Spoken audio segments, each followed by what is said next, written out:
is Monday, August 26, 2024, coming up on Roland Martin Unfiltered, streaming live on the Black Star Network. Could Florida be in play? Two of my guests say absolutely. We'll talk about that. Also, Donald Trump whining and complaining about debating Vice President Kamala Harris.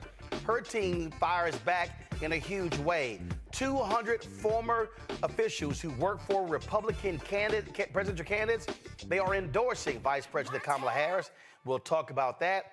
Also, I got a whole lot to say about a bunch of folk who are running their mouths. Oh, y'all, we about to bring the funk right here on Roland Martin Unfiltered on the Black Star Network. Let's go.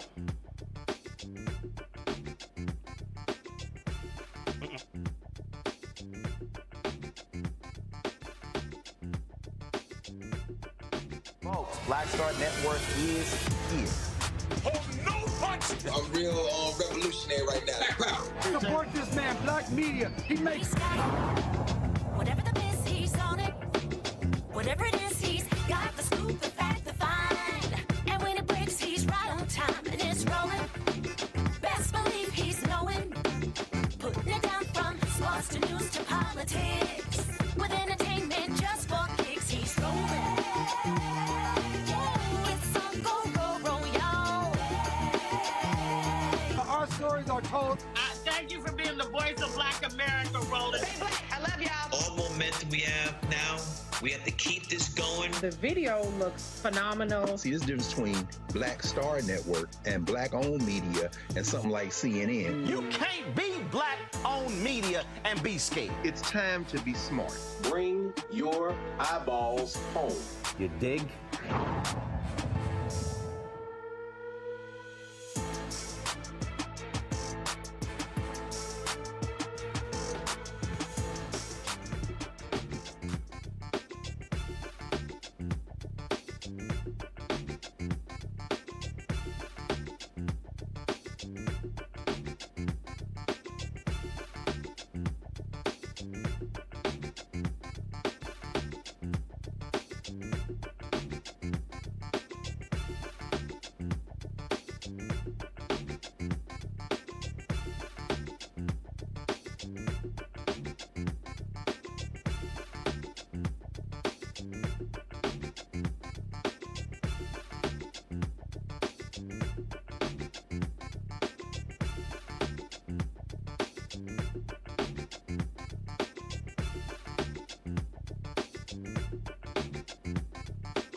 Today's Monday, August 26, 2024. Coming up on Roland Martin Unfiltered, streaming live on the Black Star Network. Could Florida be in play? Two of my guests say absolutely. We'll talk about that. Also, Donald Trump whining and complaining about debating Vice President Kamala Harris. Her team fires back in a huge way. 200 former officials who work for Republican presidential candidates, they are endorsing Vice President Kamala Harris. We'll talk about that. Also, I got a whole lot to say about a bunch of folk who are running their mouths. Oh, y'all, we about to bring the funk right here on Roland Martin Unfiltered on the Black Star Network. Let's go.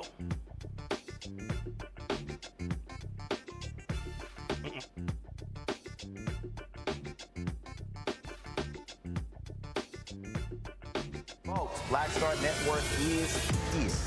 Hold no punch. I'm real revolutionary right now. Black power. Support this man, Black media. He makes. Whatever the piss, he's on it. Whatever it is, he's got the scoop, the fact, the find. And when it breaks, he's right on time and it's rolling.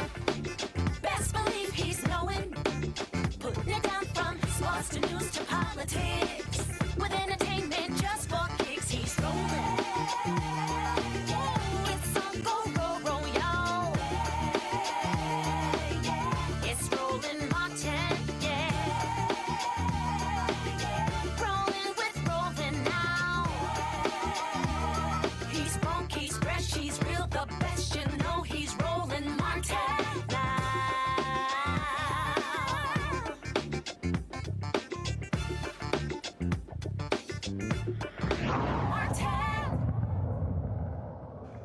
Folks, we're 71 days away from when America will choose the next president.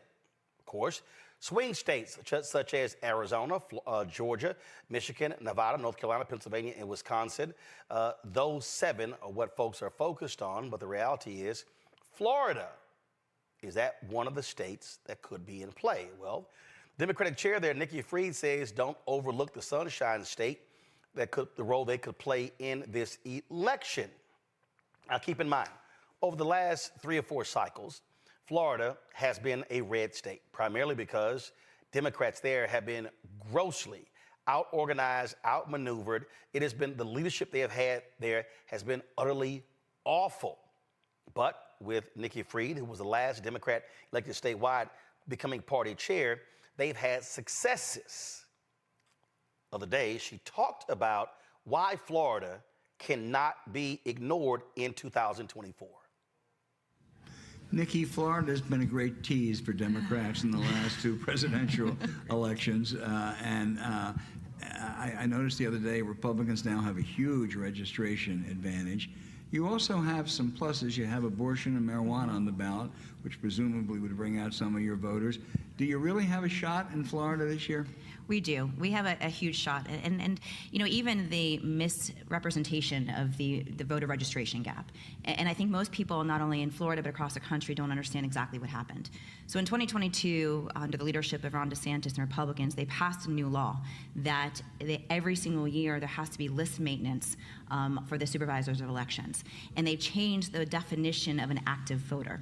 So last year alone, 880,000 Democrats ended up on the inactive list. And that is what's making this difference. They all can still vote.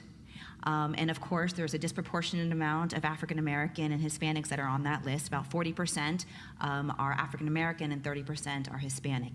And those are people that may not have voted in 2022. I think that is historically known that the Democrats, the bottom fell out in November of 2022 with 1 million Democrats not showing up in the gubernatorial race. And a lot of those people end up on this inactive list.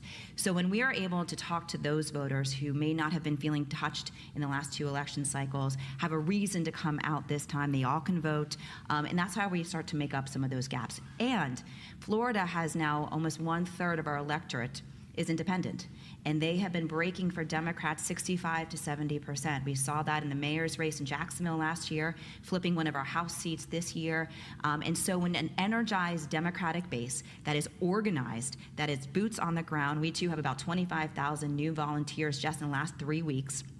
And we have a new organization that's organizing, that's putting all those boots on the ground. We hit 1 million doors as of this past weekend from the beginning of 2024, 1.3 million phone calls in the last, since getting up to our primary, which is on tomorrow, Tuesday. And so these are the opportunities. So collectively, we have an energized base.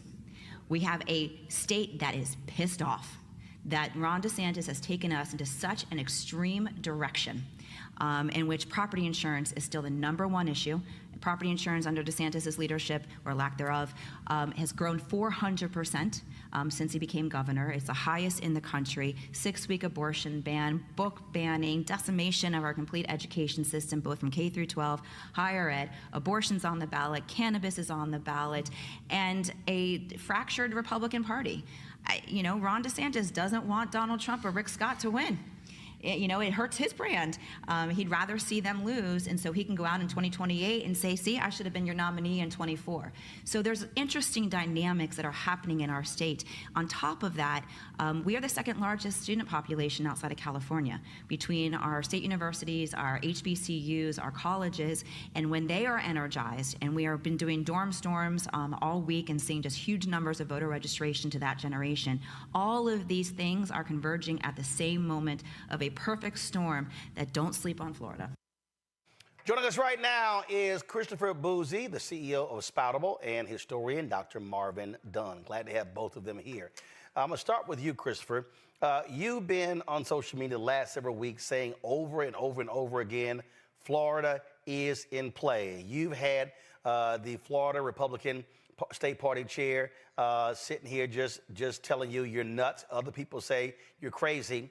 What are you seeing? How are you making that determination? Hey, Roland, how you doing?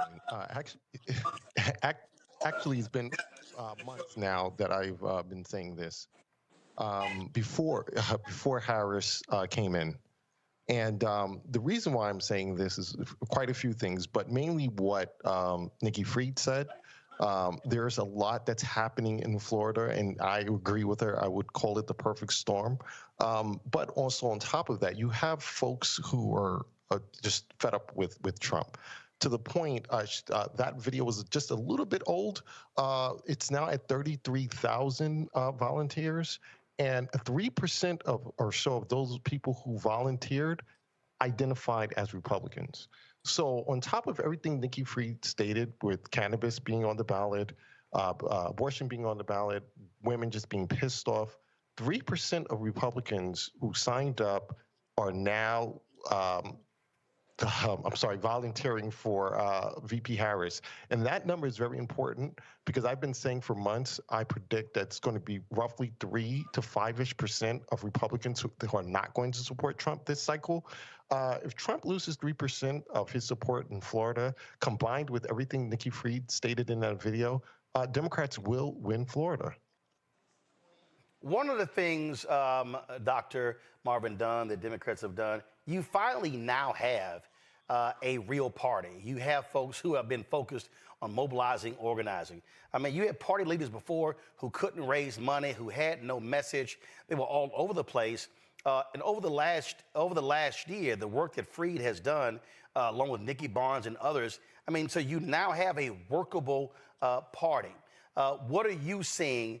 Because you also tweeted something. It said that 70% of eligible black voters in Florida voted for Biden in 2020.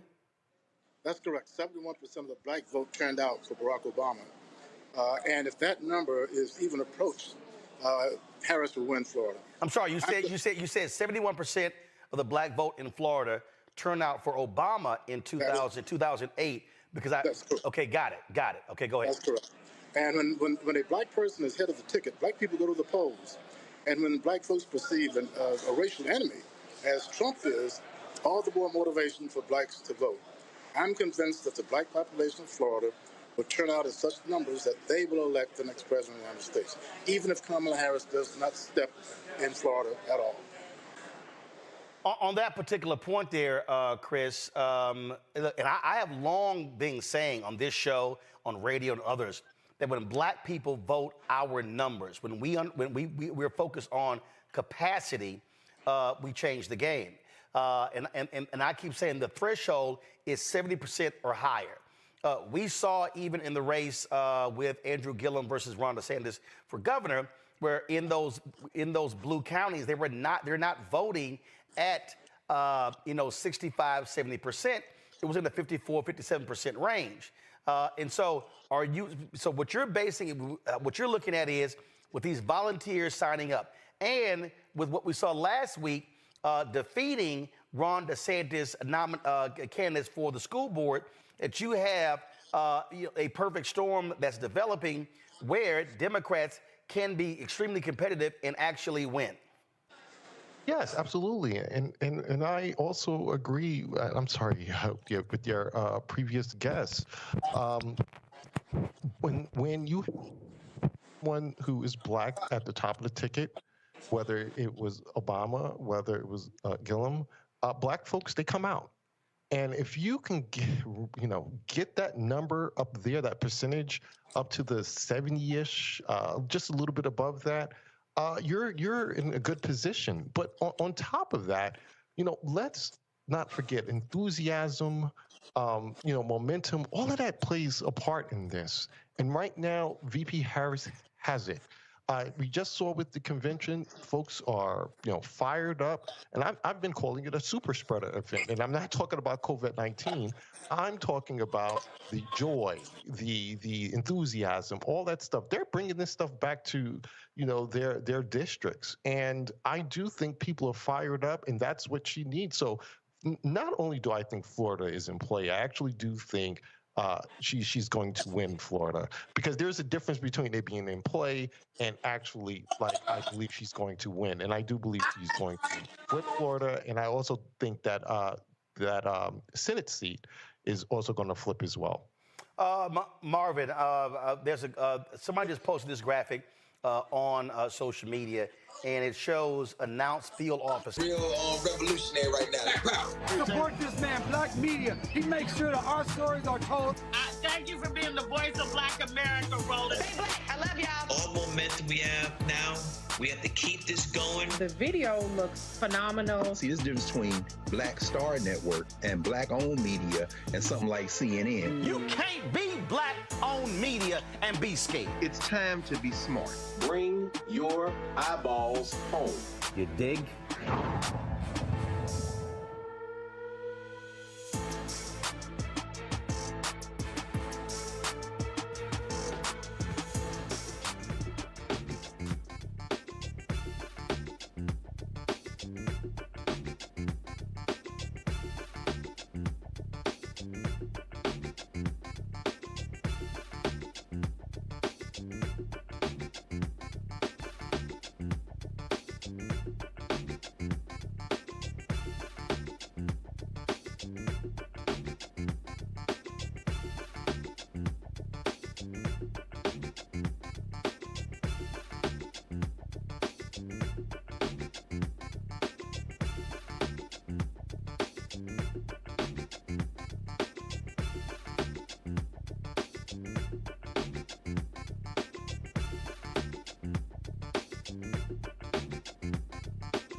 Today's Monday, August 26, 2024. Coming up on Roland Martin Unfiltered, streaming live on the Black Star Network.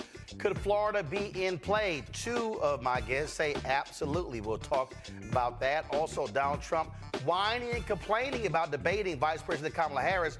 Her team fires back in a huge way. 200 former officials who work for Republican presidential candidates, they are endorsing Vice President Kamala Harris. We'll talk about that. Also, I got a whole lot to say about a bunch of folk who are running their mouths. Oh, y'all, we about to bring the funk right here on Roland Martin Unfiltered. It's going. The video looks phenomenal. See, this difference between Black Star Network and Black-owned media and something like CNN. You ain't.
Today is Tuesday, August 27, 2024. Coming up on Roland Unfiltered, streaming live on the Black Star Network. I told y'all Republicans would do whatever they can to rig the election.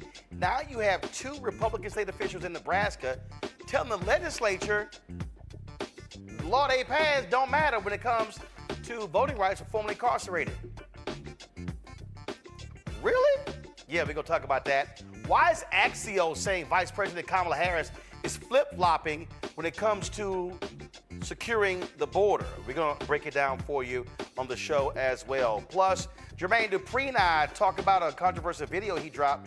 A lot of people felt he was actually speaking against Vice President Kamala Harris. He wasn't, but the video will explain exactly what's going on. Also, Republicans don't like local control. Republicans say they like local control only when they are in control. In Tennessee, Republicans in the state are saying to Memphis, oh, y'all pass a gun control measure, a non-binding measure, we're going to withhold $80 million. I told y'all these people don't play fair. And a judge in Florida says no bond for the former cop who killed an airman. We'll tell you about that as well. It's time. Oh, yeah, by the way, Jack Smith has re-indicted Donald Trump for what took place on January 6th. We'll break that down for you as well. It's time to bring the funk. I'm Roland Unfiltered on the Black Star Network. Let's go. He's got it. Whatever the biz, he's on it. Whatever it is, he's got the scoop, the fact, the find. And when it breaks, he's right on time and it's rolling. Best believe he's knowing. Putting it down from sports to news to politics. With entertainment just for kicks, he's rolling. It's on go, roll, y'all. It's Roland Martin, yeah. Rolling with Roland now. He's funky, he's fresh, he's real, the best, you know he's Roland Martin now.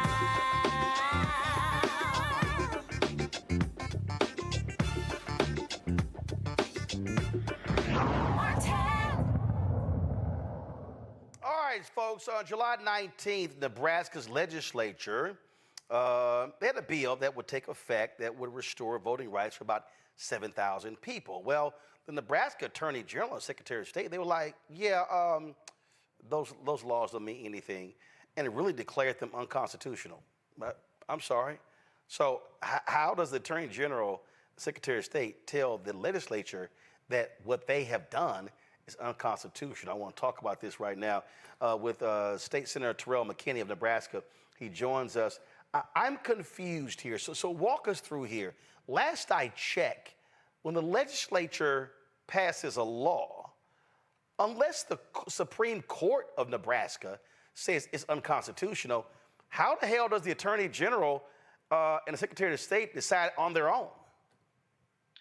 That's exactly what they're doing. Attorneys General's opinions are just opinions, and the Secretary of State is just going along with that opinion. But that opinion isn't legally binding. The legislature passed LB 20 during our last regular session to make it a law to restore voting rights for returning citizens in our state. And once it was about to come into effect, the Attorney General filed an opinion stating that it was unconstitutional, and also stating that a law that was passed in 2005 was unconstitutional as well. Right, that's where I'm really confused. How can the Attorney General, just on his own, say 19 years later, oh yeah, that law is unconstitutional? If somebody wanted to challenge it, you would think they would have filed a lawsuit and gone to the courts, but he just decides on his own what's unconstitutional and what isn't? Exactly. A lot of these things didn't come up during the session.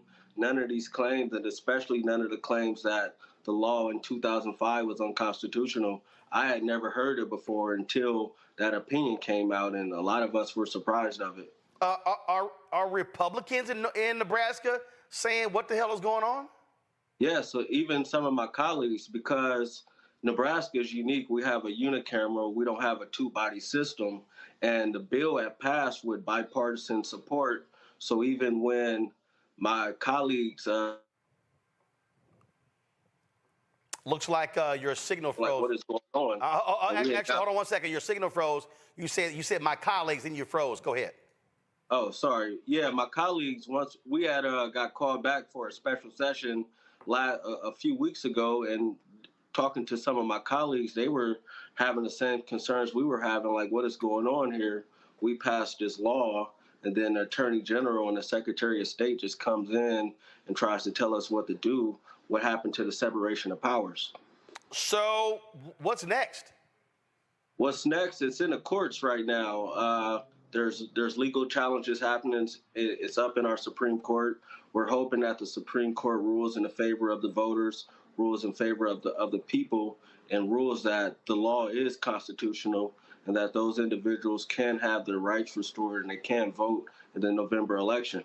Okay, now I'm confused because normally when the legislature files a suit, the Attorney General's office defends the legislature. So who's suing who? So there was the ACLU in our state filed the suit against them. So it's not the legislature filing the suit. It's the ACLU and some other legal attorneys filed the suit against the Attorney General's office. This is absolutely crazy. I want to bring in my panel, Dr. Mustafa Santiago Ali, former senior advisor for environmental justice at the EBA out of D.C., Dr. Nola Haynes, Georgetown University School of Foreign Service, also out of D.C., Dr. Larry J. Walker, assistant professor, University of Central Florida out of Orlando. First up, Larry, you get to ask the first question of State Senator Terrell McKinney.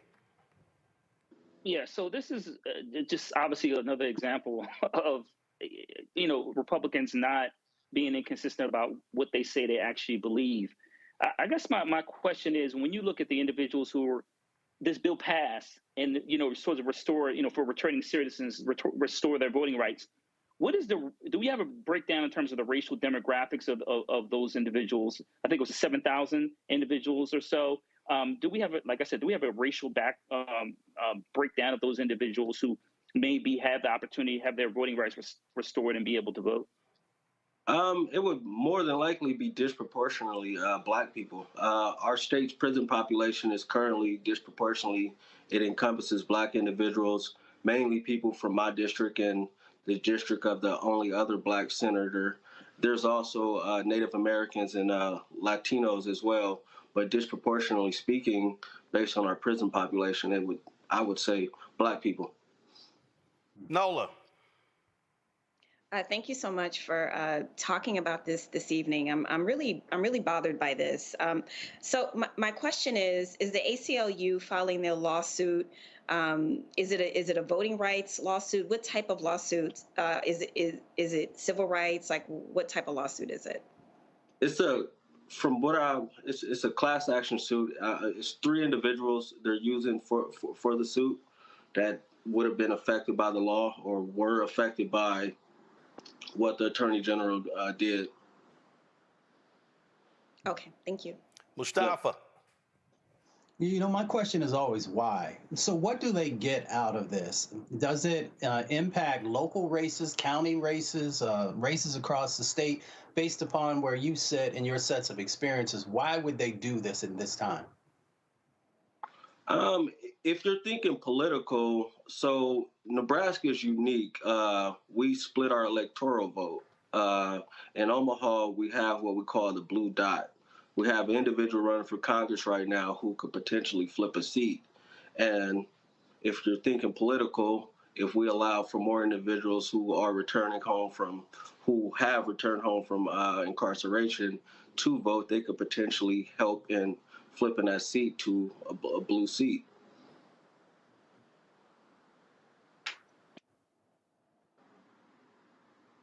Again, if you Black, you likely gonna live there in Omaha. More than likely, or Lincoln. And so to your point, that's exactly what's going on here. This is the. Give me 1 second. I want to show this here. I showed it yesterday. This is the Electoral College map, and there are 2 states there because there you base it upon who wins a congressional district, right? Yes. So that's why, folks, if y'all look at this map right here, you'll see right there, you'll see why Nebraska right there, you see that blue dot. And if we go over here, Maine is the same way. Maine does the exact same thing where they split up the electoral college votes based upon who wins a congressional district. And so what these Republicans are clearly trying to do, they want to impact that as a way to try to win that one, because that one electoral college vote is critical when you look at the map and how it all plays out for Harris versus Trump. Yep. All right. Senator, we appreciate it. Thanks a bunch. Keep us abreast what happens with this case. No problem. Thank you for having me. Folks, again, I hope y'all understand what's going on. I mean, this is the sort of stuff that Republicans do. Same thing is happening in Tennessee. It's just nonsensical what's going on there. Remember, last year we told you the Republicans in Tennessee, actually early this year, they actually outlawed in Tennessee a police review board in Nashville. So the Republicans in the state capitol telling Nashville how they can govern themselves. And also remember, earlier this year, after, of course, Memphis passed a law when it came to police stops in the aftermath of the Tyree Nichols beating. Well, guess what those Republicans did? They were like, yeah, Memphis, y'all can't do that. So they passed a bill in the Tennessee legislature telling Memphis how they can respond. Now what they're doing is the same thing. So in Tennessee, Memphis wants to do a non-binding measure regarding guns. Republicans are like, yeah, no, that's not gonna happen. And if you do that, we're gonna withhold sales tax money from you, almost some $80 million. This is the dastardly stuff these folks do, Mustafa. We saw this when it came to Confederate monuments in Alabama, in Florida, in North Carolina, in South Carolina. This is how these white conservative Republicans want to control majority black cities or Democratic cities. So in Mississippi, Jackson, when it comes to Tennessee, Memphis, Nashville. And so Republicans want to use their power in the state capitol to tell democratically elected people in cities how they should govern. So they are imposing their white conservative values on these largely black or Democratic cities. And, it brings forward that overseer mentality that has often been utilized inside of our communities. This is a power play, and they're trying to make sure that they control the dynamics that happen inside of our communities. Those dynamics, of course, often based upon the decisions that they make, can have deadly consequences inside of our communities, especially when we're talking about guns, even though, and let's give credit to folks there who have been able to lower the rates of crime that have been going on. You would think that if you see a location that is being able to find success, that you'd want to support their decisions to continue to enhance that success. Of course, we understand that when we have guns inside of communities and we have all the other dynamics that go along with that, then it creates these stressors and these pressures that often lead to negative types of things. So they should honor the voices of communities and local legislators who know what's best for their communities. But they don't care about that, Nola. They care about power and they care about control. Exactly. That's all that this is. Even when you think about the way that the Second Amendment gets distorted, it is so far from the original intent that it virtually makes no sense. It's one of the things within the kind of American culture that runs counter to so many other values that we have within American culture. And for folks who believe that you should be able to have any type of gun, all types of guns, and if you say anything about that, then you were trying to snatch away my Second Amendment right. That is so extreme. It's such an extreme point. And then absolutely, this is a power play. Anytime any Black person in this country makes an inch of progress, here comes the other side reminding us, oh, but we still have, we can still control levers of power. It has absolutely nothing to do what's best for the community. They could care less about what's best for the community. It's about power and keeping foot and keeping their foot on folks' necks because they can. Oh, absolutely. Larry?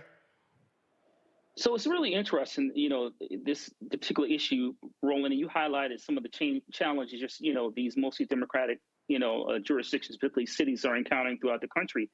And what I find interesting about this, it's like an extremist approach to government. What I also find really contradictory about it, Roland, is that if I remember correctly, the United States fought for its independence because of the monarchy, right? So, but what we're seeing is these extremist, governors, supermajorities, are essentially saying to predominantly Black communities, run and sometimes by Blacks or individuals who support issues that negatively impact the Black community, that it's not about democracy, as Mustafa and Ola highlighted. It's about power. And so, obviously, from a policy standpoint, we have to chip away at these supermajorities. But I think the other thing is you have to realize what kind of how hypocritical this is in terms of what the original intent is, in terms of, like I said, the United States fighting for its democracy. And now what we have here is, like I said, governing by extremism, which is essentially what it is. Well, that's exactly the case, and they are very extreme, and so this is just how they roll. They want to dominate these cities, want to control them, and this, look, I mean, in Missouri, the legislature there almost took over the St. Louis Police Department. They already control the Kansas City Police Department, and it was so shameful there. In Missouri, they passed a statewide ballot measure increasing the amount of money that the citizens of Kansas City have to pay to the police department. How you got people in other parts of the state telling Kansas City, how to spend their money? That's because Republicans want to keep the city under control. And again, they have been trying to get control over the police department in St. Louis. And so that's what happens when they do not want Black folks in power. Gonna go to break. We'll be right back. Roland Martin Unfiltered, the Black Star Network. When we come back, why is Axios saying Vice President Kamala Harris is flip-flopping when it comes to the border when she and President Joe Biden supported a compromise bill with Republicans that Donald Trump told Republicans don't vote for because he wanted the issue to campaign on? Axios is full of crap for it, and we're going to call him out. You're watching Roland Martin Unfiltered, the Black Star Network. On a next, A Balanced Life with me, Dr. Jackie, how to live the dream without it turning into a royal nightmare. We'll meet an entrepreneurial couple who've been living the dream for nearly 30 years, and they're still going strong, speed bumps and all. I was all one trying to hold back, but he thinks he can do anything. He's like, no, we're going to do it.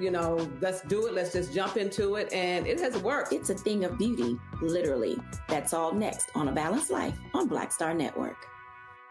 Next on Get Wealthy with me, Deborah Owens, America's Wealth Coach, women of color are starting 90% of the businesses in this country. That's the good news. The bad news, as a rule, we're not making nearly as much as everyone else. But joining us on the next Get Wealthy episode is Betty Hines.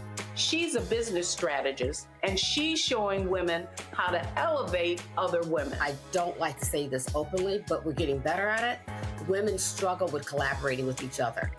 And for that reason, one of the things that I demonstrate in the sessions that I have is that you can go further together if you collaborate. That's right here on Get Wealthy, only on Black Star Network.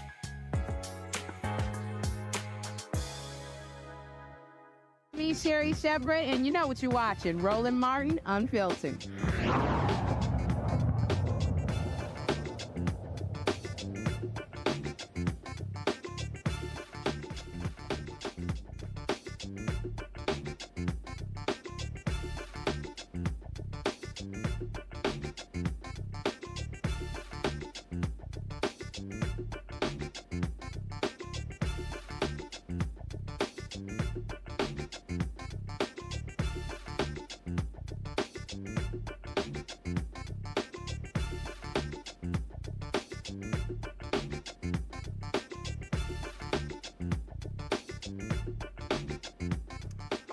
So I don't understand why media outlets are pretty much full of crap and just lie. We keep seeing this over and over and over again, and it's actually pretty stupid. So the folks at Axios, dropped a tweet today that said this. Y'all have it? Pull it up. In their tweet, pull the article up. Harris flip-flops on building the border wall. This is their article. Now, they're saying that she has changed her position because she said in her speech that if, you know what, I'm not going to say. This is what she actually said.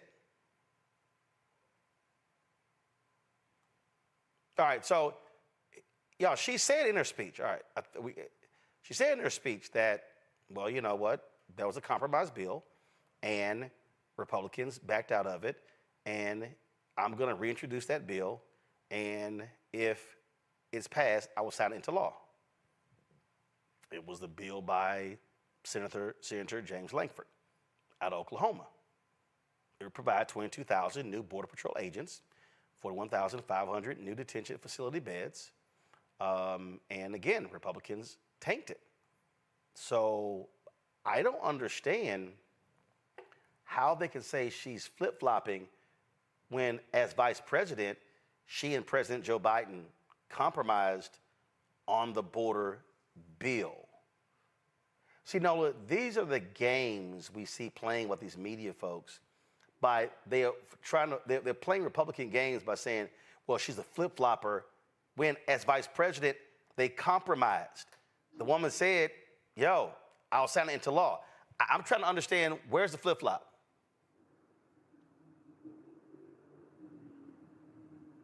You on mute. My bad. So she's not flip-flopping. You know, VP wears chucks, she doesn't wear sandals. The way I see this two ways. I see this as the media trying to poke her to have sit-down interviews with folks, because that seems to be the latest talking point. That seems to be the latest thing that people are concerned with. I can't tell you how many people have texted me and said, well, you know, it does kind of look a little bad that she hasn't talked to anyone. And I'm like, are you saying that, or did you hear that from somewhere? You know, so that's one part of it. It feels like they're trying to force her hand to have to respond in the way that they want her to respond. And the second point is, this is a national security argument, in that part of what the Republicans are trying to do is say that she's weak on foreign policy and national security. And the border is all about national security.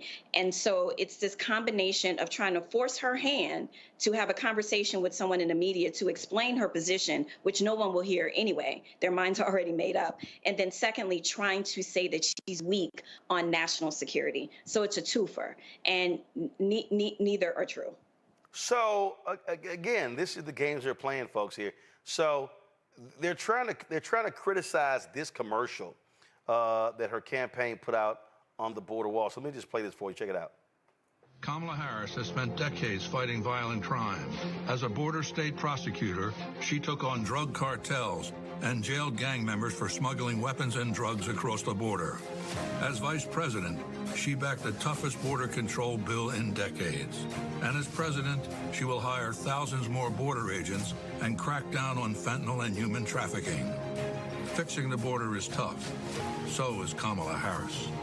I'm Kamala Harris, and I approve this message. I mean, she literally is speaking in support of a bill that she agreed with. And just in case anybody forgot, this is her in her speech.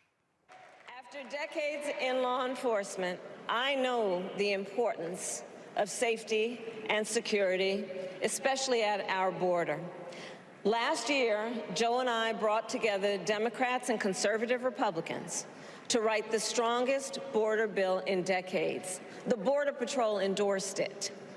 But Donald Trump believes a border deal would hurt his campaign. So he ordered his allies in Congress to kill the deal. Well, I refuse to play politics with our security, and here is my pledge to you. As President President, I will bring back the bipartisan border security bill that he killed, and I will sign it into law. I know. So I'm confused, Larry. She was a part of a bill that was negotiated. It was a compromise bill between President Biden, Vice President Harris, and Republicans. They agreed to it. They advanced it. Trump said, kill it. But Axios is like, oh, she's now flip-flopping from her position in 2019. Hello, it's 5 years ago. Roland, this is a political shell game. And, you know, some of these media outlets, you know, whether it's television or print, really need to be ashamed of themselves. As you highlighted, we all know she was a senator and a state attorney general for a border state. And as you talked about Senator Langford, we already know he said consistently among Romney, among others, former President Trump killed this bill. And another important thing as it relates to this border bill we're discussing, it's not like a lot of Democrats, liberal Democrats, were on board with it. The U.S. Border Association was in support of this bill. And so it really, not only in terms of hiring individuals to secure the border, but overall, Roland, it's not what you would consider a bill that, you know, a lot of liberals were jumping up and down about. It's a conservative bill, moderate at best. So it would certainly have been a win for securing the border, and certainly a win for a lot of Republicans. And so when you hear a diehard, red-blooded, conservative like Langford say that former President Trump killed the bill, that tells you everything you need to know. But once again, this is a political shell game. Once she does this interview, we see she's going to do an interview with Dana Bash. When she does that, they'll shift the coconuts around. It'll be something else and something else to say, well, she's not doing this. But the bottom line is they don't hold former President Trump accountable when it comes to issues like this in terms of pressing him why he killed the border bill. So here we are again, once again, a political shell game. And Mustafa, this is literally Senator Langford on Fox News. Watch this. I know you're not trying to zing your colleagues, but it's your colleagues in your party, sir, who torpedoed this, who didn't get the facts right on what you just outlined was in that measure. They killed it. Ironically, not Democrats. Right. It was, and it was painful to be able to watch it. It got stirred up in all the presidential politics, and several of my colleagues started looking for ways. After President Trump said, don't fix anything during the presidential election. It's the single biggest issue during the election. Don't resolve this. We'll resolve it next year. Quite a few of my colleagues backed up, looked for a reason to be able to shoot against it, and then walked away. I get that. That's a decision everybody makes in it. My issue is if we're pursuing everything, we very often end up with nothing. If we're pursuing someone coming later to fix it, later seems to never come. When we have a moment to fix things, we should fix as many things as we can then come back later and fix the rest. That's on Donald Trump, Senator. Again, he's got an office that he's running for. He's got a campaign that he's running. I'm already in office. I've got a responsibility to be able to carry on this. So that's what you're dealing with right there, Mustafa. Well, you know, they often talk there's a crisis on the border. And if that's true, then they should have moved forward expeditiously to actually get that to pass. If Trump actually thought many of the things that he says about the border are true, and I've worked on the border, so I know some of the dynamics that are going on there, then he should have been fully supportive of making sure that that got passed and implemented. It was the most conservative border bill, at least that I've seen, probably in the last 30 years. There are others who, of course, are experts in the space. So they had an opportunity to do something. They chose not to. Axios could have waited until after both the vice president and the governor have their first press conference or sit down, and they could have heard what she talked about. And then if they wanted to run the story based upon what they heard, it might have had a bit more legitimacy. Or at least it would have been something to talk about. But again, people are so interested in getting eyes on the things that they're putting out, trying to be the first to get to a position, even if there's not real truth in it. So as the other panelists have shared here today, it's not just a shell game. You're doing a disservice to journalism. You're doing a disservice to people who are trying to make decisions about whom they want to give their vote to. So if you call yourself a credible media organization, then you have to do better. Well, you were making a point about media, and here's the same Senator Langford actually talking about how he was threatened by a conservative commentator. I put $100 on it with Sean Hannity. Listen to this.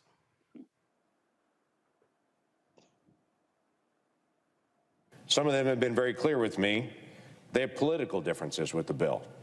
They say it's the wrong time to solve the problem, or let the presidential election solve this problem.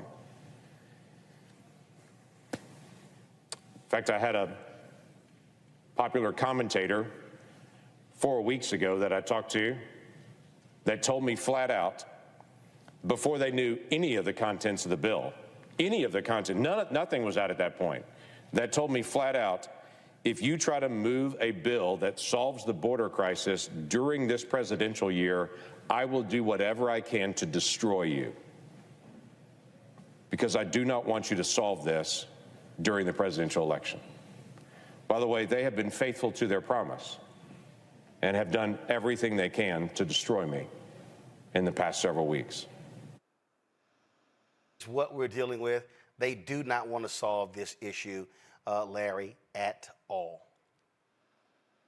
It's a game, Roland. I mean, and what bothers me the most about this issue and other issues is the American public are not hip to what's going on at the bottom line.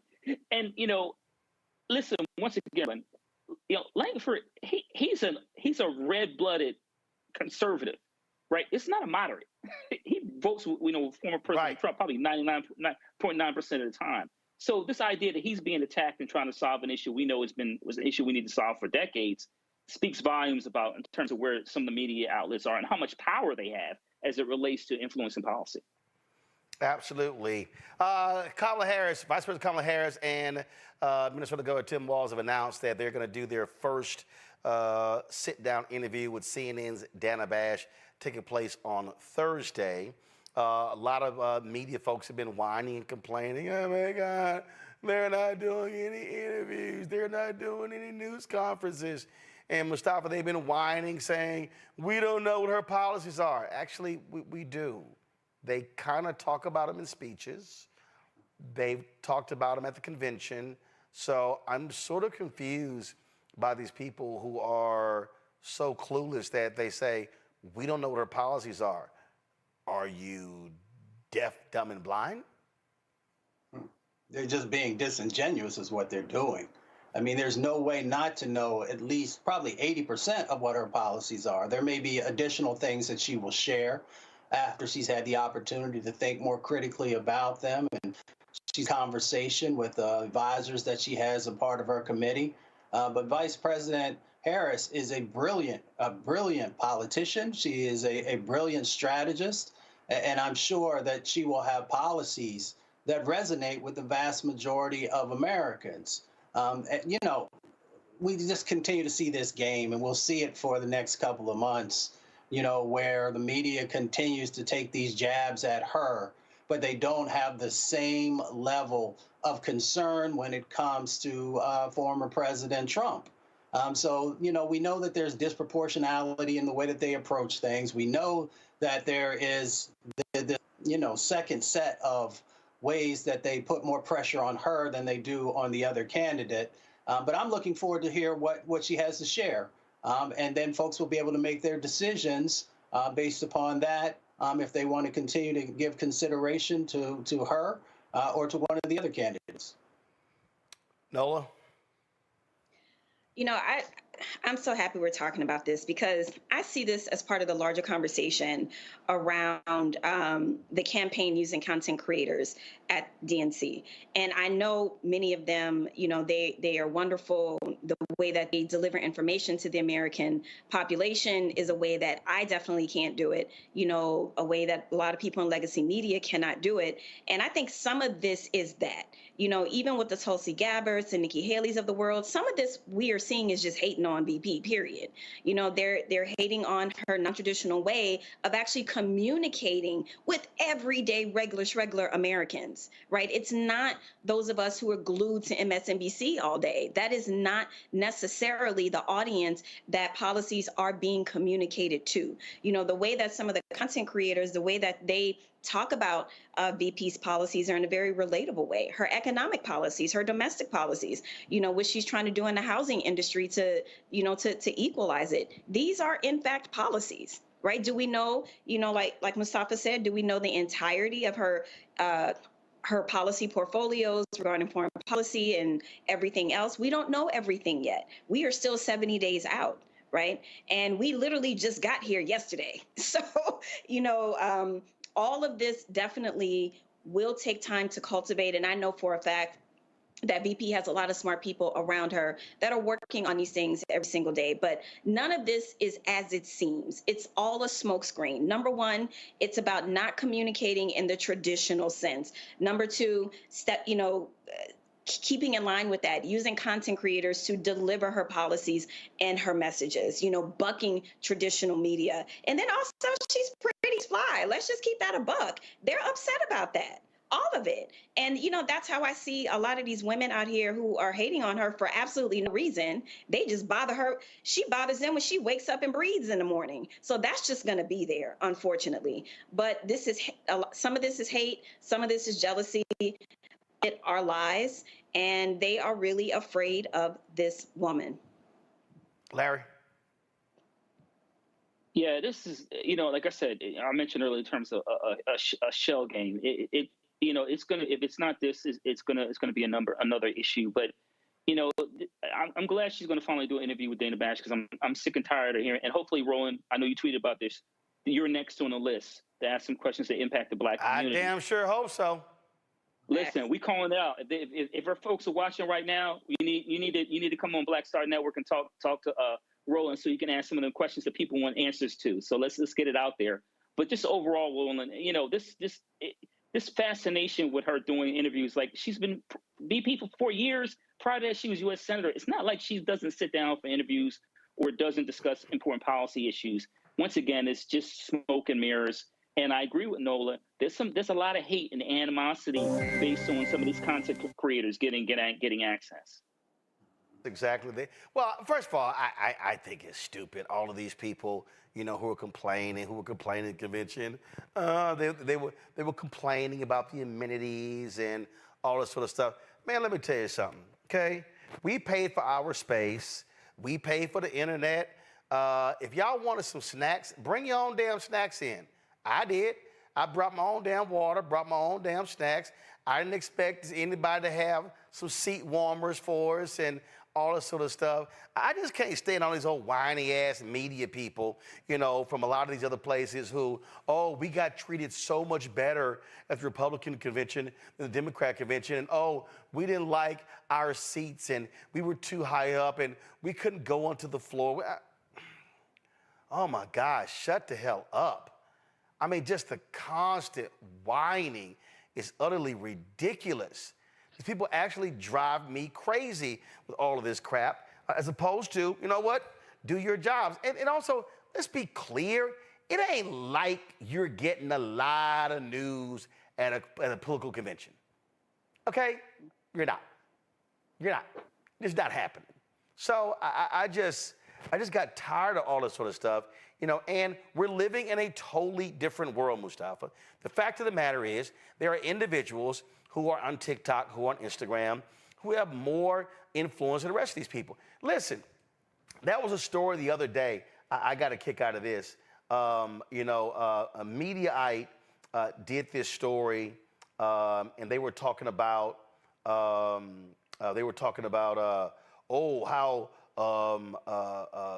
what's that silly ass child name? Megyn Kelly. Megyn Kelly did 116 million views on YouTube, and she did more views than NBC and CBS. And then the guys at Midas Touch were like, all right, that's nice, but we did 350 million views last month. And so I hit Mediaite. I said, hell, y'all should say your story should be Midas Touch does 3 times as many views than Megyn Kelly. If a Midas Touch can do 350 million views in a month, then guess what? That's what you do. all of these other media outlets, they're mad, upset because the game has changed. And look, listen, YouTube sent us. So last week when we were in Chicago, I met with our YouTube representative at the Google office. This is what he told me. He said, Mustafa, he said, out of all of the progressive groups, he said, you guys do more views. He said more views than the other progressive groups. He said your average watch time per viewer is higher than all of the progressive groups in your category, including Young Turks, including all the rest of these shows. Some of them, they get more views, but average watch time per viewer, we're higher than all the rest of them. That's the difference world we're living in, and so that CNN, MSNBC, and others can't say. Yeah, and I really appreciate how Nola laid this out, because I think she actually was taking us in the right direction. You know, with evolution, either you can adapt or you become extinct. And we find a lot of the reporters and these commentators, they utilize a technique and a way that's from like the 90s. So folks want flavor. And if you can give them flavor and you can give them information that helps them to see themselves represented and helps them to have an understanding of why their vote matters and how it can help to make change, or if they should be calling somebody out, then that's what people are looking for. And they're looking for it in new platforms as well. They want stuff at their fingertips. They want to be able to get information, think about it, and then go deeper in other places. But unfortunately, you know, sort of the traditional mainstream media has not yet caught up with, you know, what folks are asking for. And then they get frustrated. And when they get frustrated, then you see some of the things that we've been talking about today, where they kind of, you know, just do things that you're just like, wow, really? Where were you trained? And who actually were your mentors and guides, and how you engage with folks and how you have honesty and authenticity in the information that you share. So I applaud all these new content creators who are doing it authentically and who are reaching a whole new generation and helping them to think critically about what do they want for the future, who are the leaders that they want for the future, and how they play a role in helping to make that happen. You know, and it's crazy. It's just nuts. And all they do is complain about it, but it's a new day. You have to reach new audiences in a different way, Nola. Absolutely. I mean, evolve or die. It's that simple, right? And it's not, you know, this is the same sort of argument with digital media. Remember when real journalists were up in arms at journalists who would, you know, pump out stories very quickly for online, for people that wanted to get their news quickly online. They evolved there. So for me, it seems like someone should be saying, wait a minute, there's an opportunity here. Like a lot of these kind of streaming platforms did not do well for some of these legacy media networks. Maybe if they had a Kenny, if they had a Condi, maybe people would have tuned in on some of those platforms because they're being talked to the way that people talk to each other at home. I mean, the way that I express myself here is definitely not the same way I express myself with friends. You know, it's just a different type of conversation. But people want that realness. People are tired of the kind of stale, robotic way of communicating information. This is the last thing I'll say, and I'm still upset about this. I had a media hit when Tim Walz was announced for VP. I got dinged for being too happy. Excuse me? When all I do is talk about death and war and conflict, and the one day I show up having a little bit more energy, have a smile on my face, it's a big to-do in the, you know, in all the conversations with producers and stuff like that. That bothered me to my core. So when I see my friends in Chicago and the content creators doing their thing, and let's keep this a buck, that is a hustle. They hustled for those interviews. right? It's their own creativity. There isn't a team around them helping to put packages together, to help them put shows and ideas together. This is coming from them. So they are a threat, and I understand why they are a threat, because they are creative. People are watching them and they're tuned into them. And VP understood that. And that is one of the reasons why legacy media is coming for her. Yeah, and they hate the fact. Look, if she does an interview with me, Larry, they'll be like, oh my God, how dare you? They want to be the gatekeepers. So they don't want her talking to black radio. They don't want them talking to bloggers. They don't want them talk. And here's what's so funny. Ezra Klein used to be a blogger. Oh, so now all of a sudden he works for the New York Times. Oh, now he's great and wonderful. And so these are the games they play. They want to control everything. They want to be the ones. And guess what? Their influence is not what it used to be. It's just not. CNN's ratings are at lows they haven't seen since the early 1990s. Sorry, that ain't my fault.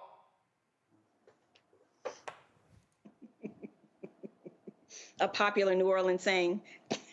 Larry, go ahead. Yeah, so Roland, these, you're talking about legacy media, platforms. They're about to become the new Blockbuster. So if they don't get it together, listen. It's one thing about capitalism is it eats its own. So if like I said, Nola said, if you don't adapt, you adapt and die. So what's happening is we're seeing and I think COVID helped accelerate this. We've seen a transformation in how we communicate. And so these platforms, and I know some of them have tried these other smaller projects to try to get people engaged. It's not working. And I think, Roland, why your platform is successful and you are, is that it's organic and authentic. So the way you engage with people on social media and the way we engage, we have conversations here, this is all authentic. And so a lot of what you see on legacy media is this very stern, as Nola said, it has to be a certain way and segmented a certain way. And people just don't live their lives like that anymore. Kids want to be entertained. And they want authenticity, and you're not getting that anymore, and because strictly a lot of these platforms owned by these large corporations. But what you hear in the Black Star Network on this show, you get authenticity, and you get people who keep it 100 while giving you honesty and truth. Well, they also don't want to be bored to death. And again, to show y'all how things are different, go to my iPad. YouTube sent me this. Remember they told us that out of all those other progressive sites, we have the highest average view duration out of all of them. This is what the view duration was during the convention. We normally average 9 minutes and 45 seconds. During the convention, it was almost 21 minutes. That's the difference between folk who understand how to engage with their audience and these other people. All right, y'all, got to go to a break. We'll be back. Roland Martin Unfiltered, the Black Star Network. Don't forget, support the work that we do, folks. Your contributions are critically important to our work. And so please send your check and money order, P.O. Box 57196, Washington, D.C., 20037-0196. Cash App is $RM Unfiltered. PayPal, R Martin Unfiltered. Venmo is RM Unfiltered. Zelle, Roland at RolandSMartin.com, Roland at RolandMartinUnfiltered.com. Be sure to download the Black Star Network app, Apple phone, Android phone, Apple TV, Android TV, Roku, Amazon Fire TV, Xbox One, Samsung Smart TV. We'll be right back. Next on The Black Table with me, Greg Carr. We featured the brand new work of Professor Angie Porter, which, simply put, is a revolutionary reframing of the African experience in this country. It's the one legal article everyone, and I mean everyone, should read. Professor Porter and Dr. Valencia Watkins, our legal roundtable team, join us to explore the paper that I guarantee is going to prompt a major aha moment in our culture. You crystallize it by saying, who are we to other people? Who are African people to others? Governance is our thing. Who are we to each other? The structures we create for ourselves, how we order the universe as African people. That's next on the Black Table, here on the Black Star Network.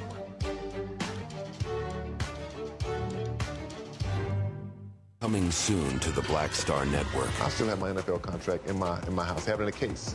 It's 4 of them, for my 4-year contract. I got a $600,000 signing bonus. My base salary for that first year was $150,000. Matter of fact, $150,000. $150,000. That's what I made, $150,000. Now think about it. My signing bonus was a forgivable loan, supposedly. When I got traded to the Colts, they made me pay back my signing bonus to them. I had to give them their $600,000 back. Wow. Yeah, I was so pissed. Because, man, I try to be a man of my word. I'm like, you, I'll give you your money back. You know, even though I know I earned that money, right. I gave them their money back. I gave them $600,000 back. But yet, I was this malcontent. I was a bad guy. I'm about the money. It wasn't about the money. It was about doing right. Because I looked at, because you look at contract. Look at John Elway. God, John Elway was making $1 million, $800,000. I was making $150,000. I mean, I was doing everything. And I'm like, but yet I was, man, I got so many letters, you know, so I just play for free and all that kind of stuff. I mean, you don't forget that kind of stuff. Right. That stuff is hurtful.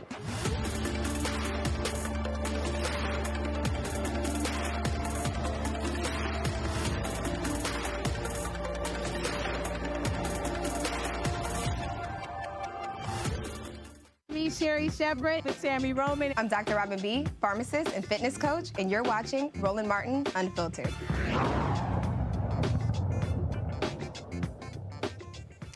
I've told y'all on numerous occasions how Fox News is absolute trash. And one of the most despicable individuals there is Jesse Waters. This is what this sexist asshole actually said yesterday. Listen to this crap. It's been 3 years since Kamala boasted about being the, quote, last person in the room when Joe Biden decided to go ahead with the Afghanistan withdrawal. Jesse, people consider you to be the last person in the room because that's because everybody keeps trying to ditch you. Yeah, they just left. They just left. Right. But you understand the reference, Greg. Yes. Is that she was somehow involved in the decision, and it was her wise guidance that he was relying upon. Listen, she was the last in the room in Afghanistan. She was the border czar, and she was the deciding vote on trillions of inflationary spending. On those 3 most popular Joe Biden items, she's basically like a conjoined twin. You cannot separate the two. And let's talk about foreign policy. What is her foreign policy? And this is where the president has his most impact. You have a lot of room to maneuver there as commander-in-chief. We don't know who she is. We don't know what she believes. She's going to get paralyzed in the Situation Room while the generals have their way with her. Right now, Jesse Waters. Jesse, I don't like that. Figuratively, again. Take it back. Have their way with her. Control her. Not in a sexual way.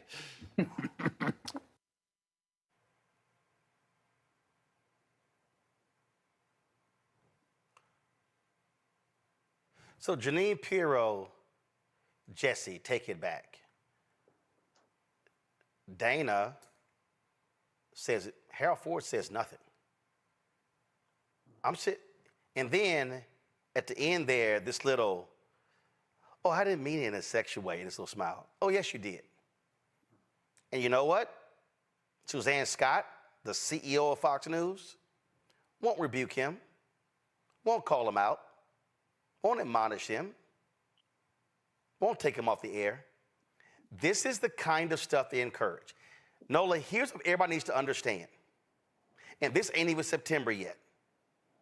You're going to see far more sexist, misogynistic, and yes, racist attacks on Vice President Kamala Harris the closer we get to the election. It's going to happen on Fox News. It's going to be on social. It's going to be on other conservative platforms. It is going to happen. Yes, it will happen. And I needed to take a deep breath because I am so bothered by that clip. I am bothered by that clip as a Black woman in foreign policy who knows generals, who sits at tables with them. And to portrayed them as if somehow they wouldn't listen to the commander in chief. You know, to have some sort of sexual innuendo and then giggle about it is also insinuating that somehow the generals will do what to her if she's the last person in the room. Okay, so it's problematic from the positionality of them making a joke about it, talking about her being the last person in the room, and then also making generals seem like they are sexist and they will do some sort of harm or sexual violence to VP. That's what my ears hear as a woman. Okay, so that's the first part. The second part is regarding Afghanistan. I've been talking a lot about this because, you know, the Afghanistan case means a great deal to me. I worked on that mission for 2 years after the withdrawal. And what I've been trying to remind people of is how we got to where we are in the first place. While they were sitting there making gross, violent, sexual jokes, because that's how I interpreted it, they didn't say anything about the Doha Agreement. They didn't mention anything about what we gave up in that deal in turn for no terrorism. And let me sit here and tell the American people right now, there are 24 terrorist organizations operating in Afghanistan sitting here today as we speak, not because of President Biden and VP Harris.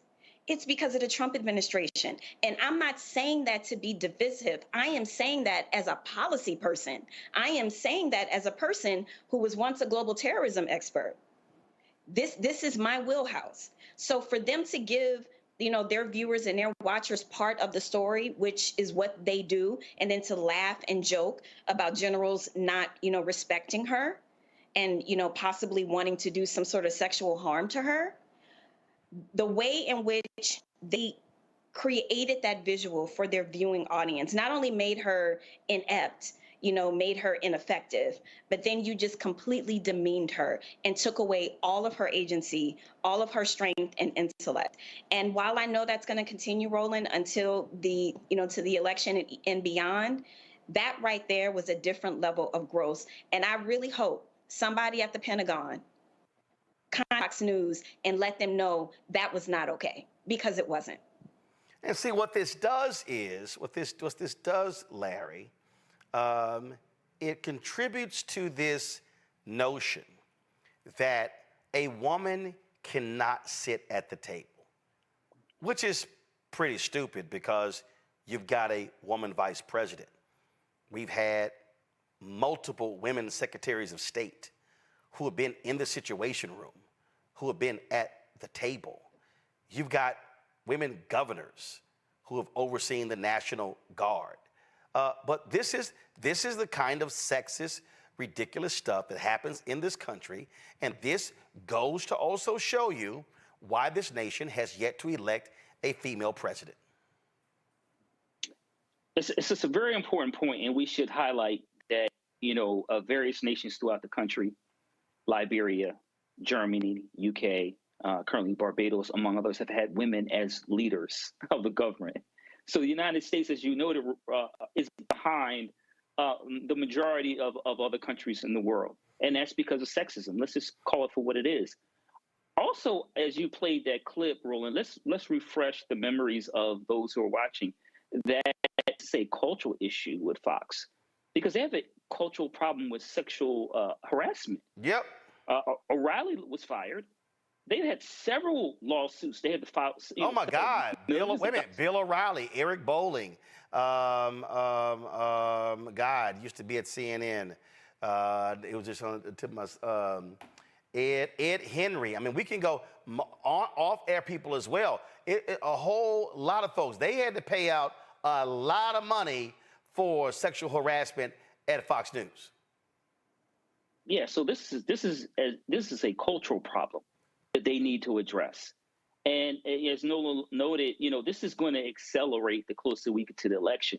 And unfortunately, Black women always don't have faced the brunt of this, whether it's in this, you know, on TV or corporate America or in higher education. Let's be honest, wherever sisters are and wherever they excel, there are often those, particularly white males, who struggle to adapt, because their beliefs are rooted in these ideas about sexist ideas about what women can and can't do. So we need to continue on this platform to call it out for what it is, and instead it's sexism, and we won't have anyone talking about the VP like that. Yeah, and it plays. Really talking about Putin's of the world, Roland. That's who he's really talking about. He's talking about those so-called strong men of the world. That's what he really wanted to say, but was too cowardly to say. Well, and again, Mustafa, if you're a man sitting at that table, you immediately check that fool for that kind of crap. If you're a man involved, if you're somebody who just goes along because you want to keep getting a check, then you allow that type of foolishness, that trash, to continue to be spewed and move forward. You know, we often highlight, different media organizations and entities that are falling short. We did that earlier on the show. Often people will say, well, that's just Fox News. That's just part of the culture. That's just the way they get down. The question becomes, when do we reclaim our power? Even though probably the vast majority of folks are not regular Fox viewers, you are, in many instances, probably contributing and purchasing from the advertisers who support this type of stuff. Oh, first of all, if you have cable, a significant part of your bill is going to Fox News. Yeah. So we've got to find ways of actually addressing these things, because if we were just going to ask for their humanity and their character to move into the 21st century, it's probably not going to happen. You got to, unfortunately, hit people in the pockets, and it has to come in multiple ways, and it has to come from folks not just saying, well, that's just too bad that they said something like that, to actually getting active and taking a look at who are the advertisers and stop giving them your money. And then, of course, having those conversations also with cable companies, which I know, based upon a number of shows that we've talked about here, a number of times here on the show, that it's not as always easy in dealing with some of the cable companies. But we have to raise our voices to what our sets of expectations are and what we will allow and what we won't. And until we do that, you're going to continue to have these types of folks saying these types of things and demeaning folks who come from our communities and others. Well, absolutely, and it should be called out. It should be blasted.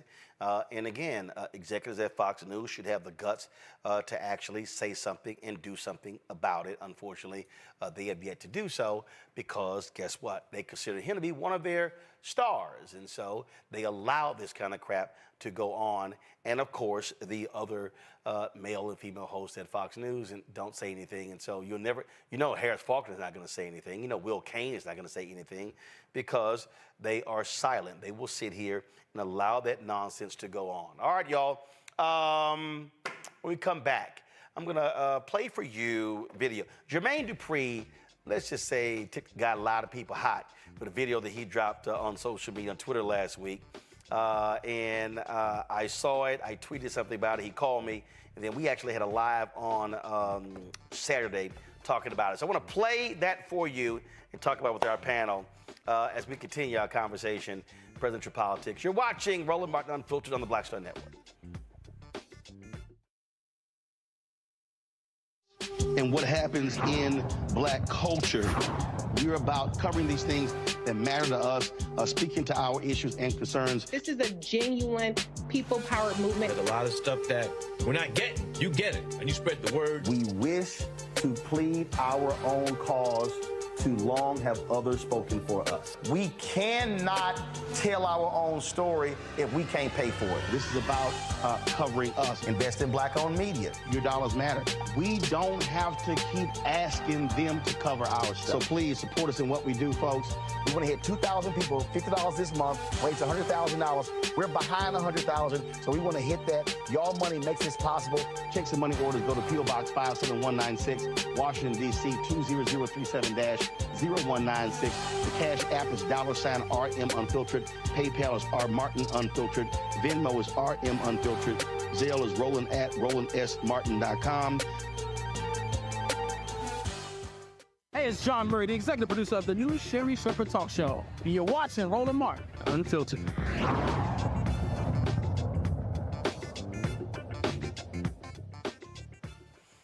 All right, folks, Jermaine Dupri has been prominent in supporting various candidates over the last several years. He was on the campaign trail in 2020 and 22 with U.S. Senator Raphael Warnock, and he also has been supportive of the vice president. Well, was it Wednesday? It was the day before her speech on Thursday in Chicago. He dropped this video that got a lot of people lighting him up. Real quick, I want to talk about the DNC. I feel like the DNC has been going amazing, but I also feel like tonight, Kamala Harris has a pretty difficult job, right? And it's interesting because the Republican correspondent that's been doing the roundup after the DNC has ended, he asked the question that I kind of asked Kamala when we had our second meeting, the fact that she's in office right now, she's in the White House right now. And the guy, he said, what makes y'all believe that she's gonna get this stuff done if she becomes president and she's already in the House? And it's a tricky question because I asked Kamala basically the same thing, right? In so many words. And I asked her, like, as the vice president, why they don't let her talk when, Biden seems like he needed someone to speak up for him. I thought that's what the role of the vice president was to help the president. And basically, she kind of let me know that her hands was tied, that they didn't really allow her to be a voice like that in that space. And tonight, I don't know if she's gonna, I want to see how if she even touches on this, because if she doesn't touch on it, that's the question that I feel like the people that have mixed decisions about voting for her, this is one of the questions. This is the top question that they had. And like I said, this is what the Republicans are saying. And they never heard the part about her hands being tied. And if she says something about her hands being tied, then it makes it look like the White House or the Democratic Party didn't really want her to exceed. So she can't really say her hands was tied, but she does have to step into that space. This is something I do believe. Well, boy, after that video dropped, man, he got cooked on social media. I mean, folk were dropping all kind of videos, going after him. And I had tweeted, I was like, yo, Jermaine, before you drop something like that, hit me in the feature before you do. And so Friday, he hit me up. We talked on Friday, and he said, hey, let's do a live chat on Saturday to talk a little bit more about this with the general public. And so we did, and here's that conversation. I need you to give them a little context on how you viewed what actually was happening as opposed to what actually happened. So here's the deal, folks. The Republicans, so when Jermaine posted the video, he referenced a Republican commentator on CNN who was saying, well, she was there. Why couldn't she do this while she was president? While she's vice president. And so when he and I talked last night, the Republicans, their strategy is to blame her for everything. So their deal is, well, if any of y'all saying you can't hear, it's on your device, y'all. Trust me, everybody else can hear. So if you can't hear, it's on your device, all right? So just letting y'all know, okay? So here's the deal. The Republicans, J.D. Trump, J.D. Vance, Republican Party, all of them, their strategy, yes, Scott Jennings, is to say, well, if she's announcing these things, why didn't she get this done? Well, and then When Jermaine talked about in his video what she said to him, that's actually true. The vice president serves at the pleasure of the president. The vice president can have their own views. The reality is the president sets the tone. A lot of people have been saying, well, the vice president, she needs to be doing this and saying this. She can't. She has to toe the line of the president. The vice president is not a separate elected position. There are some states in the union where the lieutenant governor runs separately from the governor, and they can take whatever position they want. In Texas, is that way. But in Maryland, in Illinois, the lieutenant governor runs with the governor. And so that person has to support the line of the president. What people don't realize is the vice president can't just decide she wants to just, okay, I'm going to go give a speech on gun control in Florida. She can't do that because the White House, his advisors may say, that's not what we're focusing on right now. That's not our strategy. So the vice president is really handicapped in a way where it's really a position where your job is to support the president. And so I think what happened was, I think a lot of people, when you mentioned the Republican guy, they thought you were saying, oh, I'm agreeing with him, why she ain't getting this stuff done. So I think that's what happened. Yeah, so, and then, like I said, I explained this to him to Ronald yesterday, and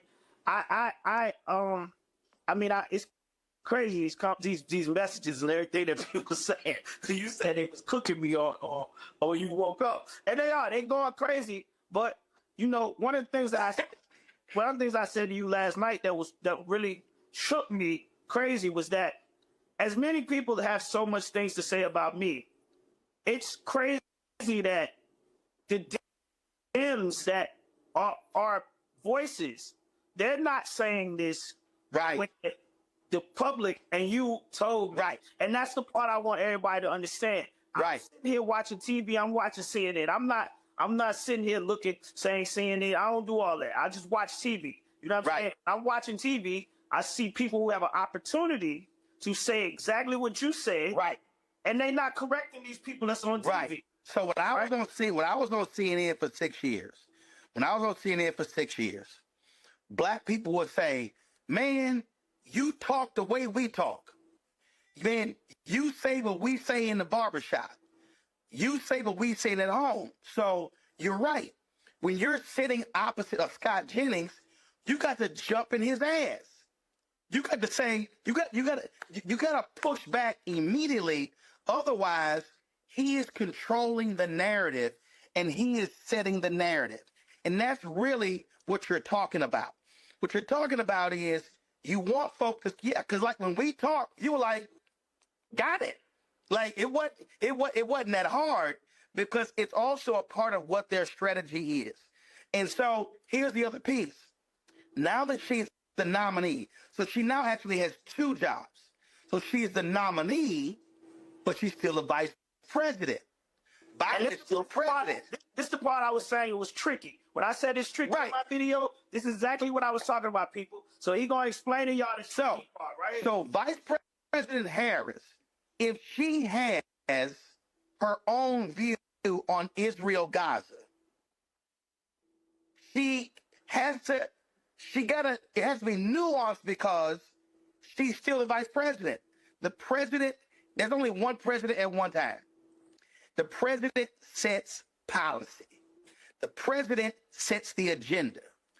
She can't state exactly how she feels or where she will go until she's sworn in. Until she put that right hand and she raises her left. And so she has to do a dance in terms of what she will do. So what she's saying is, if I'm president, I'll do this. If I'm president, I'll do. No, y'all, I'm not trying. Y'all, listen, I'm not trying to help Jermaine save face. I'm telling y'all, I saw the video, and then when we talked, I said, Jermaine, here's what I think happened that caused people. And he was like, yeah, you're right. I said, like a couple of things got just sort of And I said, so I understood it. This ain't no different than when I talked to Stephen A. and he said something, and I think a couple of points sort of got meshed together. So, y'all, we not. Ask, by the way, anybody out there that think I don't have to save face. I asked a question. That's all I did. If you're scared to ask questions in America, you ain't gonna never be nowhere close to me in status. Just understand that. So the whole point of this is that so when you're talking about it being tricky, it is tricky because listen, I'm gonna go back. Biden and Obama running as Democrats because of where the country was. They said publicly they were against gay marriage. Truthfully, they actually were for gay marriage. In fact, Obama had signed a pledge when he was a U.S. Senate agreeing with gay marriage. But he knew when he ran for state senator. But he knew when he ran for U.S. senator, he couldn't support gay marriage. So he said, I believe in marriage between a man and a woman. He never believed that. So what happens? He runs for president. He says marriage between a man and a woman. Well, Biden, when he went on Meet the Press, Biden actually came out for gay marriage. Obama didn't approve that. So what happened was that's a perfect example of where the VP got ahead of the president, and the president was forced to actually come out. But guess what? The polling in America had shifted, and a majority of Americans supported same-sex marriage, so it wasn't no big deal. But it's rare, it is very rare that a vice president will take a position as opposite of the president and not get in trouble. And that's what people don't have to understand. And so the nuance for her is a lot of the people who are supporting Palestinians and they want her to support an arms embargo. They want her to call for the ceasefire. Well, here's the deal. Biden is trying to negotiate a ceasefire. Biden ain't called for arms embargo. She can't say yes to arms embargo because that's opposite the president. He's still the president of the United States, and he has final say so. All right. Well, I mean, like I said, I hope this is quick. By the way, people, this ain't a long conversation.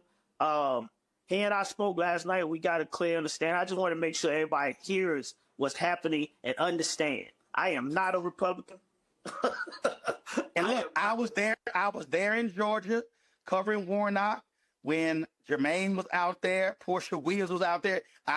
We got the video. I covered the rallies, and so out there, and so again, when he said, the vice president told me, hey, it's this, that, and the other. That's what's going on.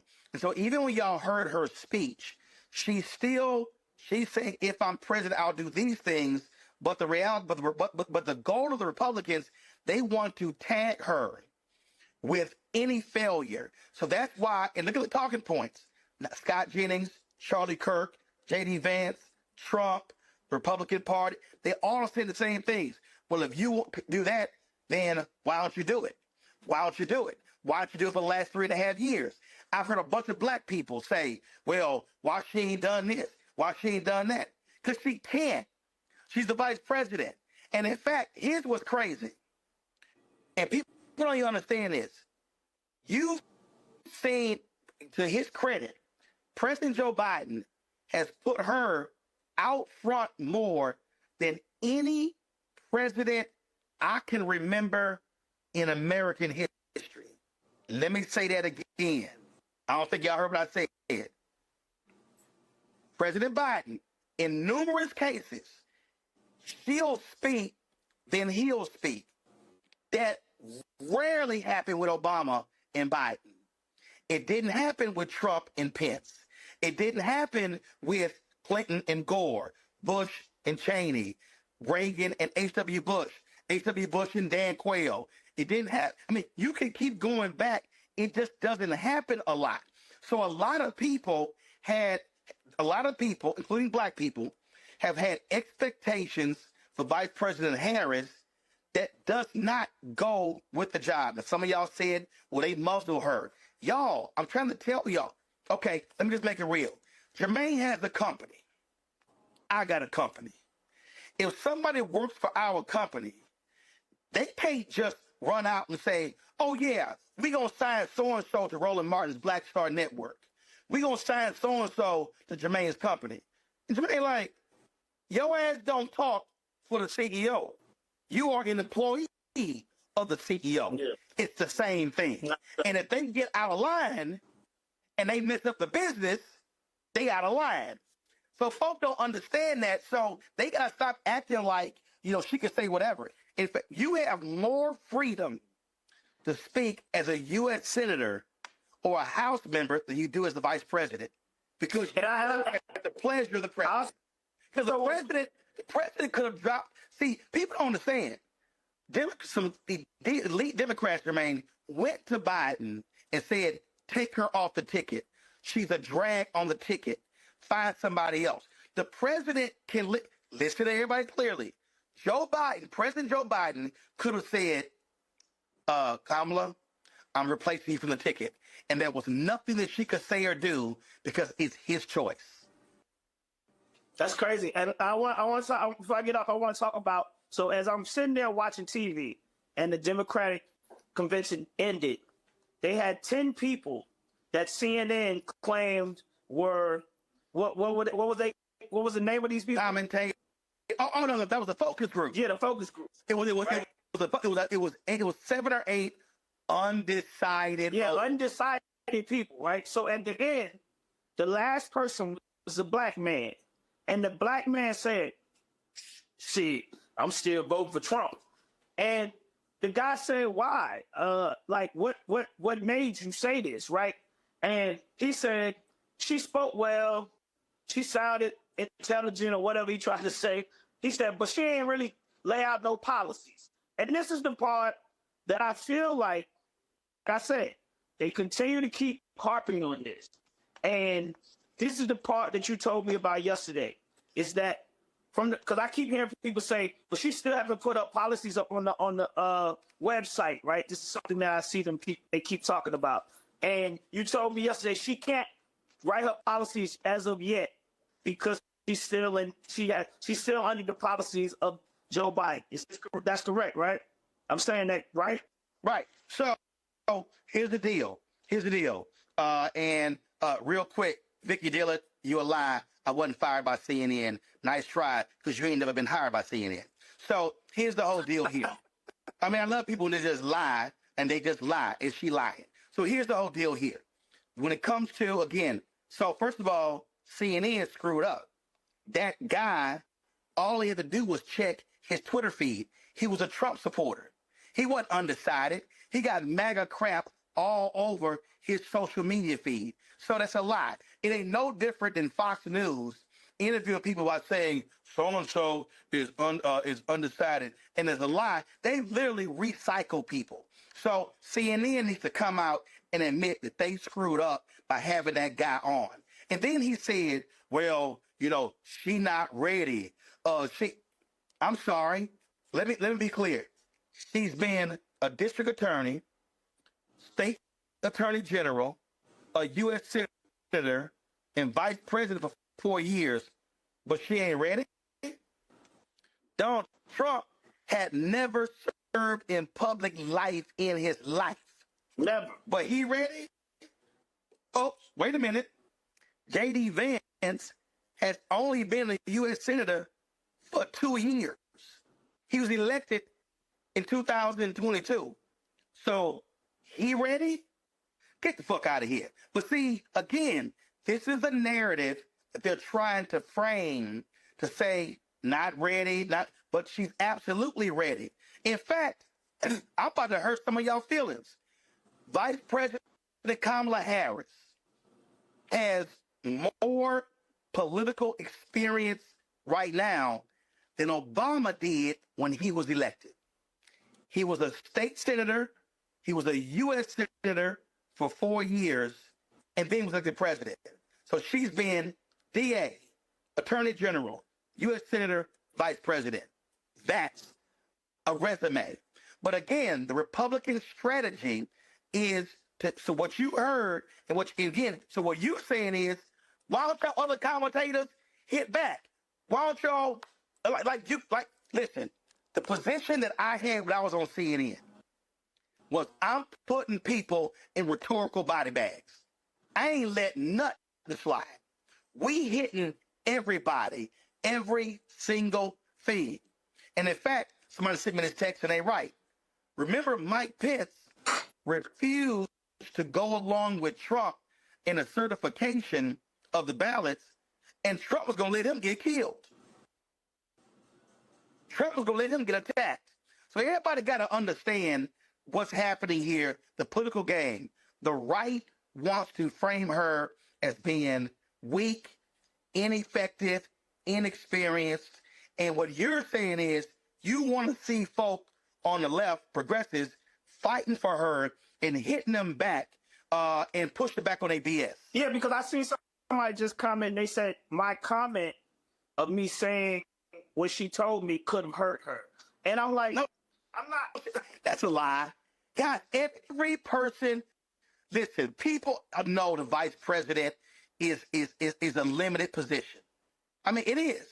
So, I mean, we all know that. The vice president normally, the joke has for decades has been the vice president does two things: cut ribbons and go to funerals. That's literally the joke of the vice president. In fact, there are a lot of people politically who never wanted to be vice president because they think it's a horrible job.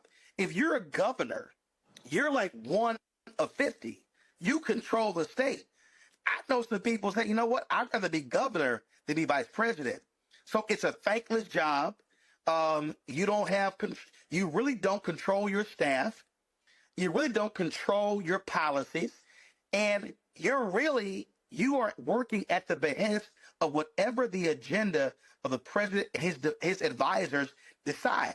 So people don't understand you don't have a lot of room. You can't do your own thing as vice president.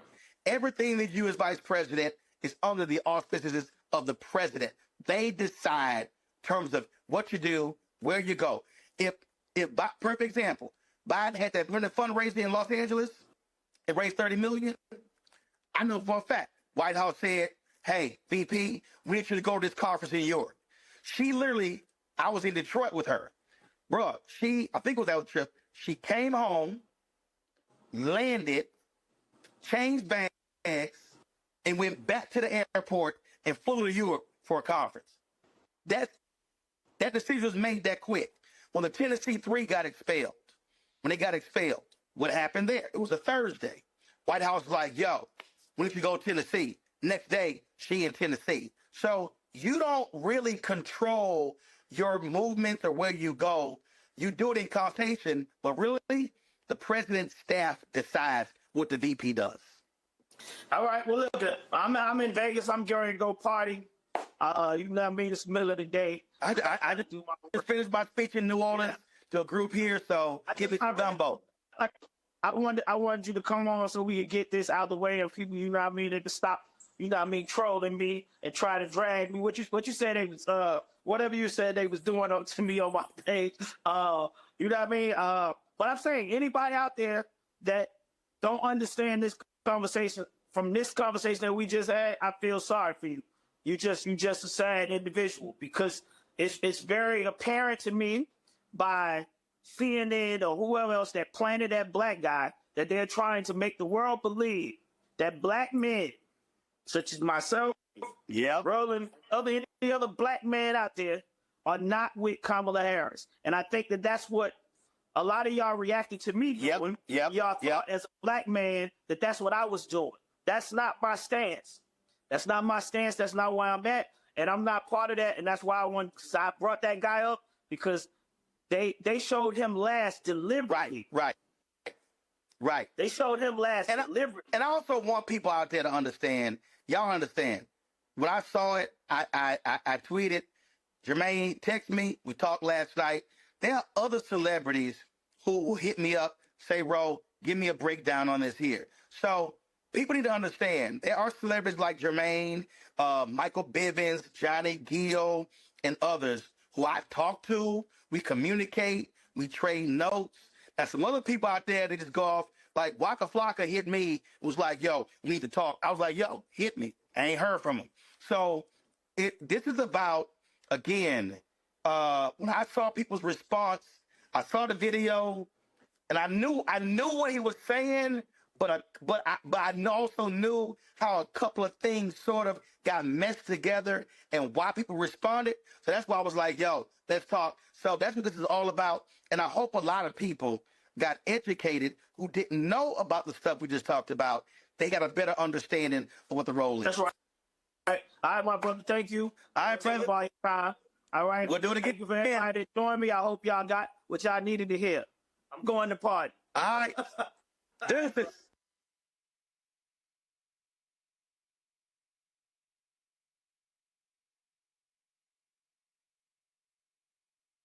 This with our panel, Mustafa, Larry, Nola. I mean, it's been a lot of this. It's been, you know, you got folk around here. I saw somebody sent me a video, Don Lemon running around and some of these brothers saying stupid stuff.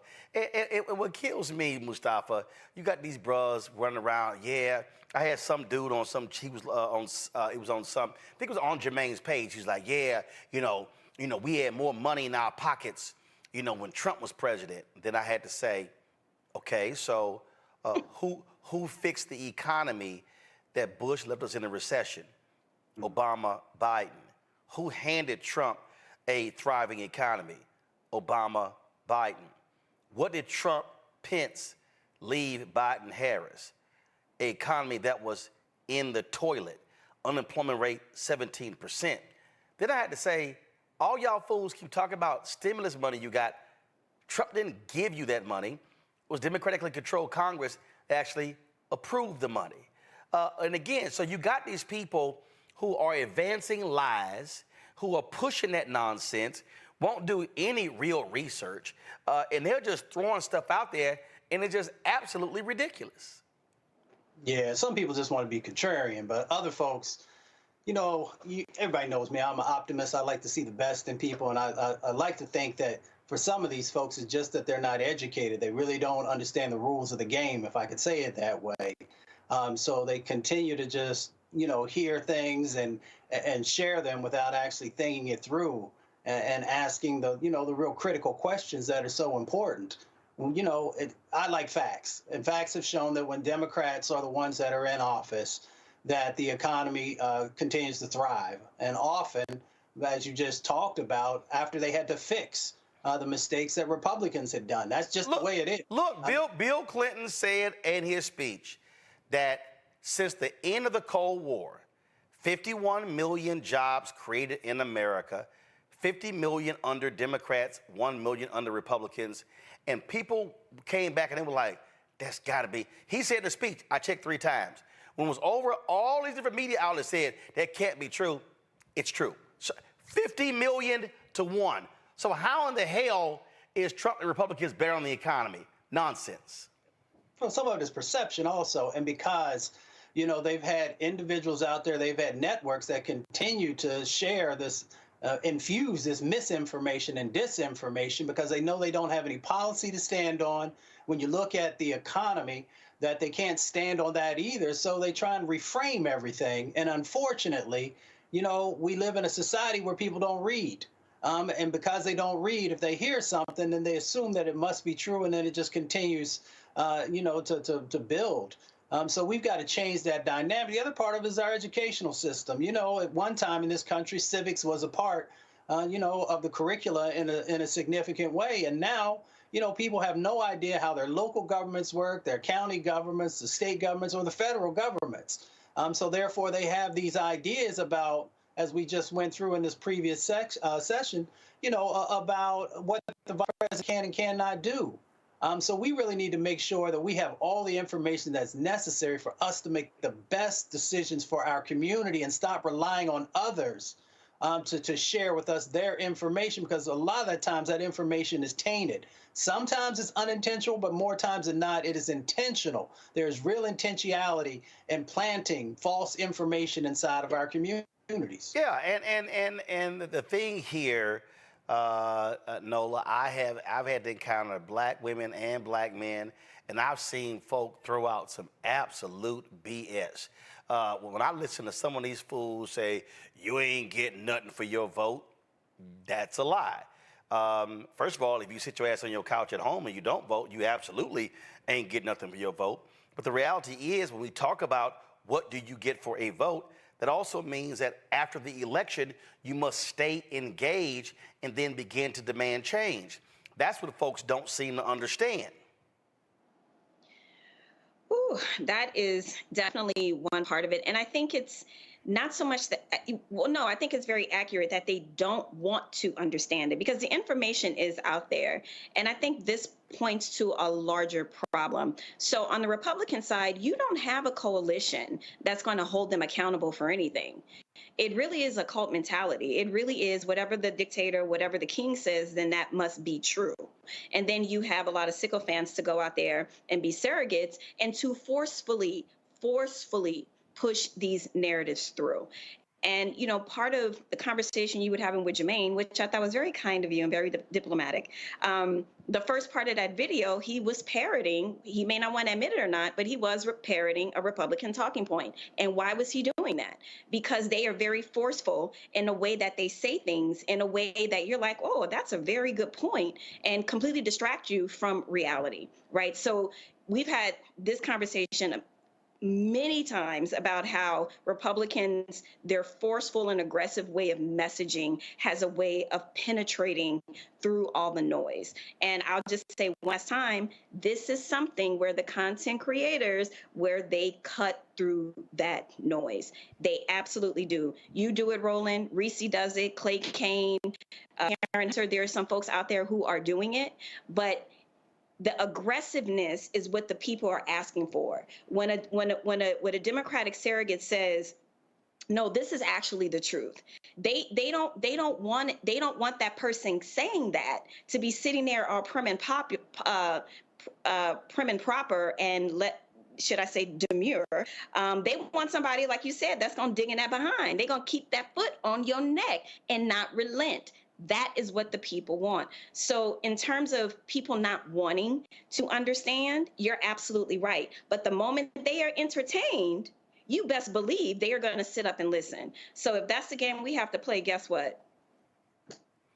Checkmate. Larry, I've gone at it with more people on social media, and you'll sit here and you're knock down their lies, and they try to throw out more BS. And listen, this is real simple. If you want to vote for Donald Trump, knock yourself out. But the reality is this here. He is a sexual assaulter. He is a liar. He is a narcissist. He is an insurrectionist. He is someone who's kept stolen documents that were classified. He is somebody that inflated the property of the assets of his property. He is somebody who led a fake university. He is somebody who led a fraudulent foundation. All those things are true. Yeah, that's all accurate. And so, look, Roland, I'm just going to keep it real as it comes to people putting this misinformation out, and VP Harris and former President Trump. For people I see on social media who are posting nonsense, I'm coming for that neck. There's no time for games right now. And, you know, so, Roland, the other thing is I want to kind of echo what Nola said about your conversation with Jermaine. And listen, I give you a lot of credit because you certainly educated him. But he deserved to get cooked.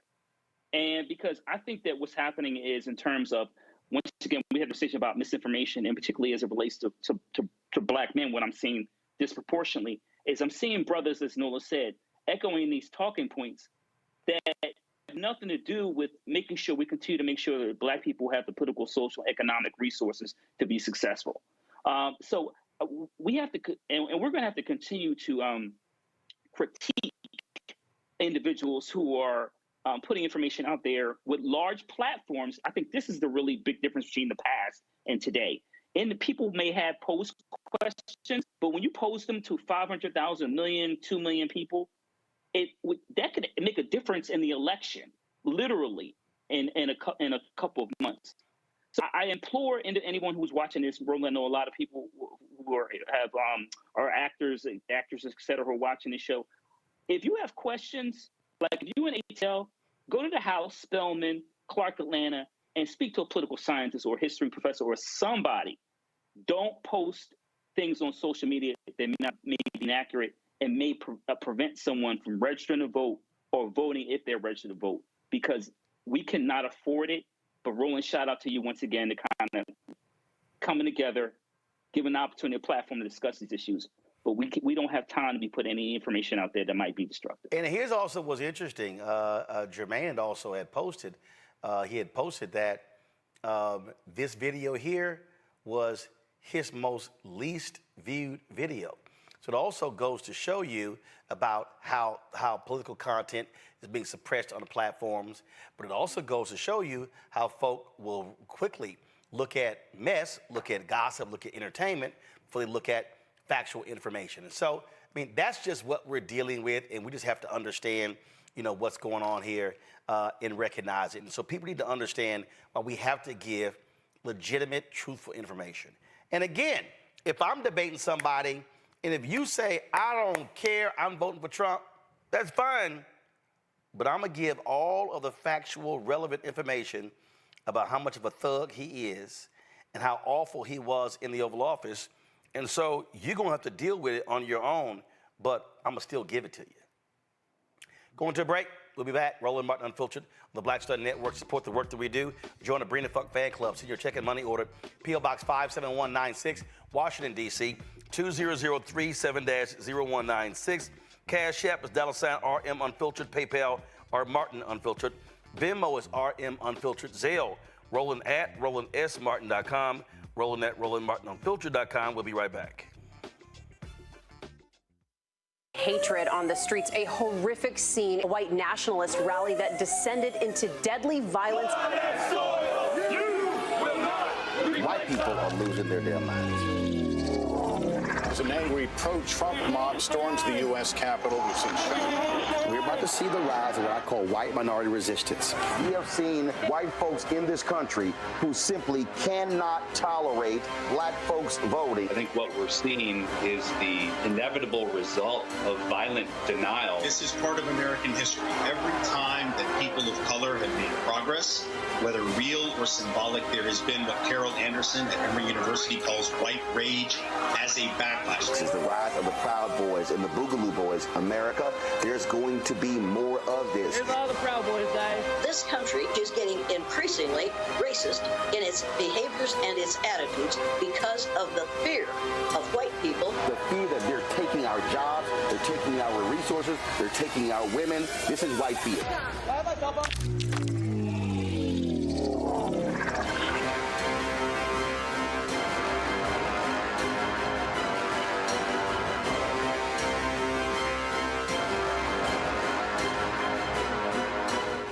I am Tommy Davidson. I play Oscar on Proud Family, Louder and Prouder. Right now, I'm rolling with Roland Martin, unfiltered, uncut, unplugged, and undamn believable.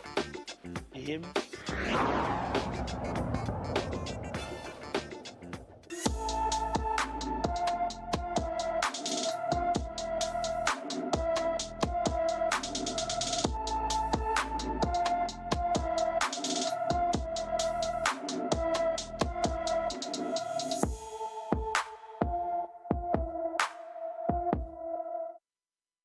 All right, folks, Anthony Edwards has been missing from Chicago since August 7th. The 13-year-old is 5 feet 5 inches tall, weighs 115 pounds with black hair and brown eyes. Anyone with information about Anthony Edwards should call the Chicago Police Department at 312-745-5020, 312-745-5020. The nation's oldest civil rights organization, Latino civil rights organization, LULAC, is demanding a Department of Justice investigation into raids in Texas targeting Latinos. That's right. Texas Attorney General Ken Paxton led this particular raid alleging voter fraud. LULAC is requesting the DOJ investigate Paxton's office for violations of the Voting Rights Act. The organization is accusing Paxton's office of carrying out illegal searches based on voter fraud. The Justice Department confirmed receipt of the letter from LULAC and the ACLU, but declined to comment further. Last week, Paxton's office announced that it was launching undercover operations and an investigation into reports alleging some organizations in Texas are unlawfully registering non-citizens to vote in violation of state and federal laws. Here's what's crazy here, Larry. This was based upon a false report, a lying report on Fox News by Maria Bartiromo. That's what started this whole deal. It was based upon a lie. And so what you have here, especially with data now showing Vice President Kamala Harris bringing Trump's lead in Texas down, significant Latino support for her as well. This is the targeting of Latino voters, trying to scare them. So I want to say the first point I want to make is I hope people realize this doesn't happen in healthy democracies. that's the first point. And so secondly, Roland, this is all about the win in November. That's all it comes down to. Thirdly, Roland, you know this is a Texan. Paxton shouldn't even be in office right now. He should have been impeached. He should be, and really he needs to be in jail for all the laws he's broken. So when you give someone like this a pass, you empower them to continue to break the law. So breaking in some 70-year-olds, not having the police kick in the door. She's actually 87. Her name is Lydia Martinez, 87. She's been a member of LULAC for more than 35 years, and she works to expand voter registration among seniors and veterans in South Texas. Yeah, having the police show up at someone's house like that, who's in their 80s, who's had a commitment to civil rights, highlights what this is about. This is not about the rights of people. And we know in terms of, Texas trying to prosecute women for, making choices about their bodies. This is consistent along that line about when it comes to actual freedoms and who's deciding who's free to do what. And once again, this is another issue relating to individuals trying to register those from the Latino community. But once again, as I said, this is not a sign from a healthy democracy. And this is why people need to make the right choices in November for the election for president and U.S. Senate right there in Texas. Texas State Senator Roland Gutierrez, he released this video because it's happening in his district. I want to be very clear here on what I have to say. Ken Paxton is nothing more than a crook, a liar, a cheat, an indicted felon that was placed on deferred adjudication for fraud. And what he did in the last week, in the last several weeks, going after Latinos in my district with police officers' guns blaring into grandmothers' houses is beyond the pale. It's beyond that. It is an outright injustice what these Republicans in Texas are doing to perpetuate their fraudulent story that people are voter harvesting. We've seen this age-old story over and over again and over and over again. It's proven wrong. But what it does do, it keeps Latinos from voting. Well, I'm telling you here right now, if you're a Latino and you're out there listening, you must wake up and you must vote and you must stop this injustice from happening. And the only way it's going to happen is if we raise our heads and raise our voices and raise our pens and we fight against these charlatans like Ken Paxton and others that want nothing more than more money and more power. We will fight and we will win. Right there, what you're seeing here, Nola, he's absolutely right. Ken Paxton, he should be in jail. He's an absolutely thug. He was indicted. I mean, I swear that case went on for damn near half a decade. And Republicans, they want to impeach him.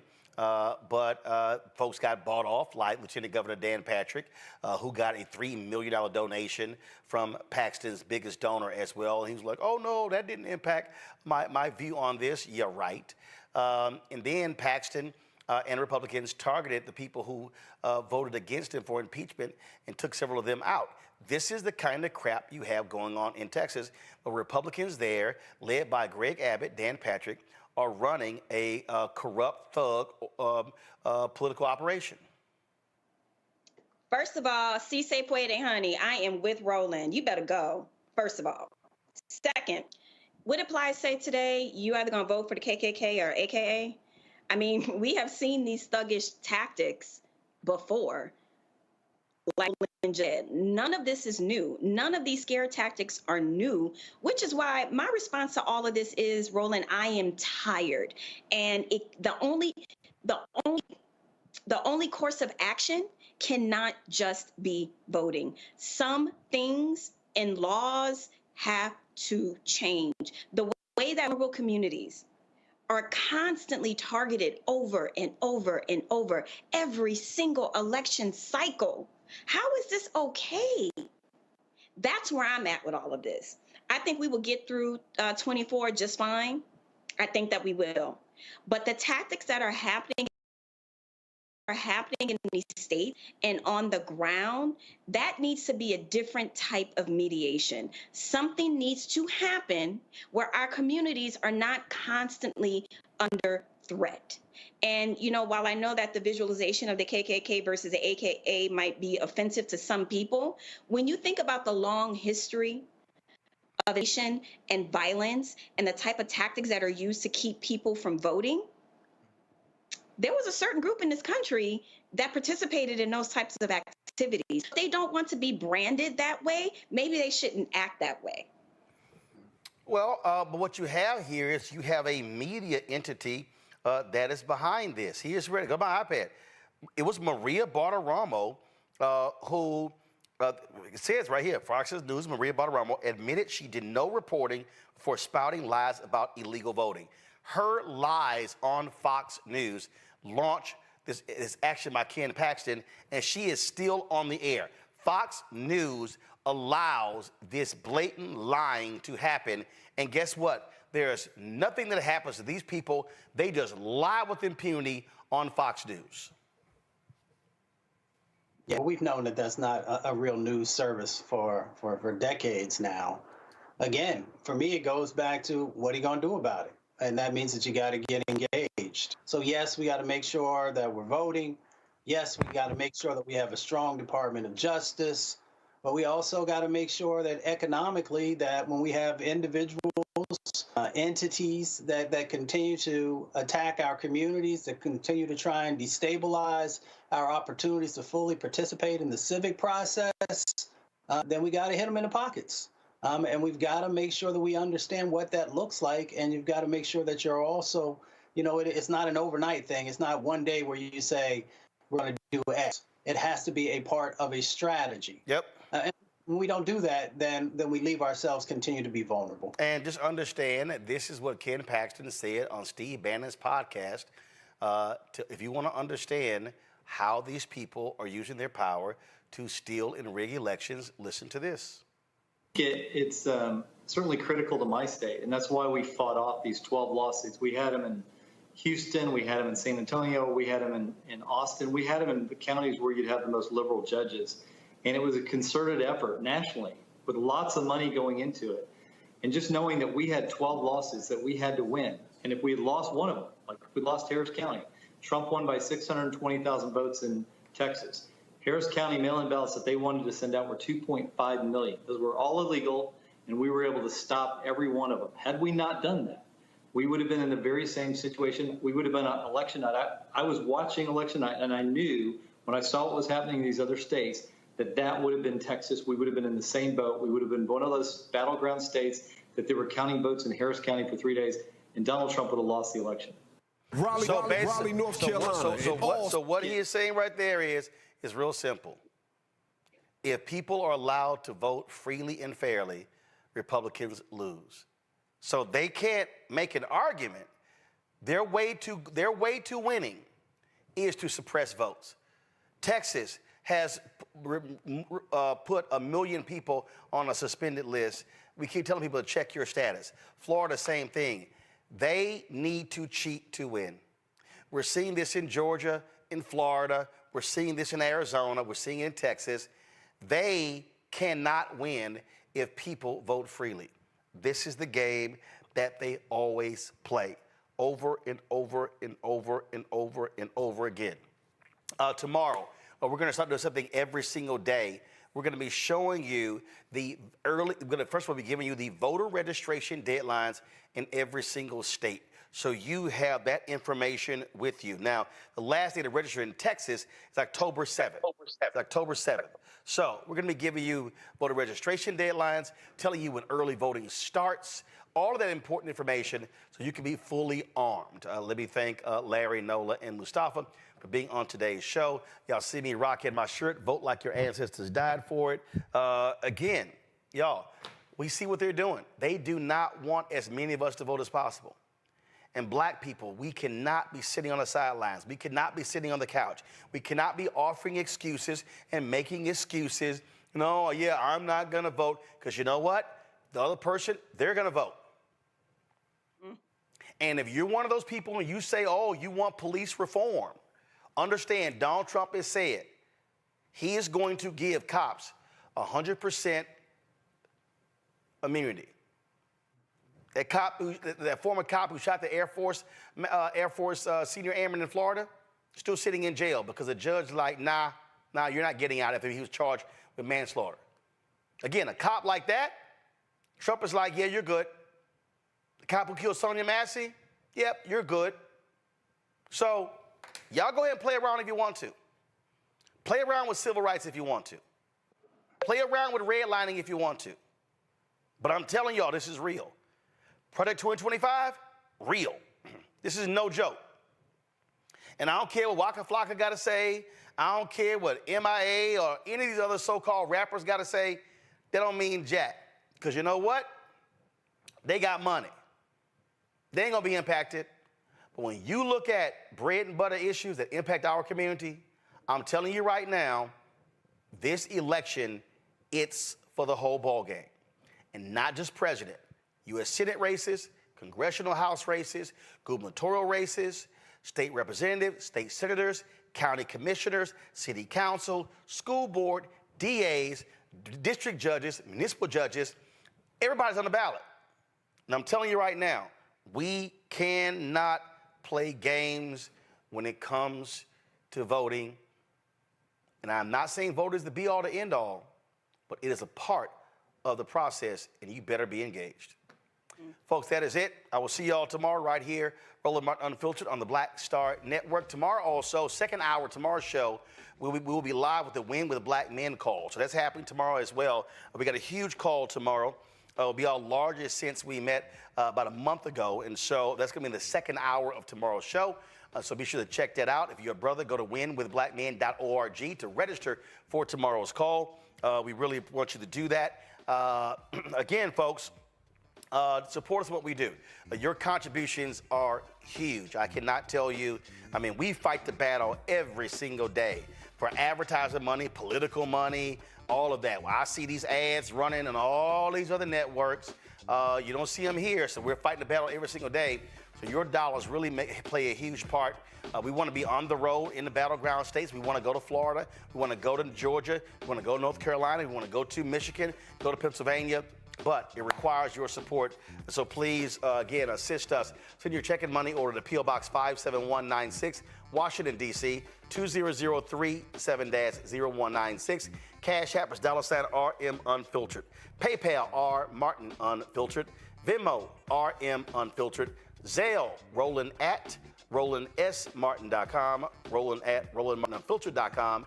Download the Black Star Network app, Apple phone, Android phone, Apple TV, Android TV, Roku, Amazon Fire TV, Xbox One, Samsung Smart TV. Be sure to get a copy of my book, White Fear, How the Browning of America is Making White Folks Lose Their Minds. Available bookstores nationwide, Ben Bella Books, Amazon, Barnes & Noble, IndieBound, Bookshop, Chapters, Books A Million, Target. Download the audio version on Audible. Folks, I will see you tomorrow. Holla! Folks, Black Star Network is here. Oh, no punches! I'm real revolutionary right now. Support this man, Black Media. He makes sure that our stories are told. Thank you for being the voice of Black America, Roland. Stay black. I love y'all. All momentum we have now, we have to keep this going. The video looks phenomenal. See, this difference between Black Star Network and black-owned media and something like CNN. You can't be black-owned media and be scared. It's time to be smart. Bring your eyeballs home. You dig?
Folks, Black Star Network is here. Oh, no punches. I'm real revolutionary right now. Support this man, Black Media. He makes sure that our stories are told. Thank you for being the voice of Black America, Roland. Stay black. I love y'all. All momentum we have now, we have to keep this going. The video looks phenomenal. See, there's a difference between Black Star Network and Black-owned media and something like CNN. You can't be Black-owned media and be scared. It's time to be smart. Bring your eyeballs home. You dig?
Today is Wednesday, August 28th, 2024. Coming up on Roland Martin Unfiltered, streaming live on the Black Star Network. Tulsa, Oklahoma could have its first black mayor. State Representative Monroe Nichols is headed to a November runoff election. He will be joining us to talk about his history-making campaign. Vice President Kamala Harris and Minnesota Governor Tim Walz are back on the campaign trail. The deal kicked off a two-day bus tour in southern Georgia. Governor Walz told the International Association of Firefighters that Trump isn't going to fight for them like he and Harris would. We'll show you all of that. Plus, rapper Yellow Pain's My Vote Don't Count is a civics lesson for everyone. He will join us to talk about this song. Plus, Justice Ketanji Brown Jackson voiced her concerns about the Supreme Court's decision in the presidential immunity case. Plus, the Win with Black Men call taking place in our second hour. We'll be live with that as well. Folks, it is time to bring the funk on Roland Martin Unfiltered. On the Black Star Network, let's go. He's got whatever the miss, he's on it. Whatever it is, he's got the scoop, the fact, the find. And when it breaks, he's right on time and it's rolling. Best believe he's knowing. Putting it down from sports to news to politics. With entertainment just for kicks, he's rolling. It's on go, roll, y'all. It's Roland Martin, yeah. Rolling with Roland now. He's funk, he's fresh, he's real, the best, you know he's Roland Martin now.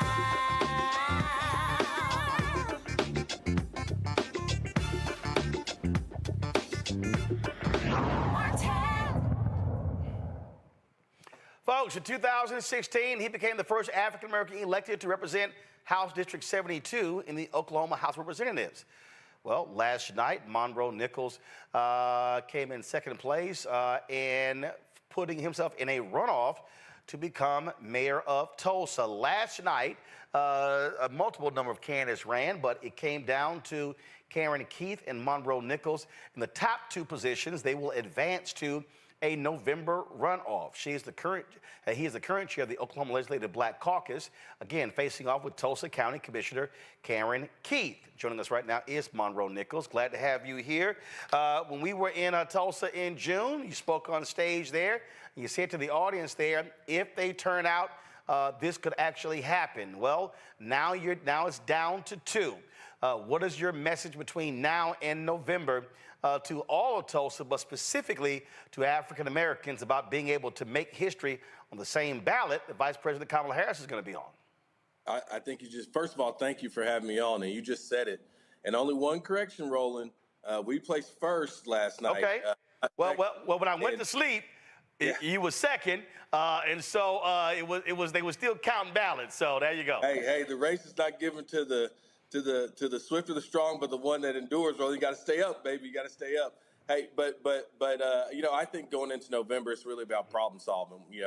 It's clear. I said when we were on the stage there at Legacy Fest, if our people go vote, we win. Our folks went out and voted. We won. And what we were able to do is bring that infectious momentum that no matter what part of town you lived in, we were aligned on the need to do things a little bit differently in Tulsa. And so I'm glad that we were able to perform well. When we started this race, we were 20 points down. Last night, we placed first in a primary or in a general that was very competitive, and it was all about problem solving, convincing people to go vote, letting them know their vote mattered for the future of this community. One of the things that on that stage we talked about, and folks can raise money, but you got to have ground game. Right. And so now the other candidates drop away. Now it's a whole new race. It's a reset. And so what are you saying to voters in Tulsa in terms of what your vision is for that city moving forward? Yeah, hey, like I said, we talked about solving problems from the start. We are in the midst of a homelessness crisis in this community. If you go to monroeformayor.com, you'll find our strategy to end homelessness as we know it by 2030. About some of the challenges we have with our state superintendent. We've been talking about how do we improve student outcomes and give kids a fair shot in Tulsa, Oklahoma. Again, that's on the website. We've talked about how do we get past some of these really stubborn issues, and I think people really aligned around that. We didn't have the most money by any stretch of the imagination, but to your point, we had the ground game. We went to neighborhoods. We were on doorsteps. We talked to people about solutions, and what we found was, it turns out, how long you've known somebody, how long somebody's been around is not the most important thing. People have a plan for the future and how they're going to meet the moment is the most important thing. And I think going into November with Vice President Harris at the top of the ticket, we're all going to be having this conversation about this new generation of leadership that is focused on problem solving. I think we take that message into November. We take what was a first place finish in a multiple candidate general election. We take that to the runoff. We make history. I become the first black mayor in this community. When we talk about Oklahoma, people say, "Oh, it's a red state." It doesn't get the attention when it comes to presidential politics. You're not going to see, hell, you're probably not even going to see Donald Trump come there, and so they don't spend time because it's not a battleground state. And so, what do you say to folks that, hey, that's fine, that's at the top of the ticket, but the reality is those down ballot races are just as critical, and the reality is more people are impacted by local races, mayoral races, city council races, county commissioner races, than they are really presidential. Yeah, absolutely. I mean, you want to talk about police accountability, you want to talk about economic opportunity, you want to talk about infrastructure, all those things. Those decisions are made by people who are elected in local elections. I know the attention goes to the federal races, but everything that happens around here, like I said, everything from public safety to trash pickup, that's going to be your mayor, that's going to be your city councilors, that's going to be the folks who are in these elections that sometimes it's hard, Roland, to see the difference between candidates. These are nonpartisan races oftentimes. And so folks sometimes don't engage because it's hard for them to see the difference. But these are the ones that matter. The big one matters too. And I think I want to just give a shout out to Tulsa, Oklahoma. Although Oklahoma's a red state, Joe Biden did beat Donald Trump in the city of Tulsa. And so we're a city that's becoming a little more blue. We're a little purple right now. We're becoming a little more blue. And I think that's a positive thing. That means we're becoming more diverse. We're thinking about problem solving in much different ways. But I would say, look, these local races are critical. but we are a city that's kind of becoming a little blue pond in what is a sea of red, and I'm excited about that. Obviously, you got to raise money. So if you want people to support you, where do they go? They go to monroeformayor.com. We were outspent by about $300,000 in this race. And in a local race, that's a lot of money to be outspent by. I need folks to support this campaign because, again, if we get it right in Tulsa, then you can get it right in Baltimore. If you get it right in Baltimore, you get it right in Detroit and everywhere across the country. We are in this together, and the best ideas for moving this country forward are going to come at the local level. And I need folks who are watching, folks who are your followers, to really kick in, because we can make history in Tulsa, and that is step one to really righting some of the wrongs that we know were in Tulsa's past. And I know the legacy of the race massacre and everything else, but I need folks to support. Go to monroeformayor.com. And I would certainly appreciate any help folks are willing to give. Well, certainly hope you've reached out to Charlie Wilson for him to come back and help you with this campaign. Sir. Yes, sir.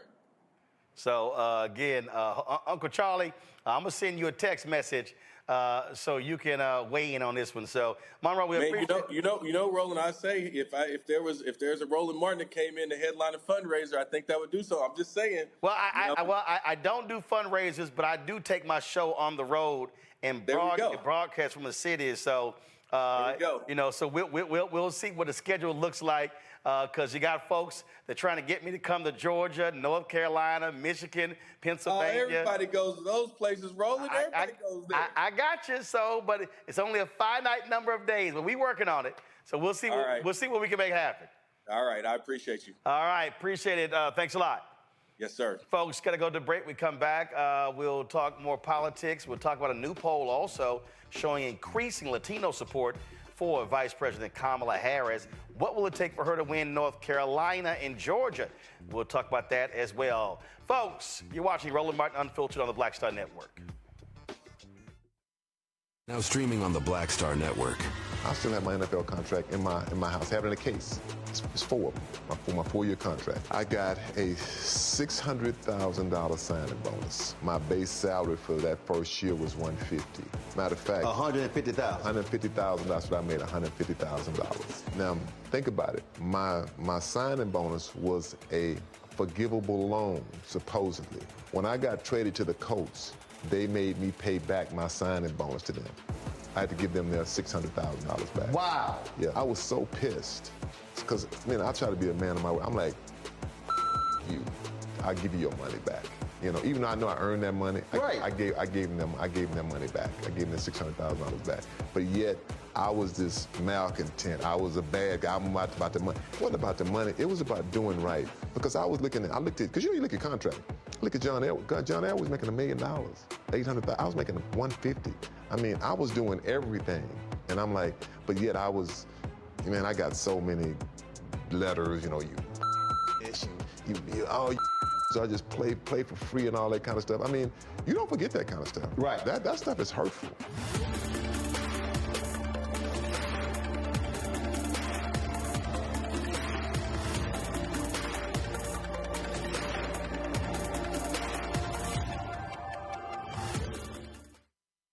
Hey, it's John Murray, the executive producer of the new Sherry Shepherd Talk Show. This is your boy, Earthquake. And you're tuned in to Roland Martin Unfiltered.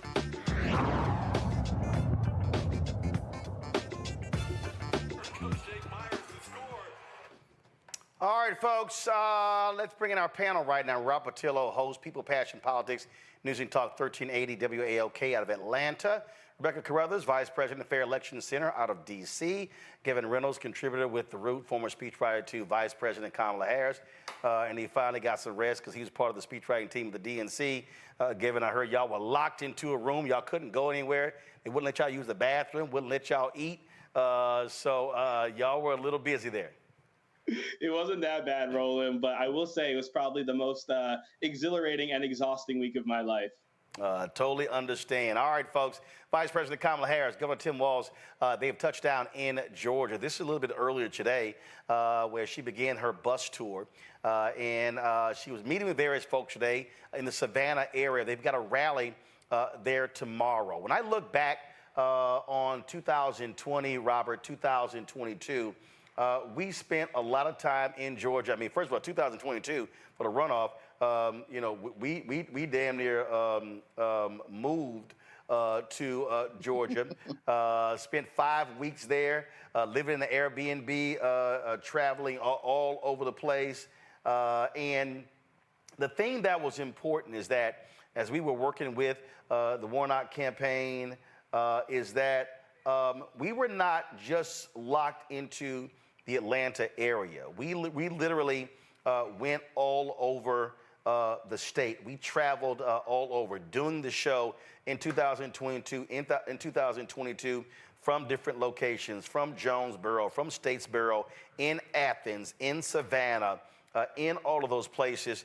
And the reality is, the only for Harrison Walz to win Georgia, it is going to take a seriously strong ground game there. And because here's what you have in Georgia, and the same in North Carolina. You have significant black population in rural parts of the state that normally don't see candidates. Warnock is from Savannah, and so where they're going, but they're going to have, in order for them to win, and unlike 2020, you don't have Warnock and Ossoff on the ground. So you had all of that energy that was happening for Democrats in 2020. They have got to really spend time in Albany, in those type of towns where you have large black population, to drive those numbers up to offset the MAGA vote. Because you know Governor Brian Kemp's, his machine is going to be on the ground for Donald Trump. You're absolutely correct. And actually, there's a Fox News poll that just released at the beginning of the show. It shows that in Arizona, Harris is up 50-49. In Nevada, she's up 50-48. North Carolina, she's down 49-50, so a 1-point race. And in Georgia, for the first time this year, she's up 50-48 on Donald Trump. And hold on, just hold it. I'm going to show it right now. And the exact same poll also shows that it's 50-49 in Arizona. Go right there. So again, you're seeing what's happening there. But the bottom line is this here. What you also have is what's going on with white voters, and that is Trump, significant percentage with white voters. But you're seeing how the latest poll, according to Matt Barretto, how she's even doing better among Latinos, and could very well, like right here, it shows 42% of the Hispanic vote for Trump. According to Matt Barretto, she could actually take her Latino support above 60 to maybe 65% and drop his numbers there. But that means, again, strong ground game. Exactly. And this is where that $540 million comes into play, because she can complete places that Democrats normally don't. I'm born and raised in Georgia politics, from Waverly Hall, Georgia, which is in Harris County, near Hamilton, north of Columbus, south of Talbotton. So I know the state. I've been to all 159 counties on 3 different campaign occasions. Trust me when I say this. Leave Metro Atlanta. You have to go to all the other black populations in the state, because in Metro Atlanta, we're used to big things. We're used to Super Bowls. We're used to World Cups, Olympics, etc. You go down to Albany, Georgia, to Fort Valley. You go to Oglethorpe, to Montezuma. You ride through Meriwether County on down to the border. Guess what? Those people have never seen a national politician and a national black politician come down there to get their votes. Those votes are to be had. They simply need someone to come talk to them. Yep. They're opening more field offices in the area. That has to continue. If you win Georgia and you win North Carolina, it changes the electoral map for the next generation. Because one thing that we're seeing with the Republican Party is Donald Trump has decided to not run as a Republican in the Republican race. He has decided the only conservative values that Republicans care about are tax cuts and racism. That as long as you provide them tax cuts and racism, they don't care about pro-life, they don't care about traditional family, they don't care about military, they don't care about foreign policy. All they care about is tax cuts and racism. Because of that, you're seeing a capping on his support. He's not going to drop below 43.5% of the vote, but he's also not going to get above about 47 or 48%. This is the opportunity that Harris has to close the door and close the deal. Do not do what Hillary did in 2016 and get profligate at the end and disappear off the campaign trail. You have to push through. You have to rally your voters through. You have to be organizing not just with the Divine Nine and with the churches and with the traditional rights organizations. You have to be granular. You need to be down there with Fair Fight. right. You need to be down there with INSAE and New Georgia Project. You have to be down in every single county and compete in all 159 counties, because remember, the last election came down to under 12,000 votes. So anywhere that you can find voters, anywhere you can shake the trees. And remember, we have a new Republican elections board that is working to suppress every vote that they have. So if you think you can win by 1 or 2 points, no, you got to win by 5 or 6 just to be safe for what they're going to be doing to try to contest the election. And look, I mean, this here is when you talk about, you know, the difference here with difference with the election. Henry, go to my iPad. This, of course, was us in 2020. Well, you're not dealing with those sort of events now. That's not COVID, where everything was cars and we were sitting, I mean, folks were literally staying in their cars and as they were involved. And so it's going to require a different type of campaign. And this is also, Rebecca, where you maximize your surrogates. I can tell you in 2020, we had events where Portia Williams and Jermaine Dupri and others were actually traveling around the state, where they were going to those places. Warnock could not be everywhere. And so that, to me, is also how you deploy folks there. Black Voters Matter had rallies there. Actually, it's interesting, if I find it, I remember a Black Voters Matter rally where they had Waka Flocka and his wife. Now he's supporting Trump. At one of those events. And so you have to really work the state there. There were some black politicians. I was talking to someone, and several of them didn't know about the vice president's travels there in Georgia or what the plan was. And here's the other thing that people don't understand there. In a lot of those places, Rebecca, you've got black preachers who own very small gospel radio stations. Mm-hmm. In those towns, those stations are huge. Those black newspapers and outlets are huge. And so you've got to have, and this is what too often with these presidential campaigns, you can't bring in somebody from Ohio and plant them in Georgia. If you want to win Georgia, you need Georgians running the show because they know where the votes are and where the people are. You know, I'm listening to all these great things that Robert's talking about and thinking back to 2020 and then in 2022, but there are things that are different now. Fair Fight really isn't functionally around anymore. New Georgia Project, INSAE is no longer there. Their next CEO, as of a month ago, is no longer there. So unfortunately, there is. But you got Helen Butler, you got Georgia Stand Up with Deborah Scott. You still got Black Voters Matter. So you got groups who are there, who are on the ground, who are doing the work. Yes, and that's what I was getting ready to turn to. You have Black Male Initiative. You have groups that are doing the work that haven't been as nationally recognized, and as much national money hasn't poured directly into those groups, because Fair Fight was the flashy one. New Georgia Project was flashy, but there are groups on the ground that are still doing year-round organizing on particular issues. They've been fighting back to get more people put on the voting rolls, not quite as fast, but, trying to combat what Brian Kemp and his minions are doing with trying to purge and effectively put a thumb on the scale in terms of trying to get rid of the types of voters who are likely to support Kamala Harris candidacy versus a Trump candidacy. So there are moving parts and positive things that are happening in Georgia. But back what you were saying about these small radio stations, growing up in a rural state, AM radio is so important. AM radio is still very much listened to in those rural routes, in those rural areas. That's what people are tuned in to listen to because they hear their local news. It's not this satellite stuff like when we see on television, like Sinclair buying up a bunch of broadcasts and local stations across the country. But AM radio is still very much local based compared to FM radio, which tends to satellite in national syndication rather than having local DJs, local people, literally reading the equivalent to church announcements on AM radio. And that's the type of grassroots effort that's going to take if you need people to turn out.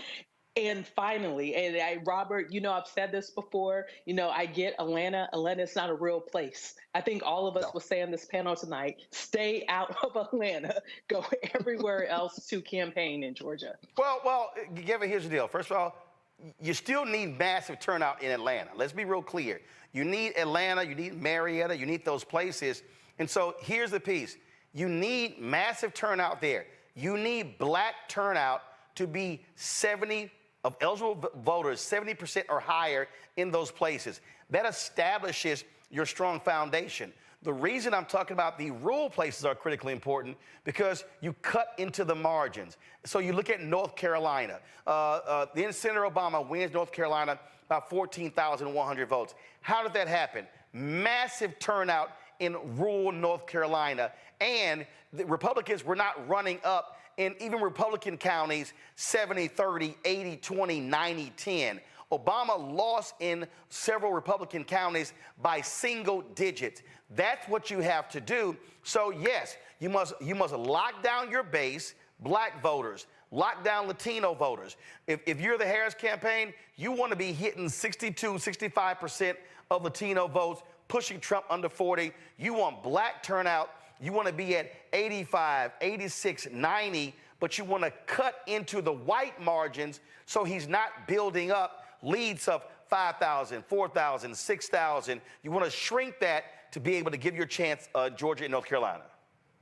No, absolutely. And I think the reason why we're talking about Georgia in the first place is because we have Atlanta, right? You look at a state like North Carolina, yeah, they have the triangle, they have, Charlotte, they have these big cities, but they don't have an Atlanta. So I do think it's important. Well, but hold up. I got to stop you there. What has happened is the numbers show, got to stop you, because what the numbers show you, North Carolina, Charlotte, Raleigh, Durham, and those suburbs, they run up big numbers there. Biden ran up big leads there. He lost by 2.5 points in 2020 because they didn't do well in rural Georgia. That's how Sherry Beasley lost her awful Senate campaign, also because they ran an awful campaign. When she lost the Supreme Court race by 401 votes, same thing. And so again, you lock and load on your big counties, but you don't ignore the rural parts of the state.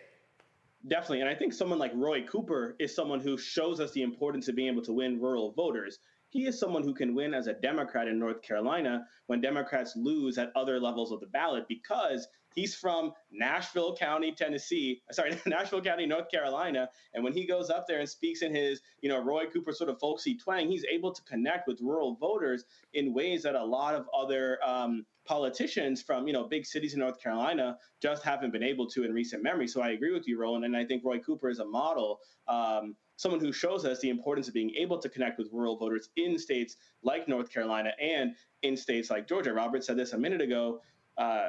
President Biden and Vice President Harris won the state of Georgia by, it was like 11,700 votes, I believe. And so this, y'all, is going to be so close. But if you look at the momentum that the Harris campaign has been able to build, an incredibly successful convention last week. I was there, as we said a minute ago, Roland. I felt that energy in the room was electric. But there are fewer than 70 days left now between now and the election. And now is go time. It's get out to vote. And that 70 days, that's until Election Day. Early voting is going to start before that. And in some states, it's starting in just a few weeks. And if you look at the state of Georgia, the Harris campaign has amassed a network of over 35,000 volunteers, over 170 staffers, 24 coordinated campaign offices. And what that is, it's the largest in-state operation of any Democratic presidential campaign cycle ever in the state of Georgia. So, Roland, that is the ground game that we need. It's so important that we have local voices in communities across the state of Georgia who are able to be there even after this bus tour, is over, and as important as the bus tour is. But once the bus leaves town, you got to have those local voices validating the work of Vice President Harris and Governor Walz so that voters know that they are the ones who will fight on their behalf. So I'm excited by what's going on, and especially excited that a stop along the way will involve a speech at the oldest HBCU in the state of Georgia, Savannah State. This here is Vice President Harris, Governor Walz in Hinesville, Georgia. You can turn the audio, folks. This is them there at a high school. The band was playing there. And so go ahead and play it.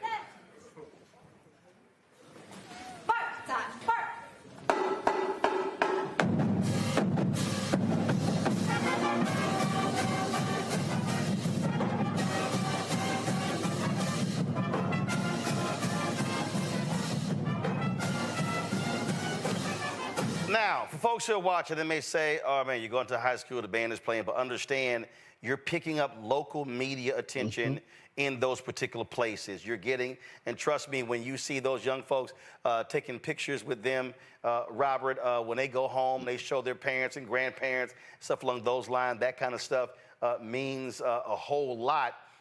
And again, when they leave, obviously they're going to leave, but that's where you then you have to come back, you got to touch him. You got to touch him. You got to be able to hit him. And then when you have those groups that are also grassroots groups, you know, when you look at for young voters, Tom Steyer's group, the work that they do. Again, when you look at those groups that are specific in Georgia, which is why we always say you got to fund those groups as well in order to be able for them to be on the ground. We did our Win with Black Men call. You know, some people were like, well, you know, why don't y'all not send all your money to the campaign? We said because we took $450,000 of that money and going to several groups to drive them on the ground to touch black men, because that's what you have to do. It all can't be TV ads. And Roland, on that point, people who aren't from the state, I would like to remind them that Atlanta and Georgia are two different places geographically. Don't confuse them. People from South Georgia generally don't like folks in Atlanta. We consider them to be the big city folks with bad attitudes who come down south to buy watermelon and cordial and act like they too good to get out the car. And ain't no difference between Philadelphia, Pittsburgh, and the suburbs where they say the rest of Pennsylvania is Alabama. And you're exactly right. And so to that, you have to be activating local leadership. You have to be working with a Keith McCants. You have to be working with down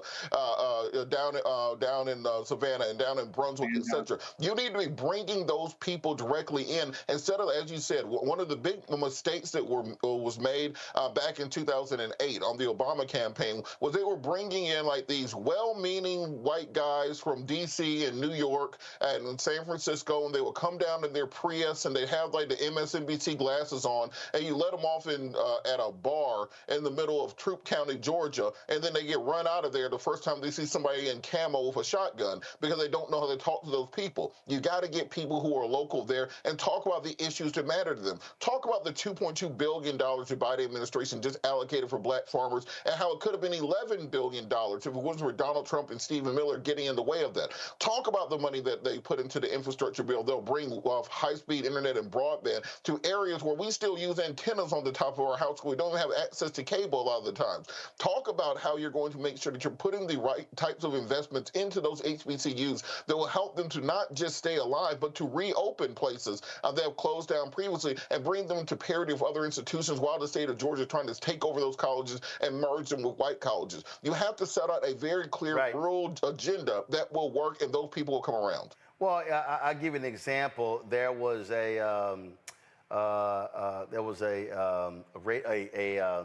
Atlanta radio station, and they had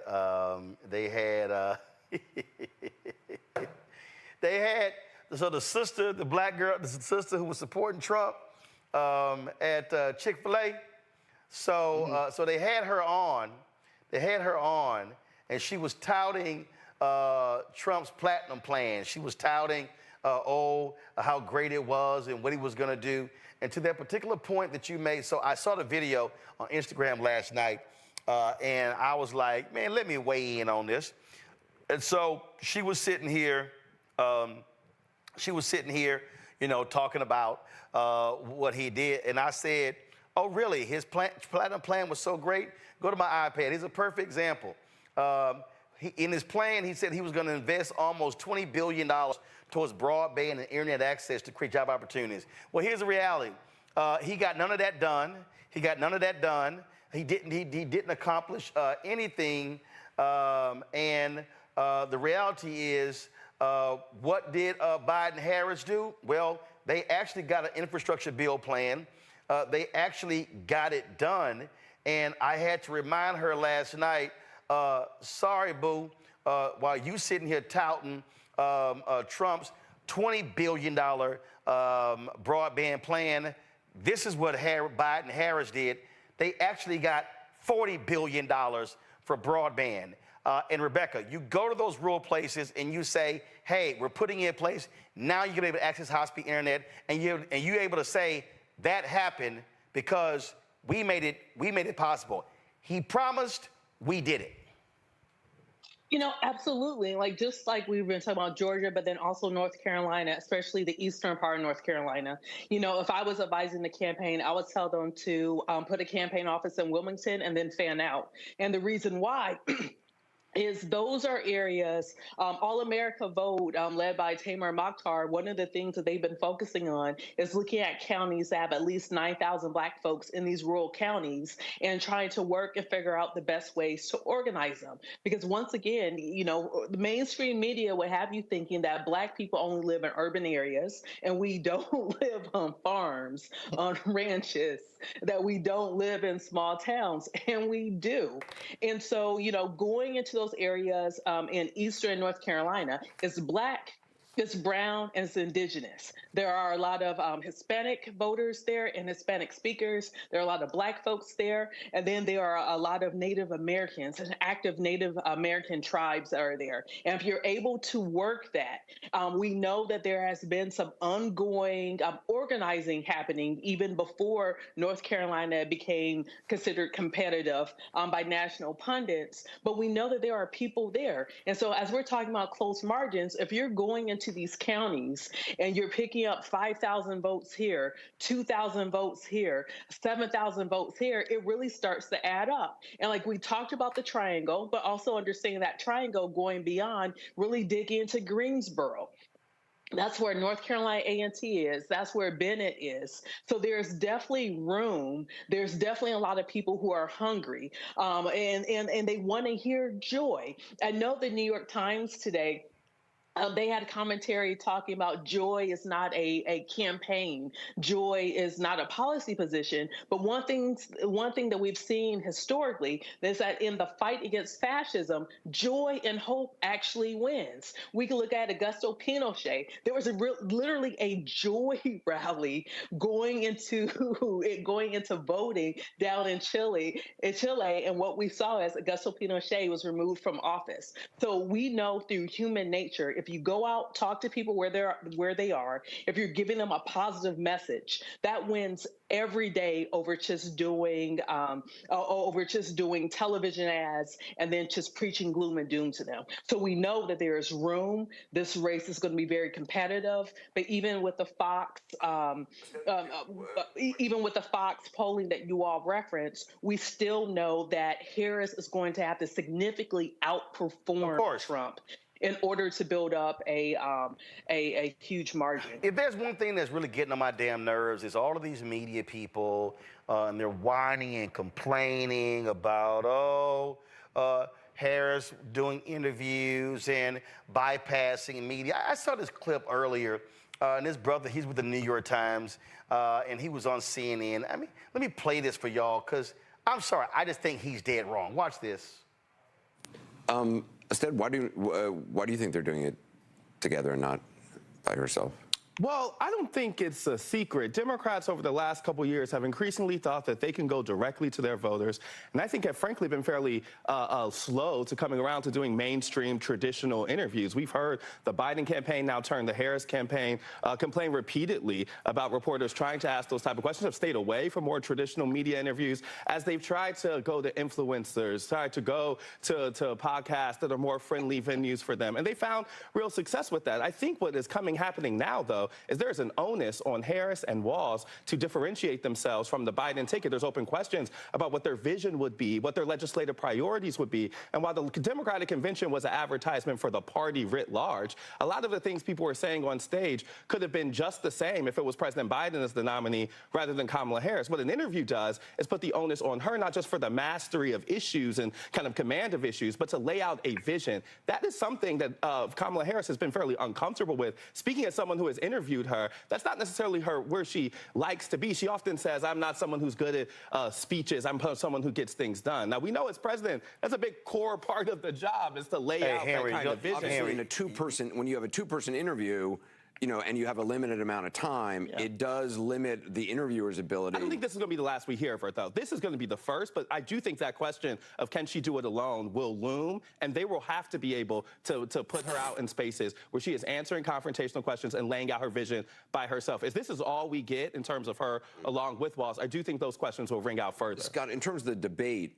Oh, I think that black. All right. You know, let me. I'm trying my best. I'm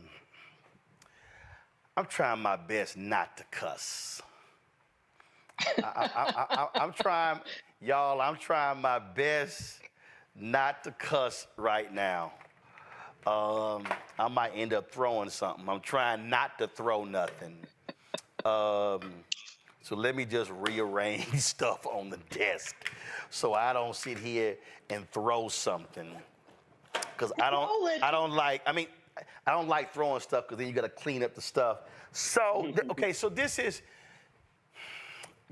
my problem with what I just heard. First of all, the brother Usted is talking about, well, you know, I've interviewed her and when she's doing, you know, these interviews. Okay, so let me remind people of something. When he was interviewing her, she's the vice president. So therefore, she's supporting the policies of the president. So then when he's like, well, you know, if you watch the Dem convention, it was like a continuation of Biden policies. She's the vice president. Can we stop acting like she wasn't there?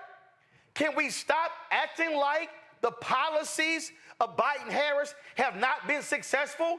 Can we look at the economy? Can we look at bringing inflation down? Can we look at the infrastructure bill? Can we look at student debt relief? Can we look at these things and say, oh, I'm sorry, they've actually done some stuff that's worked. So why in the hell would you not continue some of that?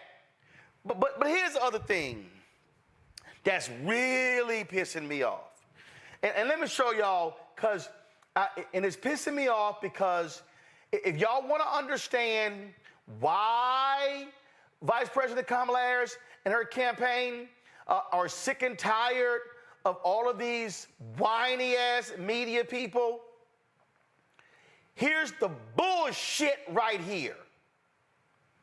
Mark Knoller, longtime CBS, should CNN have insisted on a one-on-one interview with Harris and turned down a joint interview with Harris and Walz?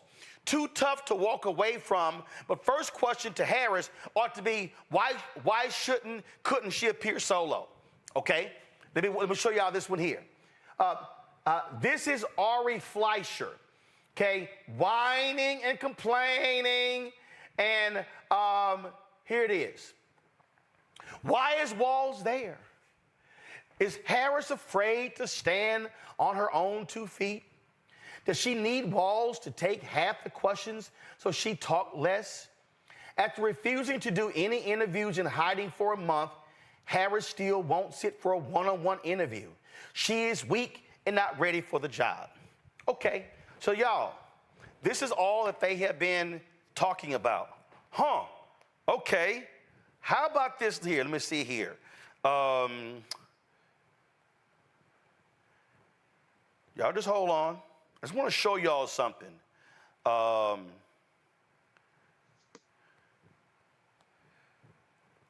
Because obviously, all of these idiots have forgotten this. Let me pull this up. Let me go to this right now. This is 2008. What is this? This is the CBS Evening News with Katie Couric. Come on, go to it. Who do you see? Sarah Palin, who was Senator John McCain's nominee for president. She's sitting in an interview. Let me just sort of scrub this. So, my God, who do I see right here? I see McCain and Palin sitting for an interview. Really? Yeah, sit for an interview. Let me go back here. So let me see about this here. Obama and Biden and joint interview. Let me see if I can come up with a moment where the two of them actually sat down for a joint interview. Yeah, it actually happened. It actually happened. Oh, let me also, if I go through here, you know what I'm going to find? I'm going to find video of Mitt Romney and guess what? Congressman Paul Ryan sitting for a joint interview. And I'm also going to find, Donald Trump and Mike Pence sitting for a joint interview. I'm going to find by Hillary Clinton and Tim Kaine sitting for a joint interview. And I'm also going to find, Trump and J.D. Vance sitting for a joint interview. So I'm sorry, help me out. 2008, 2012, 2016, 2020, 2024, the nominee as well as the VP pick have sat down for joint interviews on both sides. So, Gavin, why in the hell all of a sudden it's like, oh my God, goodness, the walls are coming down because Vice President Kamala Harris is just doing the exact same thing that Trump, Obama, Biden, Hillary, McCain, all of them did? Well, I guess, what does she have that they don't have in common with her?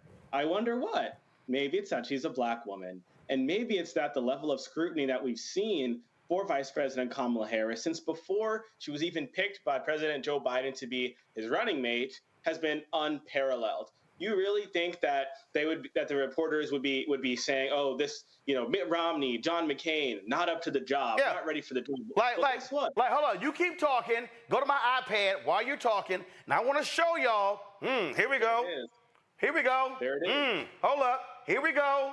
Here we go. Okay, what's the big deal? Gavin, go ahead.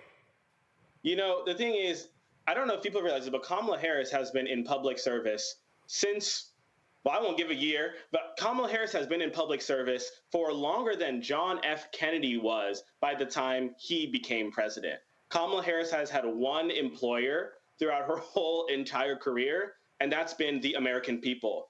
She served as a prosecutor in the Bay Area. She served as district attorney of San Francisco. She served as a United States Senator from California. I skipped over AG of California, and now she's vice president. So I'm really not sure what else the media is looking for from her before they can say that she's ready for this. Because here's what they're doing, Rebecca, and I saw you shaking your head when we were playing the video. Here's what they're doing. J.D. Vance and the Republicans started this talking point. And then the media said, oh, let's run with it. And so they've been running with it since before the convention, no interviews. And I saw it happening. And I said on this show, y'all, watch what's about to happen.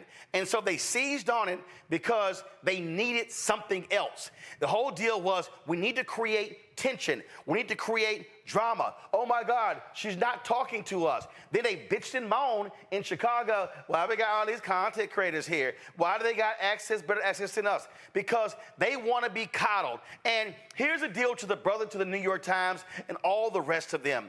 Guess what? Y'all don't get to run this shit anymore. Y'all are no longer the gatekeepers.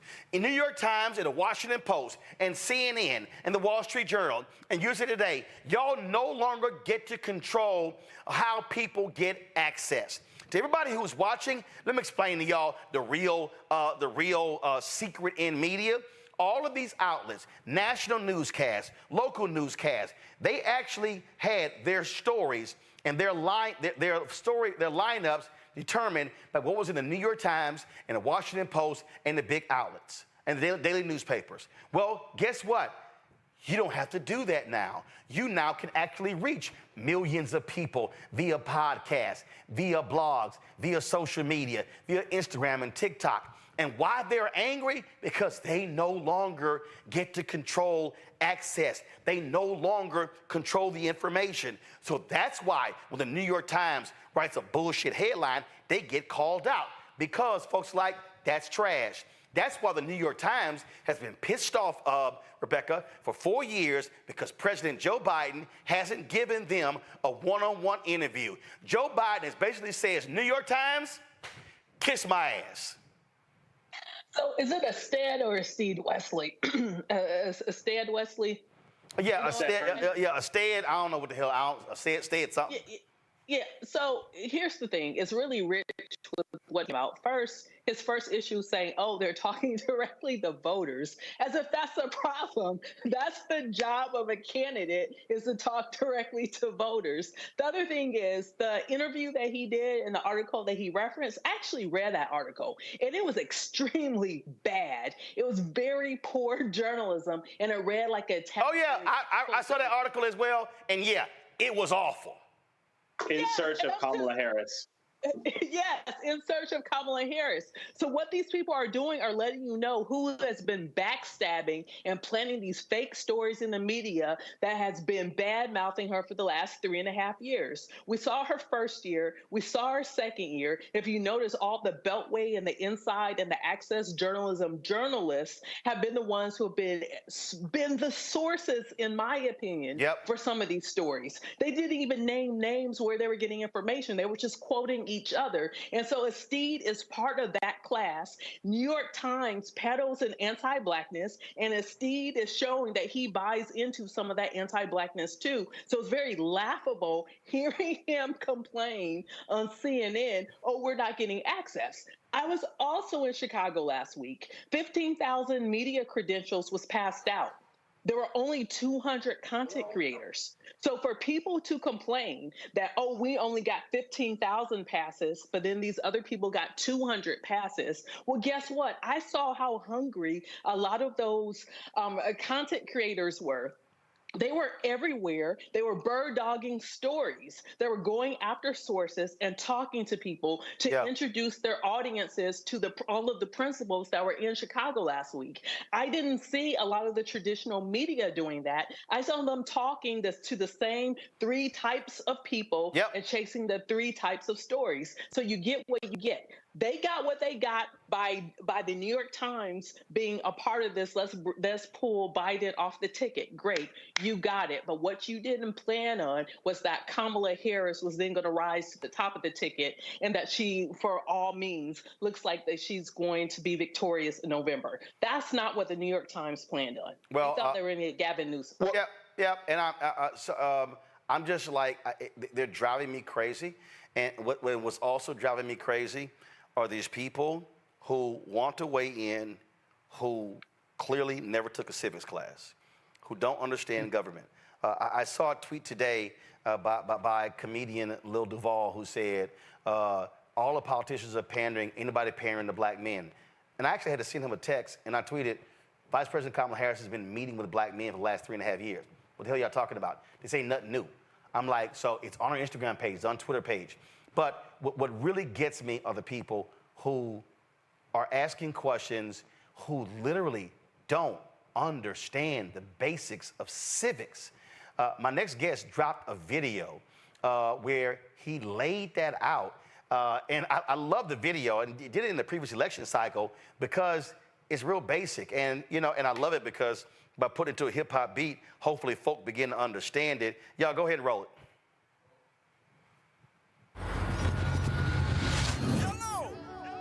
I know the world won't give me nothing, so I gotta take it. And I know it's a way we can win. Why won't nobody say it?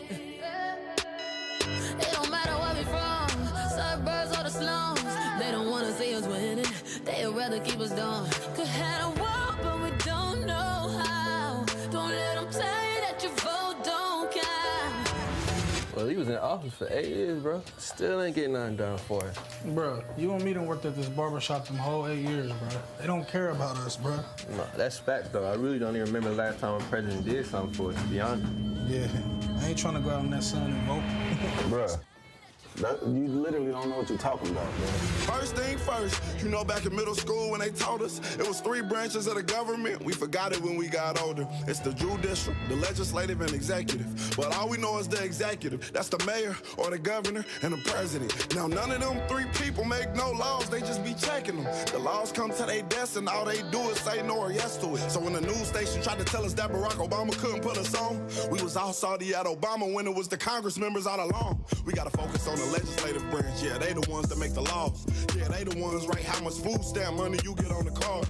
But when people that wanted to help us wanted the job, I know they probably lost. Cause we ain't even know their name, we ain't know their face, we ain't know it all.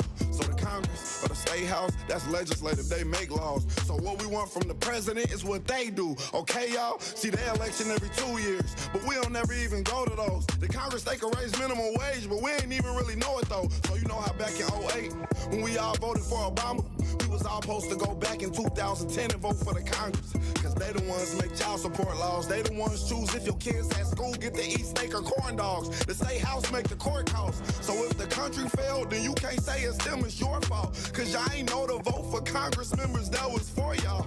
And they don't gotta leave after 4 years, and we just let them sit. See, they don't wanna tell you this, they want you to focus on the president. Now the third branch is the judicial, that's judges. They the reason why John Crawford and Trayvon ain't had justice. So when Meek Mill got locked up just for popping willies, we blame the judge and not the city when they let her get voted in, cause they ain't know who to vote against. Imagine life on the other side. Roads better, schools better, everybody get their license back, grocery store food better, custody of your kids back, homeless people get new shelters. If we gon' fix the U.S., we gotta start with them 2 letters. Me and you, somebody told us that the government wanna keep us broke, but the only reason why those people in the government is cause we ain't vote. And I ain't talking about the president, I'm talking about the ones we ain't know. See, they was gonna try to keep it low, but it's gonna hurt them when they see the polls. I know the world won't give me nothing, so I gotta take it. And I know it's the way we can win. Why won't nobody say it? It don't matter where we from, suburbs or the slums. They don't wanna see us winning, they'd rather keep us down. Could have a walk, but we don't know how. Don't let them tell you that your vote don't count. Folks, that was rapper Yellow Pain. The video is My Vote Don't Count. He did that with my girl, 7th Streeter. He joins us right now. Man, you have no idea. When I first saw this video, I was like, oh my God, thank goodness. And when you laid out in the video, y'all didn't come back in 2010, and that's when they took over. When they took over, I remember sitting on a set, bro, at CNN that night, and it was horrible. I'm sitting there, and Eric Erickson with RedState.com, major conservative, giddy as hell. He was sitting here, he was just sitting there going, we flipped 16 state legislatures. We flipped governor's mansions. They took over. He was sitting there, I was sitting there, and I was like, shit. And it was there. And it was after 2010, North Carolina, they started changing the voting laws. And then Shelby v. Holder, and it was all downhill. Democrats lost more than 1,000 seats all across the country because folk were so hyped about Obama, they forgot, as you laid out, the rest of the political infrastructure. Yeah. So when you did this video, what year did you do this? The video was in 2020. Did something piss you off, or you were like, yo, I got to do this? Honestly, yeah, learning the information is actually what pissed me off, to be honest. Because prior to that song, I was on the complete other side of voting. Like, I was just like a lot of, the young people now who are like, the electoral college, they choose who the president is. So I'm not voting. I had voted for Obama back in 2012. And at that time I was struggling, I was broken. I was like, and I remember like the slogan that yes we can, I was saying it, I was looking forward to my community changing. And then when things didn't change, within the next few years, I was just so discouraged from the whole system. I had to put so much work in to make my life change, and I was like, the president would never help us. And then I had a cousin, Desiree Tim. She was running for Congress for 2020, but she reached out to me like midway through 2019, maybe somewhere around like April, May. And then she started to tell me about, she asked me, why don't you, first she asked me to make the song. And I told her no, because of those reasons. And then she said, well, why don't you want to vote? You know what I'm saying? What are some things that you want to see change? And I started to name them, and everything that I named, she hit me right back. I told her the potholes in the street. She said, well, you know, it's an infrastructure bill. It's a transportation bill that can be passed that could get the road work expedited. And she was going through all of these things, from getting people out of jail. And mind you, I'm one of those people, like, I was already, like, pretty much famous, you know what I mean? So, you know, I have millions of views and stuff. So I do very deep emotional passion in music. So I'm on fire for changing my community and the things I could do. I can't come from a really big family. So I'm always on fire for things that can help, you know, the state of my community. So when I found out that voting was actually the key to changing all of the things even on a small level, when she was telling me about the state and local government, it's kind of sad, because those are things that I had never even knew existed. Yep. You know, I never knew none of those things existed, and you're seeing it repeated today. You know, people are complaining and putting so much pressure on Kamala and Trump, and what are they going to do for the black community? And they're not even asking their city council. They're not even asking people on the school board how they plan to allocate the money. You know what I'm saying? Like, when they get elected. Well, here's a perfect example. Today, Texas Governor Greg Abbott posted his tweet, $140 billion coming to Texas from infrastructure.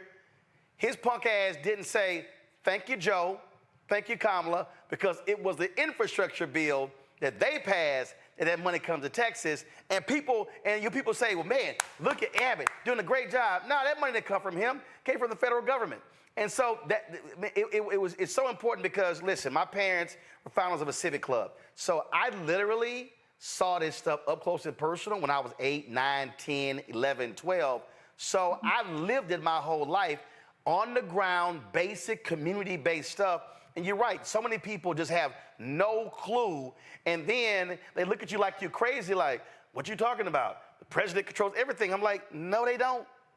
Yeah, and that's what really upset me into making a song. You know what I mean? It was like, you know, I have been lied to. You know what I mean? And not even just lied to, but just completely uninformed about how the process worked. And once I fully understood, you know, just how important it was, it's like, if I don't do this, who will? You know what I mean? If I break this down, who will? I make music that help people understand things that they just may have turned a blind eye to. Yep. And what I did with this song. Questions from my panelists. Robert had to go. Rebecca, what's your question for Yellow Paint? Sure. So based upon like the reactions with this video, what do you think the message should be, especially with targeting black men, on the importance of voting and targeting black men to convince them that it's in their best interest, it's in their family's best interest for them to vote? I think what the turning point for me was, and what I think the turning point will be for a lot of other black men, is instead of telling them, we're always telling, you know what I mean? We're always saying, go vote, go vote, go vote. But they don't know why they should vote. Yep. I mean, they have no idea why they should vote. And trust is everything. And right now, it's in short supply. You know what I mean? Many voters feel like the system doesn't matter. They're not understanding, you know, promises feel empty. It's police brutality and, you know, economic inequality, all type of things. So I think the biggest thing that we need to do is ask them.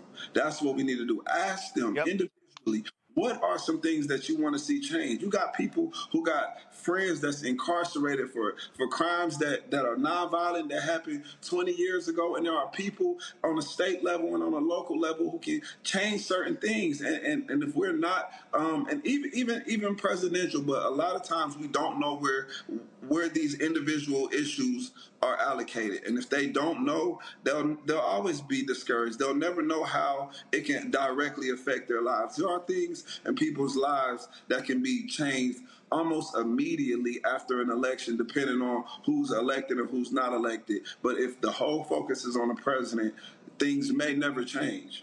What I do is when I encounter people, I ask them, what are the 3 things you care the most about?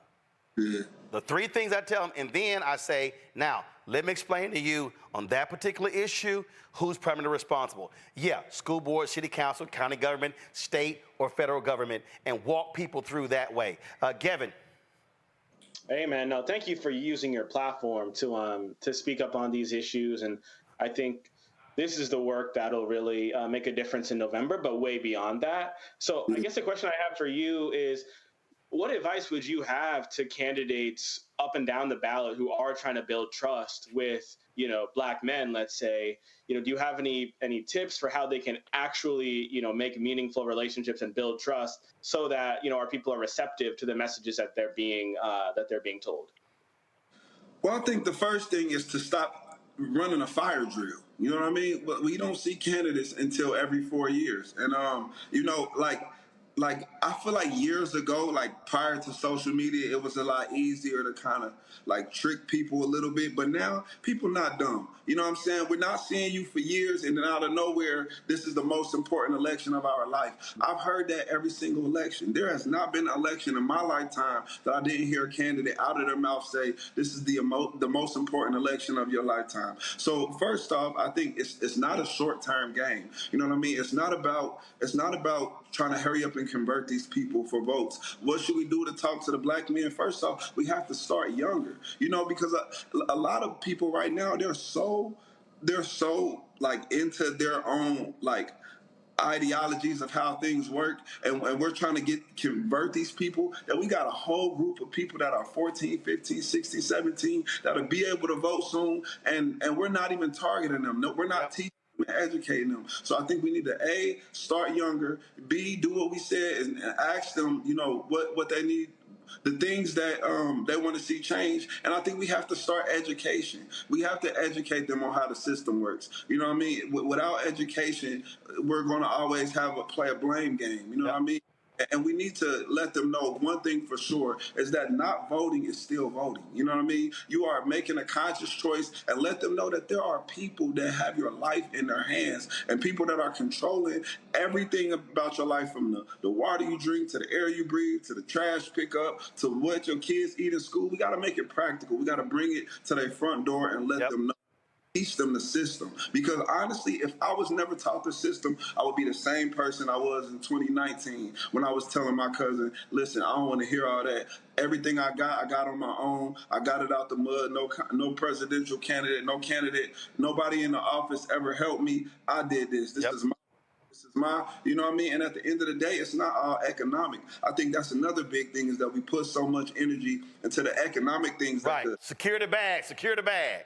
That when people start to say, well, I don't need the president, or I don't need I don't need to focus on voting because I know how to get money, and then abortion laws get reversed, and it's like, oh shit, what happened? You know what I mean? It's because we don't know what's going on. So I think education is one of the most important things. Absolutely. Yellow Paint, last question for you, have you endorsed anybody? You choosing not to? Just your thought on this campaign. Just curious. I'm not endorsing anybody, and the reason being is because I feel like when you push in education, especially in a season like this, right? Like even after the election, I can say who I may have voted for or not. But when you push in education, you can get like it can get lost in translation, right? Everybody has an agenda right now. Everybody's getting, there's money going in different places, and it's hard. Like I said, trust is everything. And I got it.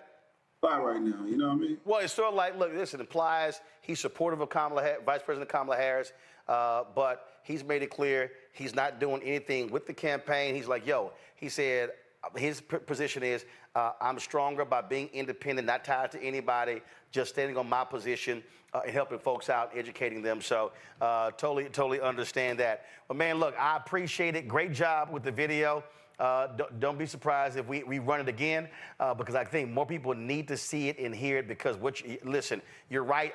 What you laid out in that video, I travel this country, and every city I go to, I hear the exact same thing, and you got to walk people through to get them to understand exactly how this whole thing works. And so, brother, I appreciate it. Thank you so very much. I'm about to jump on our Win with Black Men call, so they're waiting on me right now, so I'm about to hop over there. And so I appreciate it. Welcome back to the show anytime. Thank you for having me. I appreciate it. Thanks a bunch. Gavin, Rebecca, thank you so very much. Robert as well. We gotta go to a break. We come back, y'all. The second hour of Roland Martin Unfiltered will be our Win with a Black Man call. As I said, they're waiting for me right now. And so when we come back, we're gonna be on that particular call right here, Roland Martin Unfiltered, the Black Star Network. Support the work that we do. Join our Bring the Funk fan club. Send your check and money order to P.O. Box 57196, Washington, D.C., 20037-0196. Cash App, $RM Unfiltered, PayPal, R Martin Unfiltered, Venmo is RM Unfiltered, Zelle, Roland at RolandSMartin.com, Roland at RolandMartinUnfiltered.com. We'll be right back. Hatred on the streets, a horrific scene, a white nationalist rally that descended into deadly violence. White people are losing their damn minds. An angry pro-Trump mob storms the U.S. Capitol. We're about to see the rise of what I call white minority resistance. We have seen white folks in this country who simply cannot tolerate black folks voting. I think what we're seeing is the inevitable result of violent denial. This is part of American history. Every time that people of color have made progress, whether real or symbolic, there has been what Carol Anderson at Emory University calls white rage as a backlash. This is the rise of the Proud Boys and the Boogaloo Boys. America, there's going to be more of this. Here's all the Proud Boys, guys. This country is getting increasingly racist in its behaviors and its attitudes because of the fear of white people. The fear that they're taking our jobs, they're taking our resources, they're taking our women. This is white fear.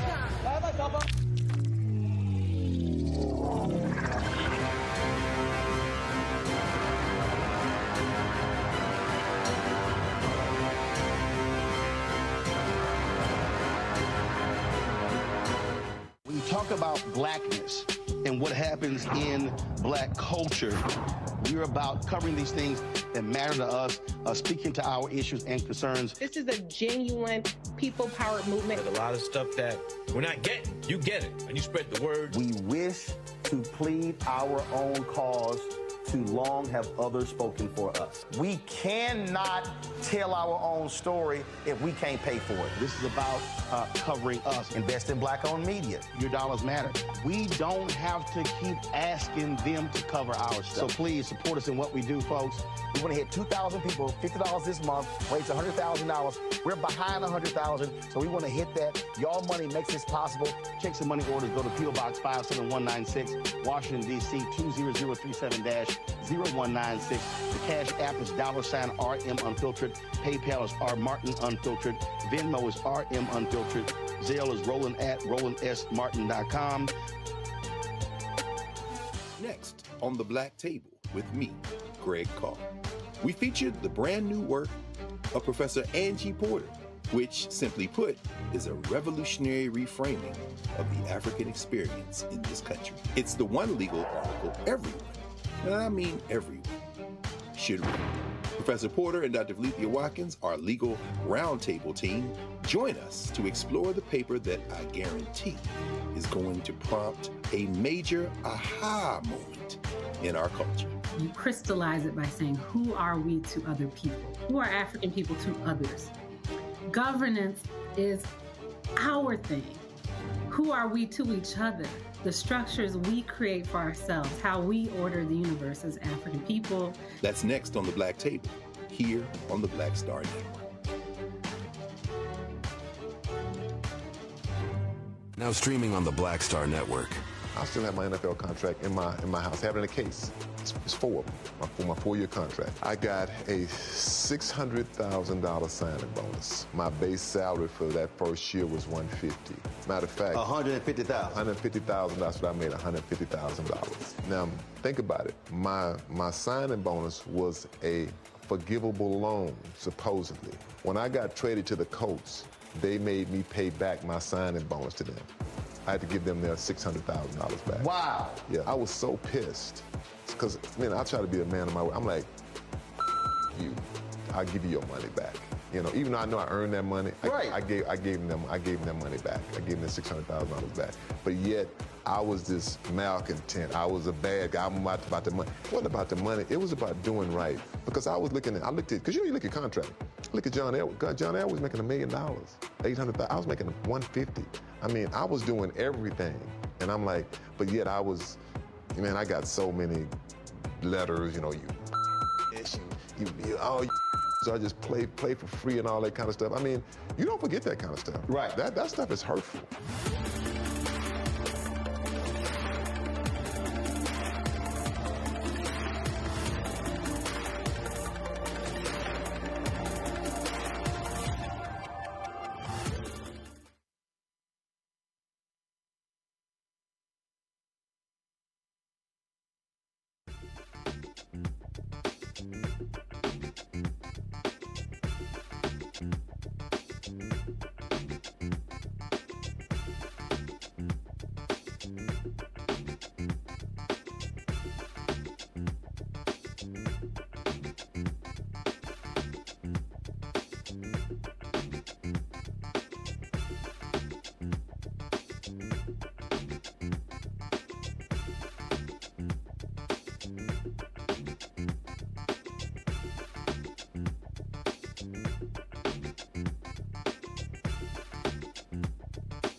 All right, folks, we are back for the second hour of Roland Martin Unfiltered, the Black Star Network. We also are live with our Win with Black Men call. We've got some great guests lined up. We're going to kick this thing off with prayer with my alpha brother, Mike Blake with Kairos. Mike, go ahead and get us started.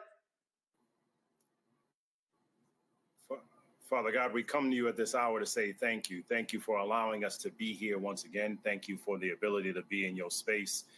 As we celebrate this anniversary on the March on Washington for Jobs and Freedom, let us recognize that our job is not done. Let us recognize that our pursuit for freedom is not done. So for us as Black men, we have more work to do, and we're excited to do that work in the legacy of Dr. King to Dr. Durley, in the legacy of a Gilchrist and a Davis, and the legacy of a Wes Moore and Andre Dickens. Whoever the name may be, we say thank you. We thank you for those that have come together, for all that are here, for Win with Black Men and Collective, for Black Star Network, for Kairos. It is our moment. It is our time to step up and to lead once more. So we just ask for you to watch over, guide us, and protect us this day and every day. We ask this in your name. Amen.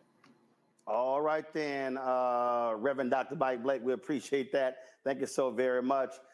Folks, we've got some great guests lined up, including Lieutenant Governor of Michigan, Garland Gilchrist, Lieutenant Governor of Pennsylvania, Austin Davis, and also Congressman Stephen Horsford, chair of Nevada, chair of the Congressional Black Caucus, who's also been named today co-chair of the Harris-Walz presidential campaign. Of course, this is our Win with Black Men call. We've had a couple others before, but of course, we've been making this thing happen. I want to bring in right now Khalil Thompson, the executive director of Win with Black Men. Khalil? Roland, so good to see you. So good to see you. How are you, sir? Great. I know, just wanted to send some prayers over to you. I know it's been an interesting week, so you're in our thoughts and prayers, brother.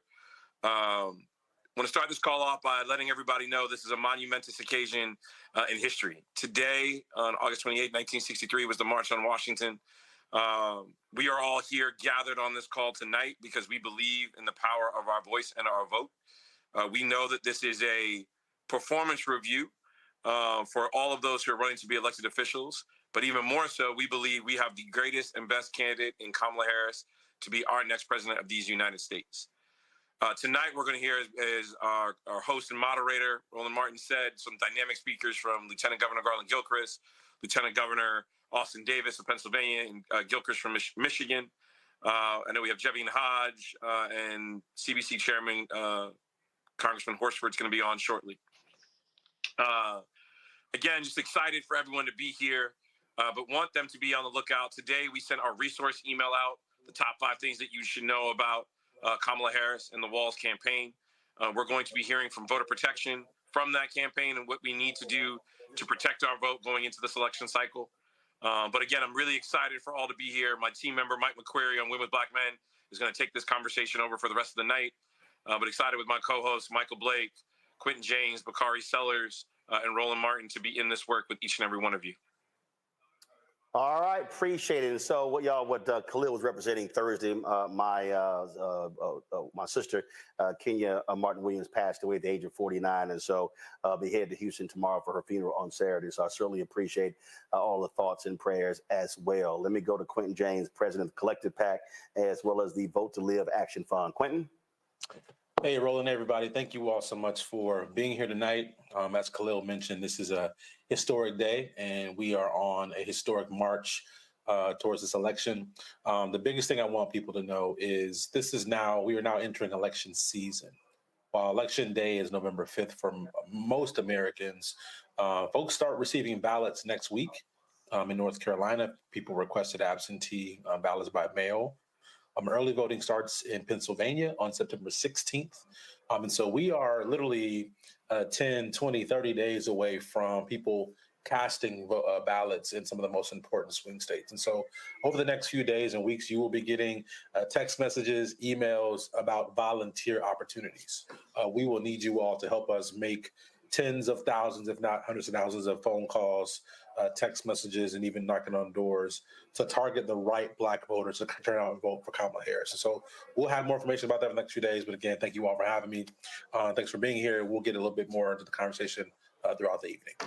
All right, Quentin, we surely appreciate it. Thanks a lot. Joining us right now, Bakari Sellers, author, commentator on CNN, and also attorney.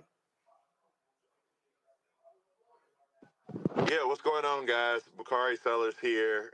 Roland, I want you to know that you are somebody we look up to and adore, and during times of need and times of prayer. It's groups like this that lift you up, and I want you to know that we're lifting you up in prayer. I love you. I love your family, and I hope that you can feel my prayers probably won't make it all the way up, and so I'm going to have the twins pray for you tonight, so I make sure that we get through at least. I appreciate it. I love how we had Michael Blake out here praying as well earlier today. I won't tell him that I tried to drink all the tequila in his club on last week at the DNC. But look, guys, the rubber's meeting the road right now.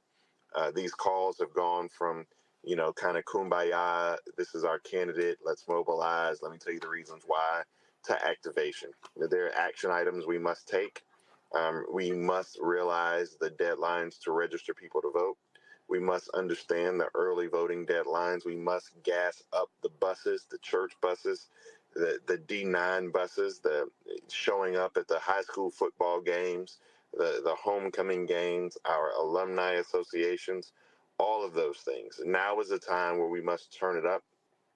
I can tell you that I do believe that the Vice President of the United States is keenly aware of these calls and hopefully will be joining us in the near future.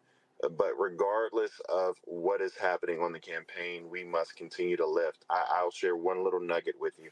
Here in South Carolina, at the University of South Carolina, much to the chagrin of myself and Joe Tecca and people like Steve Benjamin, they are having and pardon my language, Reverend Blake, but they're having a roast of cumula. They spelled it C-U-M-A-L-A on the campus, housed on the campus of the University of South Carolina. I tell you that Milo Yiannopoulos, or whatever his name is, the former chief of staff for Kanye West, and one of the more misogynistic, racist, xenophobic individuals we've ever heard of, and Gavin McInnes, who is I may be pronouncing his last name wrong, the founder of the Proud Boys. They are going to college campuses to try to mold these young minds and just talk in the most derogatory terms possible. But this is an opportunity where we as Black men can stand firm, can stand and lift up.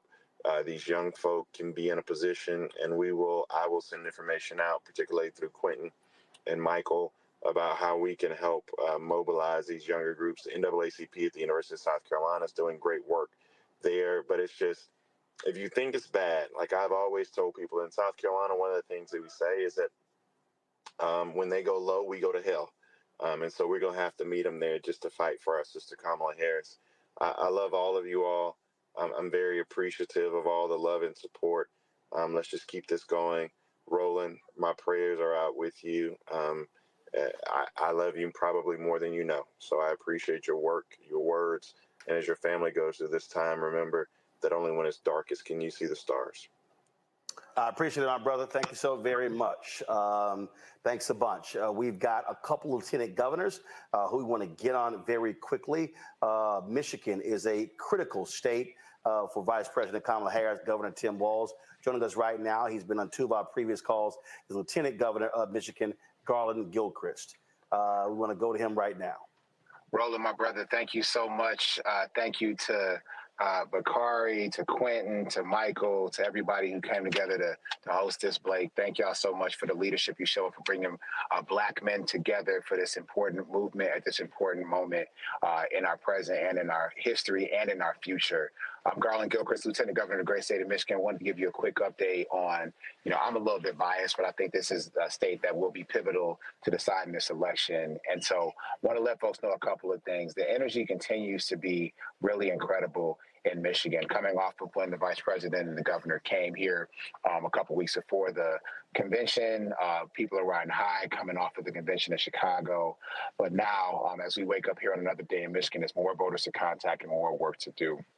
I'm kind of taking the lead role in making sure that we are reaching out to Black voters in the most effective way possible and to our younger voters in the most effective way possible.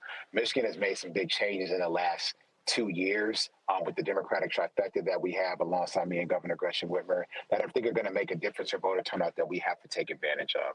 First and foremost is that, absentee voting is going to start in Michigan the day after my birthday, September 26th. And so we want to make sure that as many people are requesting absentee ballots in our state as possible. We have our organizers trained up and ready to do so.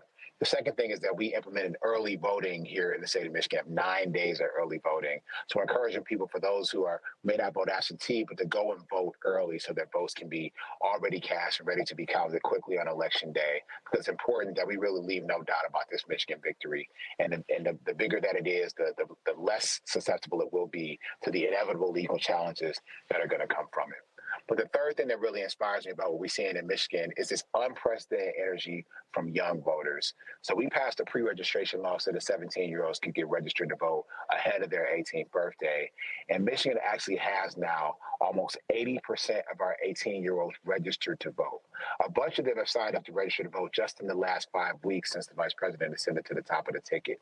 That's exciting because I think that most of those young people are coming in prime to vote for the vice president. But now we got to do the work to actually organize and meet them where they are and talking to them. And so I'm meeting those folks where they are all across the state of Michigan, in the city of Detroit, where I live, in places like Flint, Michigan, and Benton Harbor, Michigan, where a lot of Black folks live, but also in places in rural Michigan where these younger voters are hungry for a clean energy future that we can deliver to Michigan and in America. So I'm really enthused and encouraged by that, but registered voters aren't good enough. We need to have actual voters, mobilized voters, engaged and informed voters. And the resources that come from a call organized like this one help us be able to build the team, to build the squad, to do the work, to reach the people, to have the conversations that frankly only we can have, to not have a generic conversation about voting, but a real conversation about power, a real conversation about the future, the future that you want to see, the way that voting can help you get there, that it is one step to take to seizing the power that you already have, and know that we're going to try to be a model for that here in Michigan. I'm hoping that as many people as possible on this call actually make it their business to come see me in Michigan so we can organize, mobilize, and energize more and more people. I have events happening through September and October that I'll make sure that the team is able to make folks aware of. We've had surrogates coming in already, and we'll see more and more as we go forward. So just thank everybody for being open to that, willing to step in and stand tall alongside us here in Michigan. As Michigan goes, so will go the country, and we plan to go for Vice President Kamala Harris. So thanks, Black men, for stepping up and being you. Lieutenant Governor Garland Gilchrist, we certainly appreciate it. Thanks a lot. Let's go to another Lieutenant Governor, folks, in a battleground state that is Pennsylvania. Joining us right now, Lieutenant Governor Austin Davis. How you doing, Doc? I'm doing great, Roland. Hey, great to be with all you brothers today. My condolences to you, keeping your family in my prayers as well. You know, it's great to see so many Black men energized and ready to mobilize for Kamala Harris. I have been so excited as I've crisscrossed Pennsylvania for the last few weeks talking about the vice president's message and what the great things she's going to do once we elect her to office. But, you know, we've been having real conversations, particularly with Black men who, quite frankly, feel like the system just doesn't work for them. And I think it's going to be important that Black men show up and talk about and talk to each other about how we can begin to solve some of the biggest problems in our communities, why we have to be engaged in the electoral process. I've been proud to chair the Black voters for Harris of Pennsylvania to help make sure we're turning out Black voters, not just in Pittsburgh and Philadelphia, but all across Pennsylvania in small communities like Erie and Chester and McKeesport and Aliquippa, because we know Black people live everywhere. I want to echo the invitation that my colleague LG Gilchrist gave. Pennsylvania is going to be a close state. We know that the last election was decided by half a percentage point. I believe this election is going to be equally as close. We really could use all hands on deck. I've been so excited to see the energy on the ground here in Pennsylvania. Since Kamala Harris ascended to the top of the ticket, we've had over 40,000 people sign up to register with the Democratic Party, sign up to volunteer with the Democratic Party in this election. So we are super excited to see the energy on the ground, but we need to translate that into doors. So if folks want to come to Pennsylvania, I want to meet you. I want to campaign with you. I want you to engage with us because as Pennsylvania and Michigan goes, the country is going to go. And it's so critical to make sure that we use every power in our resource to elect Kamala Harris. And look, the alternative isn't just a bad candidate. The alternative is Donald Trump, somebody who has openly espoused racist views, who has openly talked about taking America backwards, who we know what he did when he had 4 years in the White House, and that wasn't center of the concern of Black and brown people. So I'm proud to be with you all in this fight. I look forward to helping to lead us on to victory here in Pennsylvania. I believe we will win, but we have to do the work to get there. So thank you all for being here, and it's great to be with you all in this fight.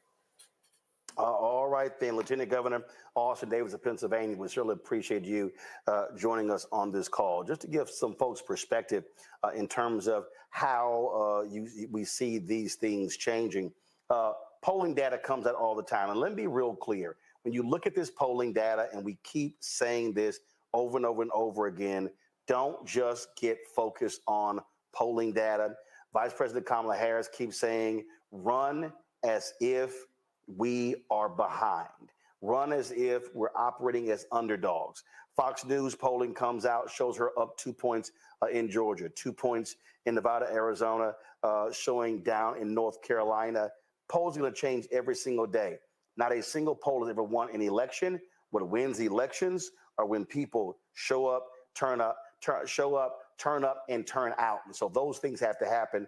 Also, understand what's happening in Texas. They moved some 1 million people in terms of off the voting rolls. So we want everybody who's watching and listening to check your voter status. Go to iwillvote.com.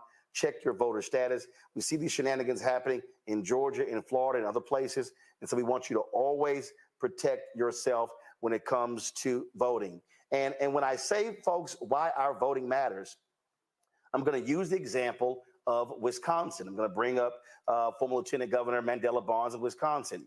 In 2022, he was running for the United States Senate against MAGA Senator Ron Johnson. Well, what happened? In Milwaukee alone, it was a tight race. You had a lot of third-party groups and PACs who were pouring money into there, saying he wanted to defund the police, who were attacking Black Lives Matter, all those different things. 50,000 fewer people voted in Milwaukee. 50,000 fewer people voted in Milwaukee, just Milwaukee, in 2022 than the people who voted in 2020. Why am I saying that? Because many of us turn out in presidential elections. We don't turn out in midterms. Same thing happened. Obama gets elected in 2008. We don't show up in the 2010 midterms. 16 state legislatures flip. Republicans take control of governor's mansions, take control of one of the branches in the federal level. And then you begin to see all of these laws then coming out. Well, in Wisconsin, 50,000 fewer people voted in Milwaukee. Mandela Barnes loses to Ron Johnson by 26,000 votes. If those 50,000 people show up in 2022, we're not introducing him right now as former Wisconsin Lieutenant Governor Mandela Barnes. We'll be saying, here is U.S. Senator from Wisconsin, Andela Barnes. That's why we must understand every single election is crucial. So let's go to Andela Barnes right now. Hey, man, thank you so much for setting the stage. And I got on a little bit late, so if condolences are in order, please accept them from me. Didn't get to hear the situation, but know appreciate that it. Appreciate it. It's my sister who passed away, but go right ahead, my brother. Yeah, man, certainly sorry to hear that. I'm glad you set the stage. I'm glad you talked about my race and the importance of the context of where we are now versus where we were 2 years ago, because at this point, late August of 2022, I was way ahead in the polls, but unfortunately had been left behind. And there was just this battering of negative attack ads that went up on air from third-party groups. You mentioned the 26,000 votes that I lost by, the 1%. That all equal to $26 million that my campaign was outspent by third-party groups. And these are the same folks that are lining up, planning to do the same exact thing to Kamala Harris. I was at the gym today. I saw it was essentially the same exact commercial from 2 years ago. They just took me out of it and put her in it. And they're going to try to do everything to distort her record. They're going to try to do everything to make a monster out of her. And that is why we have to stand up and mind the gap. That's why we have to stand up and show that we won't take this lying down. We won't take people just showing up to our communities trying to tell us who we are. And, quick shout out to lieutenant governors in Pennsylvania and Michigan, because you did leave out Wisconsin, the two of y'all. But that's okay. I'm here to say that Wisconsin is the most important swing state, the swingiest of the bunch, if you will, given the fact that Donald Trump won Wisconsin by about 20,000 votes. Joe Biden won Wisconsin by about 30,000 votes. As was mentioned, I lost my race by 26,000 votes. So very, very narrow margins. But when we show up, we win. And the way we get people to show up is through constant and sustained engagement. We have to make sure people believe. We have to make sure people trust us. We have 70 days to do so. Now, the energy is through the roof. As so many other folks will tell you, it is something magical that is happening right now, but it will not sustain itself. All this excitement does not sustain itself. It just won't exist because we want it to. It exists because we put in the time, the effort, the money, the resources, the blood, the sweat, and tears to get Kamala Harris over the finish line to become the next president of the United States of America. Now, we're all coming down from our DNC high, and I don't want us to feel that we had so much fun during the DNC, whether you were at home or whether you were at the United Center. I want you to think that we had so much fun and excitement that we can't get to work the next day. That next day is already here. And so for all the folks who are on this call right now, who know somebody who's still on the fence about whether it makes sense, whether it even matters if they show up to vote, we have to change hearts. And we have to change minds.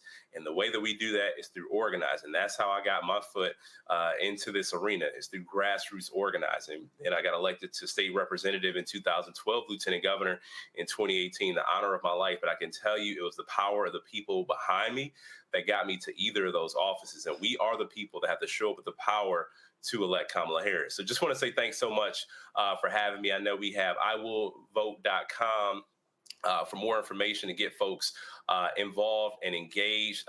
Want to just say thank you to Brother Blake, Quentin James, Bakari, everybody who helped put this together. I know I'm forgetting some names. I didn't even want to start saying those names, but thank you so much. But even more than the organizers, the people who are participating and the people who are going to go outside after you close the laptop and go make a difference in this election. Want to thank y'all. Andela Barnes, we surely appreciate it, bro. Thank you so very much. Folks, I told you a little bit earlier in terms of the latest polling. Fox News poll shows in Arizona, 50-49, Harris over Trump. Georgia, 50-48, Harris over Trump. Nevada, 50-48, Harris over Trump. North Carolina, Trump, 50-49 over Harris. Now, when you look at those Senate races, you see much wider margins. And so you see literally 8 to 10 to 15 points for the Democratic senators running in those states compared to the presidential race. And so the reason why that's important, the United States Senate is crucial because if Democrats hold onto the United States Senate, that's how they'll be able to confirm federal judges. 200 federal judges have been confirmed under Biden-Harris. 58 of those federal judges are African American, 37 black women, 21 black men. More black female appellate judges have been appointed and confirmed by Biden-Harris and by the Democratic Senate than all previous presidents combined. When you see what's going on today, the Supreme Court made a decision regarding a Biden student loan program. When you look at a federal judge making a ruling when it comes to the abortion pill, when you look at a federal judge making another rule, making multiple rulings regarding various Biden policies, we have to understand federal judges are crucially important. The Congressional Black Caucus has been pushing hard for Senator Dick Durbin to move on those federal judges, but also on those U.S. Marshals, those U.S. attorneys that have been appointed. And Congressman Stephen Horsford of Nevada, who chairs the Congressional Black Caucus, has been very outspoken about that. He's bringing him up right now. He also has just been named co-chair of the national campaign, Harris for Walls. And Congressman Horsford, to that particular point, again, just underscore for people who don't understand the connecting of the dots in politics, why, when you talk about winning and victors goes, the spoils go to the victor, why we must understand that holding the Senate is crucial, because when you have U.S. attorneys, they're prosecuting under Biden-Harris and Kristen Clark in the Department of Justice these hate crime cases. They're prosecuting redlining cases. They're putting these cops and these jail wardens and corrections officers in prison for heinous acts against folk. And so we can't just be so locked in the presidential race. We got to realize those U.S. Senate races are just as important. Well, good evening. It's great to be with you, Brother Martin. It's good to see you, Brother Blake, and all the organizers, and to the brothers that are on tonight. Look, we are 69 days from victory, and it's going to come down to each and every one of us and our vote for Kamala Harris and Tim Walz for president and vice president, but also to make sure that we put Democrats in the majority in the House. We make Hakeem Jeffries the next speaker, that we expand the majority in the United States Senate and add representation by bringing Angela Alsobrooks, Lisa Blunt Rochester, Colin Allred to the United States Senate. And I'm glad that you are touching on the importance of the federal judges, the U.S. attorneys, and the marshals. Today, in fact, we have a number of brothers who are still waiting on their confirmation, but because of a blue slip process, a tradition that dates back to Jim Crow, unfortunately, those confirmations are being held up. We know federal judges and how important those are, but those are lifetime appointments. U.S. attorney and federal marshals serve at the pleasure of the president and only during the term of the president. I'm proud to have been named today, in fact, as a national co-chair for the Harris-Walz campaign. And it's not about me, but it's about the fact that we need to have a seat at the table when we're talking about issues that are important to the Black community and to Black men specifically. As chair of the Congressional Black Caucus, we have been working throughout this Congress to develop our own agenda around Black wealth and economic prosperity. I'm proud that we've joined forces with Vice President Kamala Harris in order to make this a centerpiece of her campaign. And the fact that she's already announced a number of the provisions of her economic plan that speak directly to lifting up Black communities as it will lift up all communities. By building 3 million more homes in America, bringing down the cost of rent, and making housing more affordable, something that is really important to Black men as we provide for ourselves and our families. Making sure that we pass a new child tax credit and increase it to $6,000 per child for families with young children. That is something that is incredibly important, because under the Biden-Harris administration, when Democrats were in control, we lifted 50% of Black children out of poverty through that child tax credit. Those $300 a month checks per child, that was Biden-Harris and Democrats in Congress.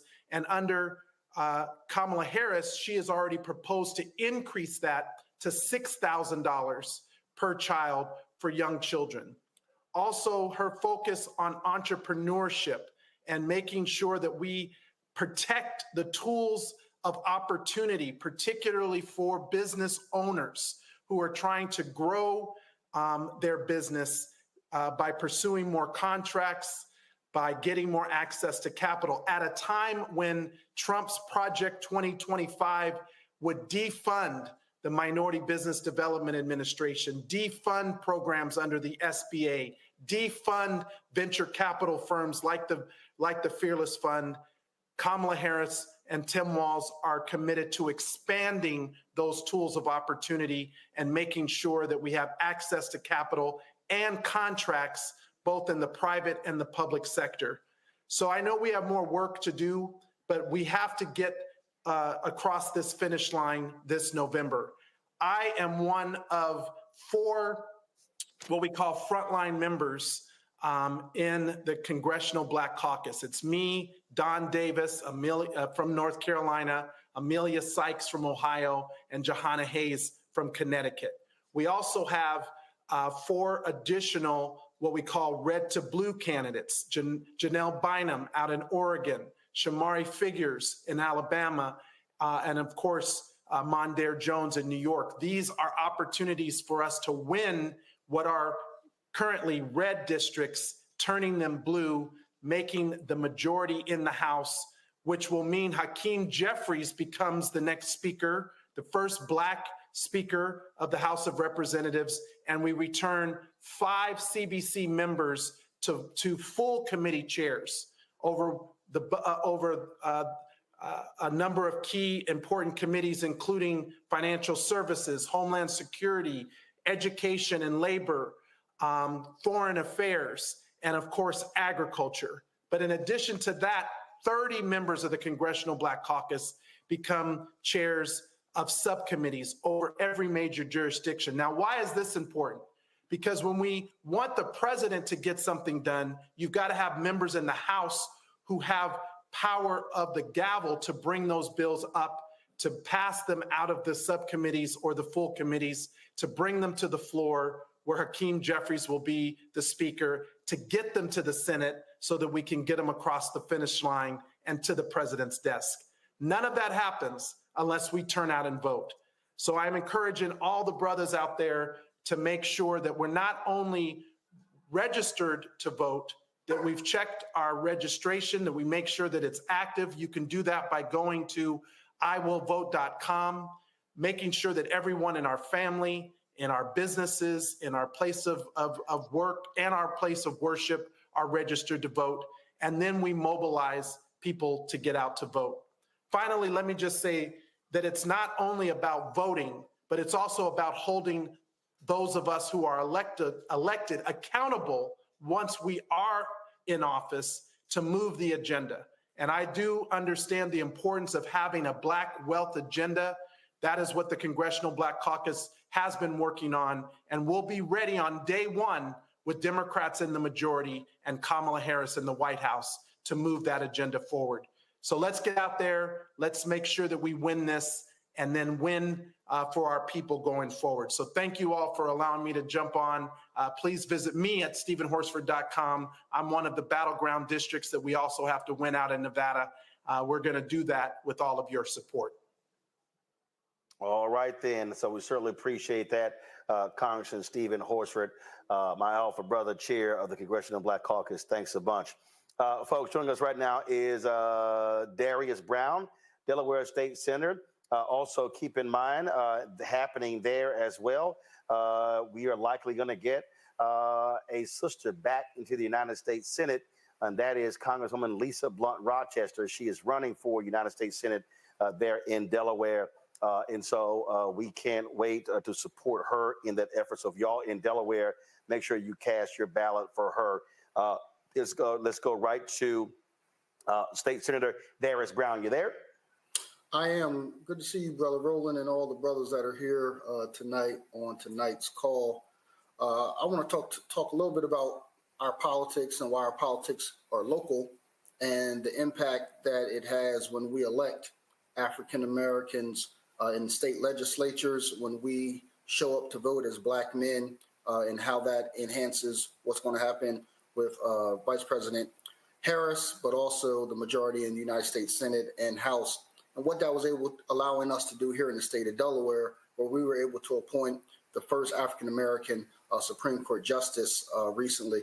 We were also able to add more African-Americans to the Delaware Judiciary. We're able to adopt adult expungement, which was not legislation here in the state, and working with our Congresswoman Lisa Blunt Rochester, replicating her clean slate bill for automatic expungement in Congress here in the state of Delaware, where over 200,000 Delawareans now have had their records automatically expunged. We've been able to invest and build the first new public school in the city of Wilmington, an $86 million investment because of federal funds and how they've been able to be brought to the state of Delaware, and we're driving to improve public education.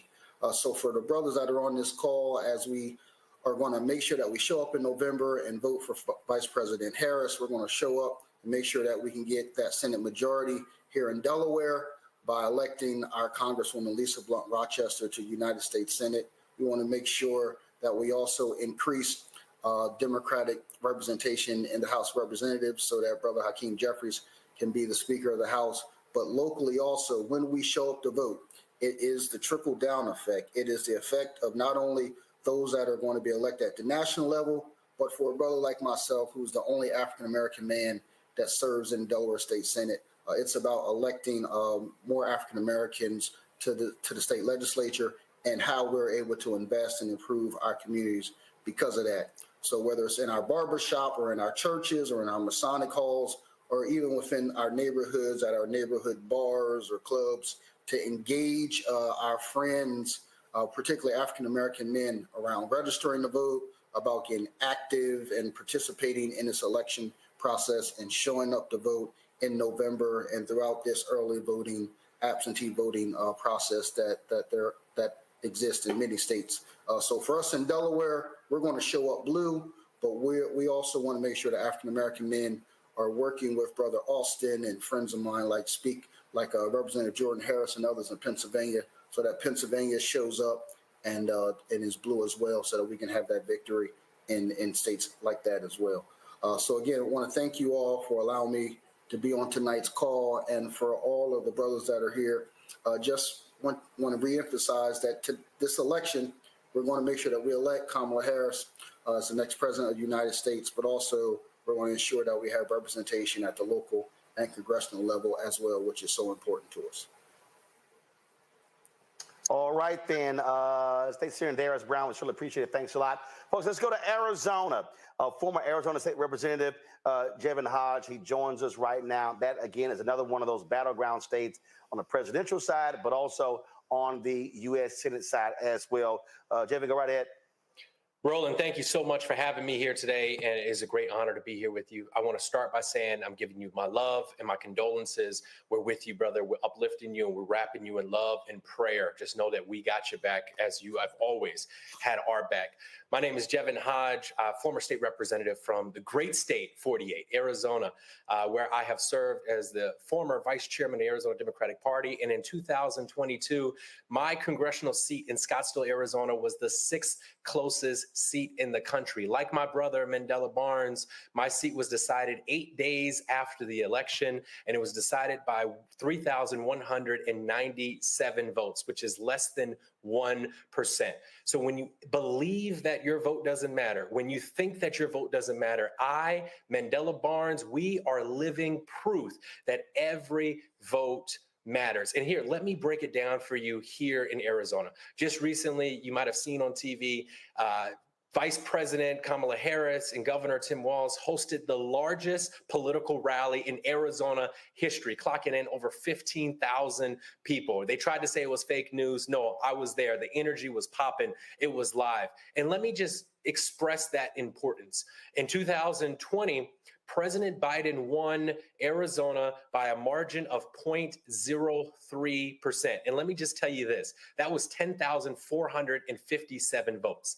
10,457 votes decided the presidential election in 2020. And I can tell you this, it's going to come down to a margin like that again here in 2022. We got Ruben Gallego running for the United States Senate. He is going to mop the floor with Kari Lake. And we need your help. We need your support. We need you to engage in Arizona.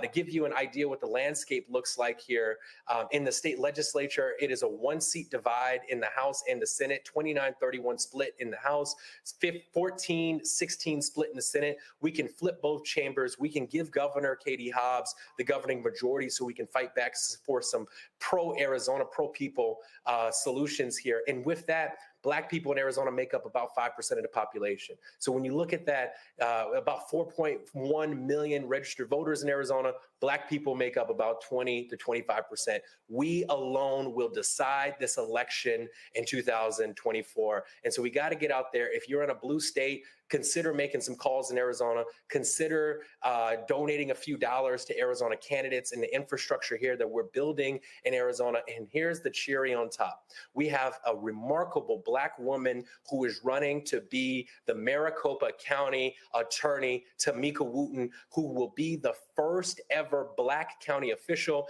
and the first ever Black woman to serve as county attorney in the 4th largest county in America. We have an opportunity to make history here in Arizona. Early voting starts on October 9th, and nearly 75% of registered voters in 2022 applied to be on the early voting rolls. So look, we got to get out there. I vote because my mother has a pre-existing condition, and we got to make sure our people are protected. I vote because we got to do everything that we can to address the housing crisis. I vote because we want to put more dollars in people's pockets. I vote because my ancestors died for my right to be able to do so. So I got one question for you. Are you with me? Let's get out there. Let's do this. Let's rock the show. Arizona, just like Michigan, just like Pennsylvania, just like Wisconsin, just like Georgia, will be one of the consequential states in the union that will decide the future of this country. Thank you, my brothers. Thank you, Black men. Thank you for stepping up. Look, we can't just leave it to the sisters to save this country. We got to do our part too. I love each and every one of you. Thank you for being here tonight. Thank you, Roland. All right, then. We certainly appreciate you joining us, Jevin. So earlier, I think it was Mike, no, it was Khalil made a reference to today. So, yeah, it is correct. 61 years ago, the March on Washington for Jobs and Freedom took place here in Washington, D.C. Of course, Dr. King gave that speech known as I Have a Dream speech, but actually was called Normalcy No More. But also keep in mind, 69 years ago on this day, Emmett Till was lynched in Mississippi. That took place August 28th, 1955. And many of us were there 16 years ago in Denver, when on this date, then Senator Barack Obama accepted the Democratic nomination for president in the stadium there in Denver. And so just wanted to give you those historical footnotes that took place again on this day, August 28th, in different years. Joining us right now, folks, is Kevin Olasanoye. I hope I pronounced that correct. He is the executive director for the Democratic Party in Georgia. Georgia is a critical battleground state. Vice President Kamala Harris, Governor Tim Walz, they are there in Georgia today, touched down today. They had some events in different parts around Savannah. They will be holding a rally in Savannah, Georgia tomorrow. And of course, Savannah, Georgia is the hometown of Georgia United States Senator, my alpha brother, Raphael Warnock. So let's go to Kevin. Kevin, you're on mute. It's only taken 4 years. There you go. In Israel. Thank y'all for having us tonight. I appreciate it. Kevin, hold on, Kevin. I didn't hear you. You said it only took 4 years for what? I said it only took 4 years for me to find where the mute button is on a virtual call. I appreciate you. Our hearts and our thoughts and prayers are with you and your family. Thank you to our brothers who organized the call. I'm honored to be on here tonight. Look, I'm here for 3 reasons. The first reason is my Black son, Elijah, who will be 4 years old next year. And I just don't want to have the talk with him, you know, the talk that we brothers have to have with our sons about what we're supposed to do whenever we have an interaction with law enforcement. I want him to live in a world where he can do and say as he please, like his white brothers and sisters do as they please with law enforcement, and they can make it back home safe at the end of the day. My second reason is my daughter, Destiny. She's almost 2 years old. And, I want her to live in a world where she doesn't make 75 cents on the dollar as her black brother or her white brothers and sisters. And I want her to live in a world where she has the ability to make choices about what happens with her body whenever she wants to. Because I just believe that there's not enough room for a doctor in the same, hospital room as her and all the people that she wants to make those decisions. And three, I'm in it because I don't believe that I get to sit on the sidelines when it comes time to building the future that I believe that we should have as Black people and as Black men. I believe that everybody, every generation is called to roll up their sleeves and put their hand on the arc of the moral universe to bend it towards justice. I don't believe it happens on its own. It happens because each of us step up to the plate when the time is necessary to put our hand on it and force it to bend.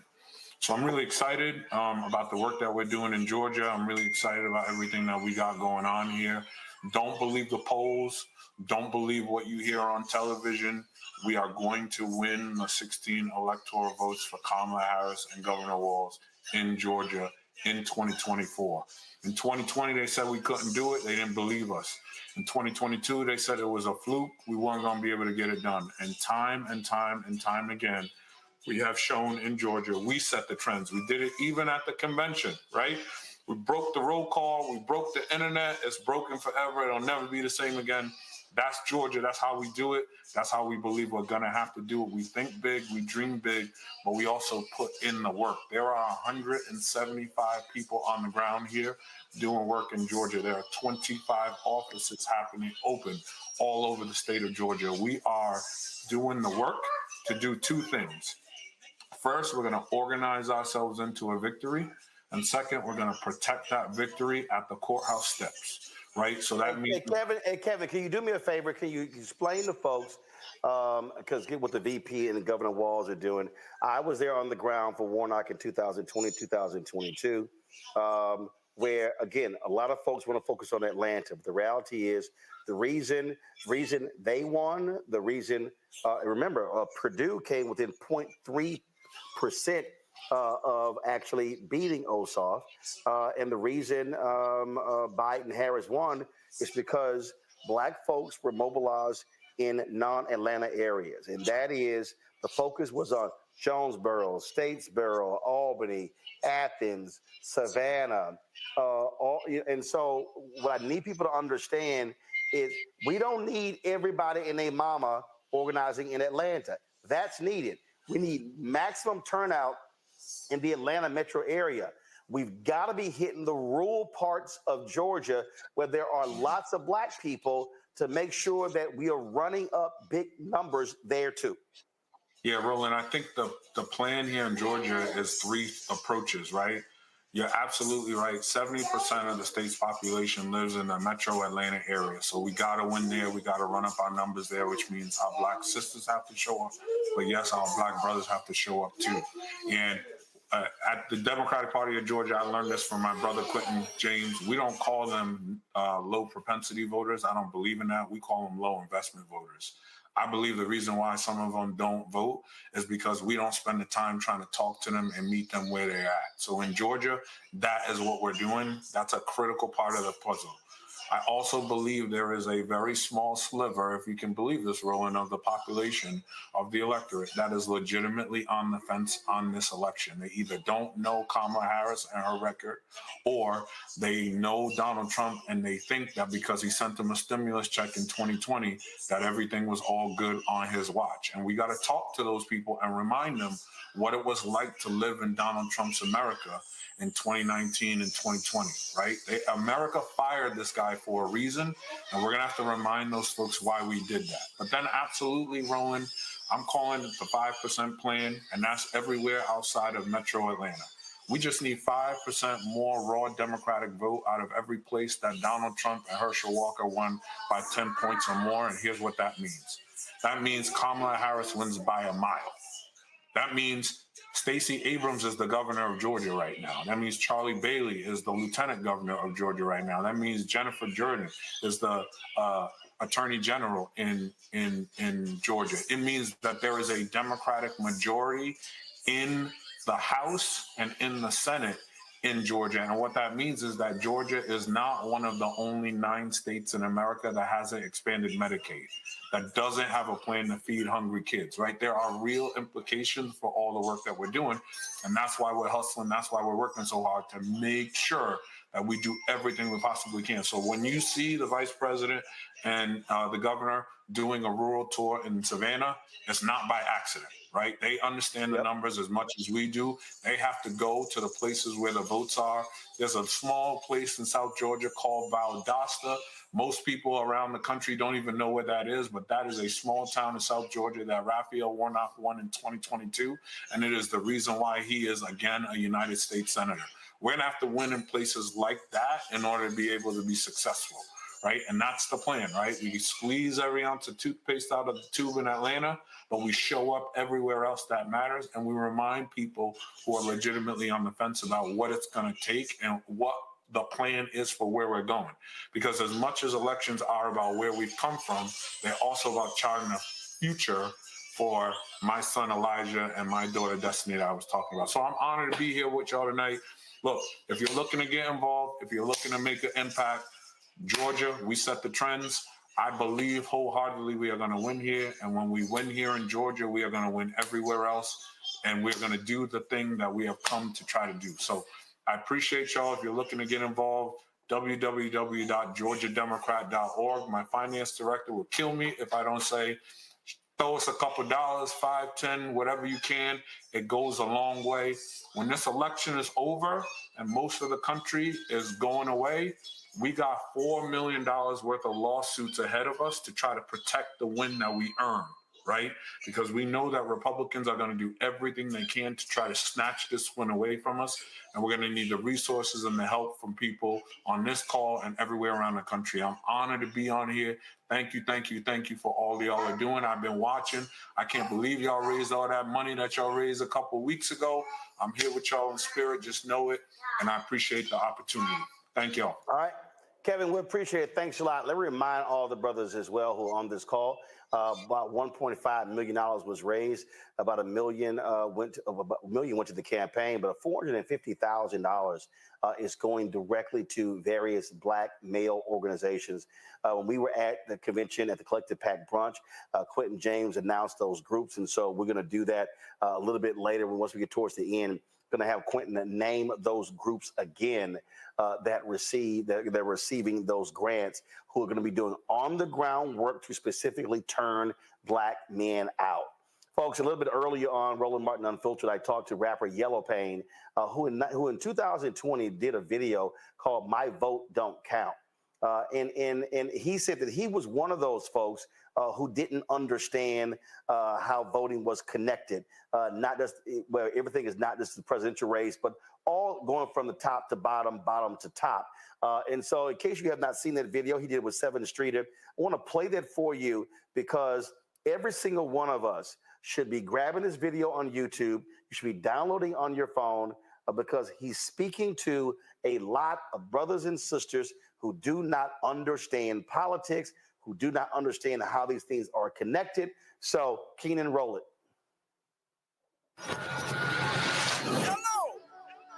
I know the world won't give me nothing, so I gotta take it. And I know it's a way we can win. Why won't nobody say it? It don't matter where we from, suburbs or the slums. They don't wanna see us winning. They'd rather keep us down. Could have a walk, but we don't know how. Don't let them tell you that your vote don't count. Well, he was in office for 8 years, bro. Still ain't getting nothing done for us. Bro, you and me done worked at this barbershop them whole 8 years, bro. They don't care about us, bro. No, that's facts, though. I really don't even remember the last time a president did something for us, to be honest. Yeah, I ain't trying to go out in that sun and vote. Bro, You literally don't know what you're talking about, man. First thing first, back in middle school when they taught us it was 3 branches of the government. We forgot it when we got older. It's the judicial, the legislative, and executive. But all we know is the executive. That's the mayor or the governor and the president. Now, none of them 3 people make no laws. They just be checking them. The laws come to their desk and all they do is say no or yes to it. So when the news station tried to tell us that Barack Obama couldn't put us on, we was all salty at Obama when it was the Congress members all along. We got to focus on the legislative branch. Yeah, they the ones that make the laws. Yeah, they the ones write how much food stamp money you get on the card. But when people that wanted to help us wanted the job, I know they probably lost. Because we ain't even know their name, we ain't know their face, we ain't know it all. So the Congress or the State House, that's legislative, they make laws. So what we want from the president is what they do. Okay, y'all? See, they election every 2 years, but we don't never even go to those. The Congress, they can raise minimum wage, but we ain't even really know it though. So you know how back in 08, when we all voted for Obama, we was all supposed to go back in 2010 and vote for the Congress. Because they the ones make child support laws. They the ones choose if your kids at school get to eat steak or corn dogs. The State House make the court costs. So if the country failed, then you can't say it's them, it's your fault. Because y'all ain't know to vote for Congress members that was for y'all. And they don't got to leave after 4 years. And we just let them sit. See, they don't want to tell you this. They want you to focus on the president.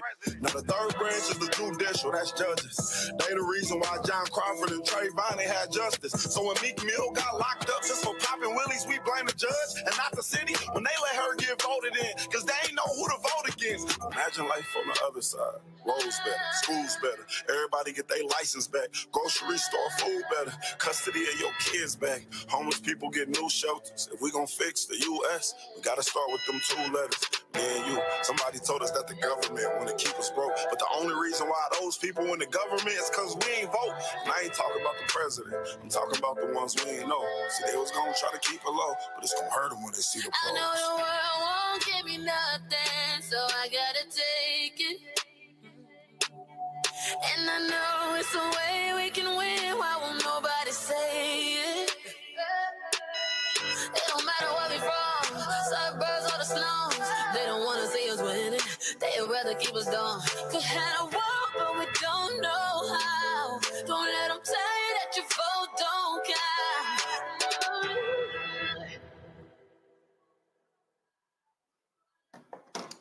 Again, folks, that's important because we need to be messaging to as many people as possible how these dots are connected, because come November, there are numerous races on the ballot: presidential, U.S. Senate, U.S. House, gubernatorial, state rep, state senators, county commissioners, district attorneys, state school board of education, local school boards, city council, DAs, district judges. I mean, you name it. And so all of those things are important. Folks, let's go to Meredith Horton. She's the National Director of Voter Protection for the Harris-Walz campaign. How did a woman sneak on this call? Hey, Meredith, how you? Don't tell. Well, thank you for the invite, Roland, Michael, Khalil. I am, in fact, honored to be on this call for a number of reasons. One, I am the woman who snuck onto the call. And 2, of course, it is always wonderful to be in the company of engaged, energized Black men. I do this work and come to this call in the name of my late father, all the way through to my brand new nephew, Theo, who was born in Atlanta on June 27th this year. So really, really honored to be here. My name is Meredith Horton. I am the National Director for Voter Protection and Access for the Harris-Walz campaign. It feels good to say it. Here in headquarters, we can all feel the energy of this moment, of supporters like you all, of volunteers, hopefully like you all as well, who are really powering this campaign. Last week during convention, it was the biggest organizing week of the campaign. We had volunteers sign up for nearly 200,000 new shifts. That is awesome and powerful. And we really must keep that momentum going because voting season is here. In North Carolina, the state will start mailing ballots to voters on September 6th, literally right after Labor Day, right around the corner. In Pennsylvania, in some counties, voters can begin voting as soon as September 16th. So that's why I'm so excited to talk to you all today, to talk about voter protection, a little bit about what it is, what we're building this cycle to make sure that voters are able to cast that ballot, have that ballot count, and make sure that this election is certified. I will also, of course, have an ask for you all, which is to sign up and join us in the effort to protect the vote as well. So a little bit about me, again, the woman who snuck onto the call. I have been working and involved in voter protection and voting rights work as a lawyer for over a decade, both in the Democratic campaign ecosystem, where I started in Georgia. So shout out to Kevin, who continues to hold down that state. And I've also done this work on the nonpartisan side. I'm also really proud to have spent quite a bit of time doing this work in the South, where we know our voters are and where our voters of color are represented more heavily and often are facing really significant burdens and barriers historically and still sometimes in present day. So for me, doing this work means this is how I engage in the project of democracy. So in order for all of us to really see that thriving, inclusive, multiracial democracy that we deserve and that we continue to demand, it does require, as I know others on the call have said, all of us to figure out how we can plug in. For some of us, that looks like campaign work. It looks like running for office. It looks like dedicating your work to your energy to doing this work for nonprofit organizations. And it also is just as important to plug in to democracy by going and casting that ballot, making sure your neighbors and family members have checked their registration and know how to register. All of that counts. All of that is really important. And we're excited to find places for all of you to plug in to the campaign. So just to talk a little bit about our candidate and our ticket, which we are very excited about. So we know that Vice President Kamala Harris and Governor Tim Walz are fighting for the people, for our freedoms, for our future. We've also seen that Donald Trump is only fighting for himself. So this is why it's so important and exciting to support this ticket. We are committed to strengthening our democracy and protecting our freedoms. Vice President Harris told us last week at convention that when we elect her and Governor Walz, we will finally have the opportunity to pass the John Lewis Voting Rights Act and the Freedom to Vote Act, kind of critical pieces of legislation to continue to safeguard our right to vote. We know that as senator, she introduced the Vote Safe Act, which aimed to expand early in-person voting, no excuse, mail-in voting, and drop boxes across the country, all things that make it easier for folks to cast a ballot and have that ballot count. And under the Biden-Harris administration, we saw the DOJ double its number of voting rights attorneys and enforcement staff. So they are prepared, again, to make sure that we are protecting the right to vote and being aggressive about it.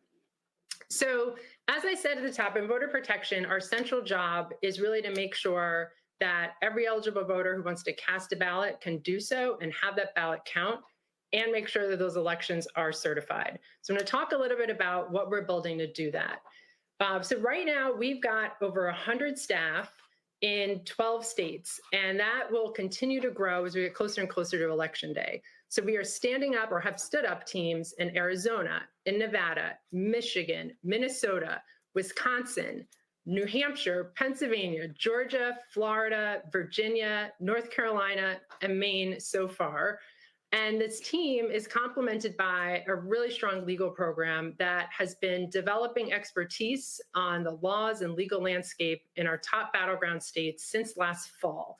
So we work hand in hand together to monitor issues and barriers to voters as they arise and make sure that we're using tools like litigation and going to the courthouse when necessary in order to protect that right to vote. And the legal team has been involved in nearly 24 lawsuits across the country so far aimed at protecting voters. So my staff will be working over the next 60 plus days to counter all the attacks on voting rights and to shore up our election system so that they work for our voters. And there's three main elements of our program. So one, expanding access to the ballot, two, protecting elections, and three, educating voters. So when we talk about expanding access, we are working hard and have been since well before this moment here, since earlier this year, to remove barriers to the ballot box and to proactively look for opportunities to expand access to voting. So we are true advocates in voter protection. We do this building on the work of previous cycles. We recognize that by and large, voters now do have more ways to cast a ballot than ever, a lot of which is due to changes implemented during 2020 in the pandemic, such as expanded vote by mail. And so while we've seen expansions, we have, of course, also seen states that are trying to roll back some of that access. And so we've been tracking this and are on the case. To give you a few examples, in Georgia, for months, MAGA Republican members of the state election board have been laying the groundwork to try to block certification of the 2024 election if Donald Trump loses. Just another effort to try to steal the Georgia election like Trump tried to do in 2020. We are taking proactive steps to stop them and protect the integrity of our elections. So, for example, just this week, the DNC, the Georgia Democratic Party, and the campaign all sued the state election board in Georgia to prevent them from upending the mandatory certification of election process that Georgia law requires. And they tried to do this just weeks before voting begins. But no, again, we are on the case, taking them to court to prevent that from happening so that when you cast that ballot and we get through election day, that those elections are all certified as they are legally required to be. In North Carolina, we know that early voting is really popular, particularly among communities of color. We have been advocating for early voting sites for months to making sure that there are locations that are accessible to all voters. We continue to follow up that those locations, to make sure those locations are not eliminated as we get closer in time to voting. In Nevada, we are working with voters whose mail ballots have been rejected in the past for mismatched signatures. So sometimes when the signature on your ballot doesn't match the signature on file with the elections office, your ballot ends up rejected. We've been working directly with voters to update their signatures so their ballots are less likely to be rejected this fall. And in Michigan, another example, we are advocating for more satellite clerk's offices with the hope that additional locations can help eliminate long lines that college students and others tend to face historically in that state. And those are concerns that we are addressing similarly in other states as well where they're arising. So that expanding access piece, again, has been going on since early this year, and we'll continue that work and that advocacy work right up until the end of the election. So the second main element is protecting elections. This is work we've been doing for decades. So we will be on the ground to protect voters as they cast their ballot. This is the real part of the program where we mobilize thousands and thousands of volunteers across the country. And I'm hoping many of you sign up to join our programs in our battleground states.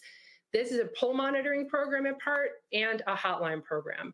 Our poll monitoring program puts individuals just like you all out in polling places across the country. So we make sure that you are trained, that you are supported by resources both in hand and back in boiler rooms and campaign offices. But those poll monitors really become our eyes and ears on the ground to ensure that voting is safe and fair. These volunteers are absolutely critical to our campaign. They are able to tell us, for example, if there's a 3-hour line in Fulton County polling location on a Sunday, is it because there's a long line of excited Harris Waltz voters who came out as part of a huge Souls to the Poll effort? And so folks are hyped, they're excited to vote for Democrats up and down the ballot. Or is that really long line there because 4 out of 7 voting machines inside the polling place have malfunctioned and the county's tech team is taking too long to respond? Either way, we're on the case, but as a poll monitor, you're really our source of information that's close to the ground to let us know what's happening with the conduct of elections in real time. So it's a really powerful network of volunteers that provides information to the campaign to make sure we can fix problems as they're happening if we didn't get to it before it happened. Lastly, we will also really focus on educating voters. Voter education, so critical this cycle. as we continue to see mis and disinformation, as we kind of consider the impact of AI on voting information, it is really, really important that voters know they have accurate, credible information on where to vote, when to vote, and how to vote.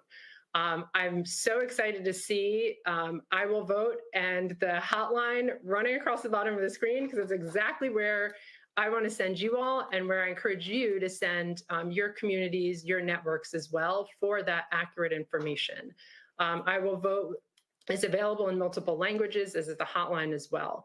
So we will make sure through voter protection, also working with our digital teams, our comms teams, to really push out resources so folks know where to go for that credible information.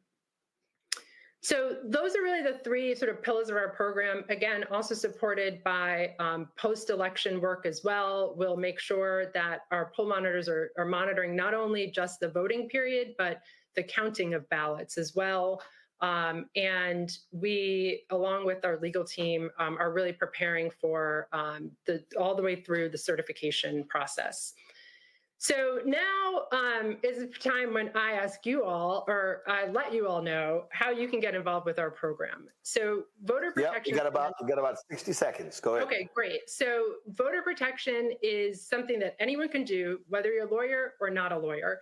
I'm going to drop links in the chat to show you how to get involved and how you can sign up. We have poll observers, we have hotline volunteers where you're providing information to voters, answering their questions, and other roles as well. And we would love to see you out there. It is one of the most rewarding things you can do. And you build your own knowledge about voting and the conduct of elections that you can share forever with your communities and with your families. So we really hope you'll join us and get this win for Vice President Harris, Governor Walz, and Democrats up and down the ballot. All right, then, Meredith, we surely appreciate it. Thank you so very much. Again, look, the campaign is doing this. Lawyers Committee for Civil Rights Under Law, they're doing the exact same thing. There are other outside groups as well. So there's a whole lot going on to protect folks' right to vote. I know the National Bar Association is also mobilizing, organizing as well. And so all of that is relevant and critically important. We appreciate it. Thanks a lot. Folks, we're only going to have about 4 more minutes here. So what I want to do is I want to go pull up Quentin James and Mike Blake to give us some final thoughts. Also, keep in mind, everybody on this call, we're going to be doing these calls between now and the election. We're going to be bringing on other guests, giving you relevant information, sharing information with you, such as voter registration deadlines by state. And so because it's creating not just because there are 2 deadlines. You've got general registration deadline. You got absentee ballot deadlines, and so we're going to be having those for you. We're also going to be sharing with you when early voting starts and when it ends, because we do not want folks to wait for Election Day. If your state has early voting, we want you to be able to get out there and vote early. So let's go to Mike Blake and Quentin James. Brother Martin, I'm actually on the move right now, about to go do a hit, but I wanted to make sure to show everybody this. Let's not forget what today is. The anniversary of March on Washington for Jobs and Freedom. As a reminder, they had 10 demands to lay out for our people, policy demands. And shout out to those forefathers and our ancestors and those that are still with us who did the work. You know, Reverend Dr. Gerald Durley, who says, if I can, you can. And so I hold this up as a reminder of the work we have to do, not just tonight, but every night. As we celebrate the anniversary of the March on Washington, brothers, we are doing something special. Remember, we had 54,000 on our first call. Now we got work to do. So please check your registration status. Please go and volunteer in your offices. Make phone calls, knock on doors, donate, mobilize in all the ways that you can right now. IWillVote.com will show you how you can get connected. But remember, as you heard throughout this call, voting does not start at the end in November. A lot of voting begins in about 3 weeks. So if we don't see you before then, focus on what's going on for Labor Day. Vice President Harris will be in Michigan. Focus on what's happening across the country at CBC. Of course, we'll all see you all in D.C., but we need people to get ready and never forget what today is, our March on Washington anniversary. It reminded us about jobs and freedom. This is what we do when Black men come together. Shout out to Bayard Rustin. Shout out to Dr. King. Shout out to John Lewis. So all those that open up doors But let's also honor our sister, Dr. Dorothy Irene Height, who allowed for spaces for brothers like us to be able to do what we're doing right now. To Roland, love you, brother. Grateful for you. We bless your family and all that's happening. And we are all in this together because we got work to do. Let me turn over to Brother Quentin James for all that he's doing right now.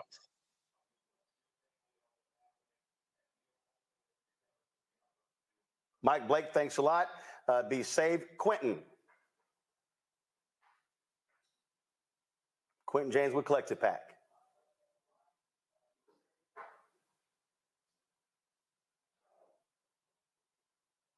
All right, we got Quentin there. Let's pull Quentin on in. He'll be our final, he'll give us some final marching orders before we close this out. Quentin? He's not here. All right, so Quentin is not there. So I'm going to go ahead and close this out. First of all, let me shout out to my man Desmond Meade, Florida Rights Restoration Coalition. I'm rocking their shirt, Let My People Vote. They, of course, were successful in getting the state amendment passed, allowing 1.4 million formerly incarcerated folks there to be able to get their right to vote back. Folks, those battles continue in Nebraska. They actually had a bill that was passed that was restoring the voting rights of some 7,000 folks. But the Nebraska Attorney General and the Secretary of State just declared on their own law to be unconstitutional. They're now in court.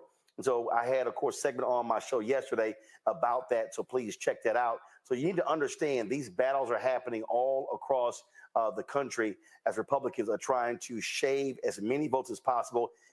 They want to restrict folks because they are on record as saying if more people vote, they lose. Literally, Texas Attorney General Ken Paxton used a false report from Maria Bartiromo on Fox News to raid the home of an 87-year-old Latina in Texas. LULAC is calling for the Department of Justice to investigate. He did an interview with Steve Bannon where he literally said he stopped the absentee balloting that was taking place in Harris County. He said that if that had went forward, he said Trump would have lost Texas. So understand what is going on all across this country. And so that's where voter protection is so critically important. Let me thank everybody who's been involved with this call, our co-conveners. And again, over the next 70 days, you're going to have more calls. We're going to have pollsters on.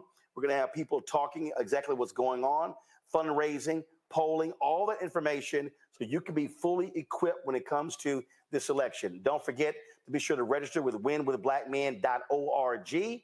Please do that so we can have your data so we can let you know via text message, via email, what is going on. You also have right there, how do you give? Remember, when you're giving, you get to choose whether you want the money to go to the campaign or you want the money to be used for grassroots groups, because we have to be activating on the ground.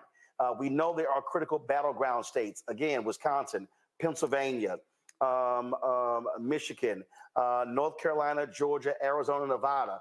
But you see what's happening. Look at expand the map. Critical races in Florida, races in other states as well. So we cannot ignore. We can't only focus on the top of the ticket. We got to focus on all those down ballot races.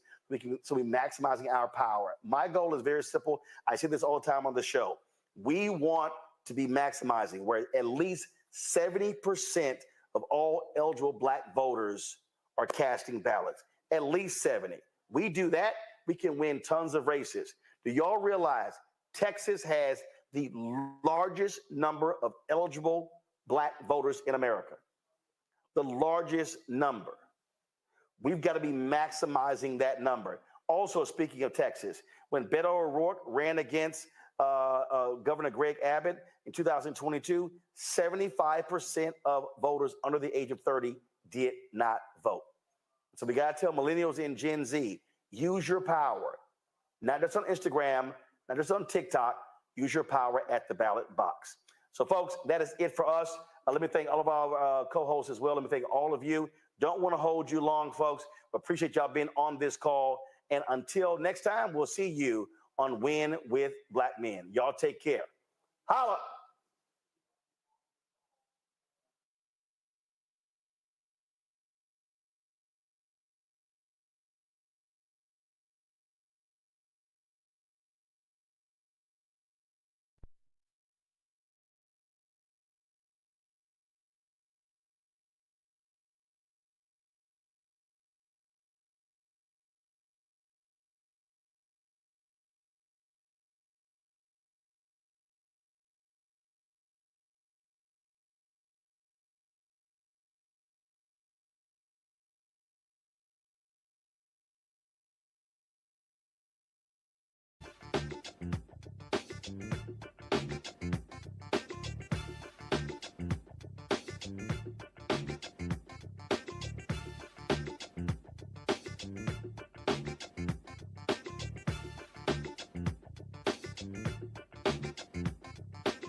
Folks, Black Star Network is here.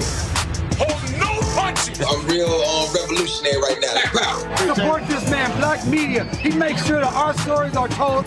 Thank you for being the voice of Black America, Roland. Stay black. I love y'all. All momentum we have now, we have to keep this going. The video looks phenomenal. See, there's a difference between Black Star Network and Black-owned media and something like CNN. You can't be Black-owned media and be scared. It's time to be smart. Bring your eyeballs home. You dig?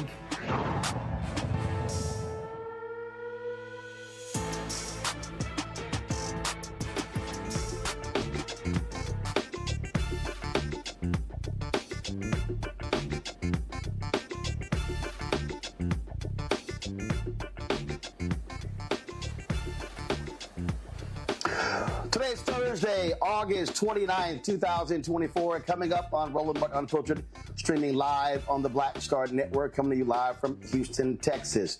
Vice President Kamala Harris was in Savannah, Georgia today as she and Minnesota Governor Tim Walz went to rural parts of Georgia, focusing on galvanizing Black voters. We'll tell you why that is so critical. One of the vice president's policy proposals is to increase the capital gains tax and the corporate tax. Why are some folks confused about this? You got some folks saying, oh, this is going to hurt middle-class voters.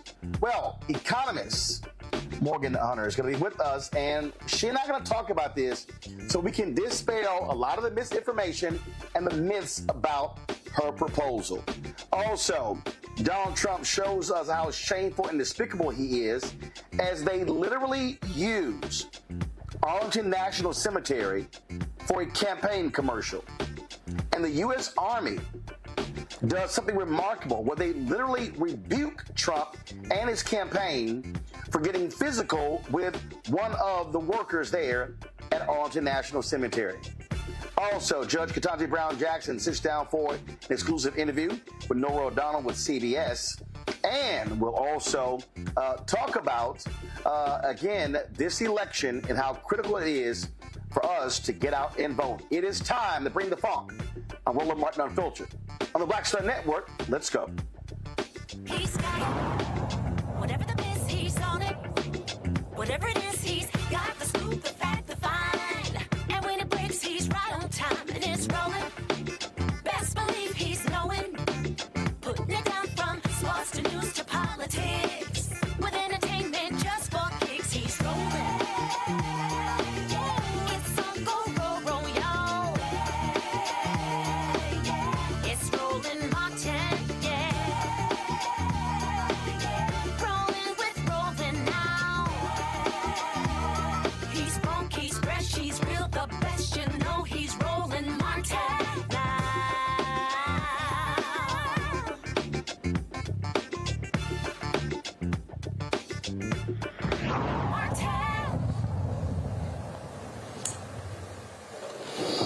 All right, folks, Vice President Kamala Harris is in Savannah today with Minnesota Governor Tim Walz. They've been there the last 2 days as they really begin their road trip. They've been to Michigan, Nevada, Arizona.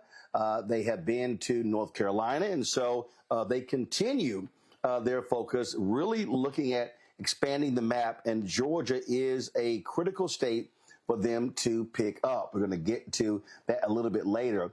But I want to start this way because I tell you, I posted something on Instagram and the social media with regards to an economic proposal of Vice President Kamala Harris. What she wants to do is increase the capital gains tax. In addition, raise the corporate tax as well as the tax rate for high-income households. Now, when I talked about the capital gains tax, all of a sudden, a bunch of different people started commenting and started saying, oh, my God, this is going to be awful for middle-class voters. And I'm like, what are y'all talking about? Her proposal is only going to affect people who have $100 million or more. Literally, if you've got $99 million, you're not impacted. $90 million, you're not impacted. So I reached out to economist Morgan Harper. Morgan, of course, she is with the American Economic Liberties Project, and she joins us from Columbus, Ohio. So So, Morgan, let's walk through this because, again, these folks were just commenting and saying all sorts of stuff. And I was like, what are y'all talking about? So let's deal with these three particular things we're talking about here. They want to raise the corporate tax rate. Correct me if I'm wrong. Donald Trump lowered it. President Biden, they actually increased it. What does that mean when we say they want to raise the corporate tax rate? The proposal on the table is that corporations will have to pay more of the money that they are earning, the revenue that they generate. And so Trump lowered it, as you said, to 21%. The proposal from the Biden administration and now Vice President Harris has said that she's endorsing a lot of Biden's tax proposals is to move it back up to 20%. Most people agree, and this is not refuted information, that the lowering of the corporate tax rate has cost America, United States government, billions of dollars. And so bringing that level back up to 27% is going to provide a lot more resources for the government to invest in critical infrastructure and other projects that we've seen already over the last couple of years. Now, Morgan, here's what's interesting. When I talked to the Black Futures Lab, when they did their survey of 211,000 people, a significant number of African Americans did not want the corporate tax rate raised. And when I asked them the question, they said because many of those workers, their employers have been telling them, oh, if the corporate tax rate is raised, it's bad for business and you might be out of a job. That's literally what they're saying. And for the people who don't know, give folks an historical understanding of what the corporate tax rate and even the personal income tax rate used to be in the United States. Yeah, I mean, this is what's crazy is, yeah, we're at historic low levels. And so when companies are telling us that they won't be able to pay their workers, or they're telling their workers directly that, that's just kind of nonsense. And we're starting to see, a lot of the roosters kind of come home to roost here with some of this misinformation. Because, from 1909, 2024, like the corporate tax rate was averaging in the 30%. It hit a high in the 60s of over 50%. So we're not even in the range of something as close to that. But I will note, I think this is important to know with the 1960s rate, that was generally considered to be one of the most innovative and productive periods economically in American history. And so this idea that somehow it's either we make everybody pay their fair share of taxes or we have an economy that actually lifts up the middle class, that these are somehow in contradiction of each other is just nonsense and not accurate based on history.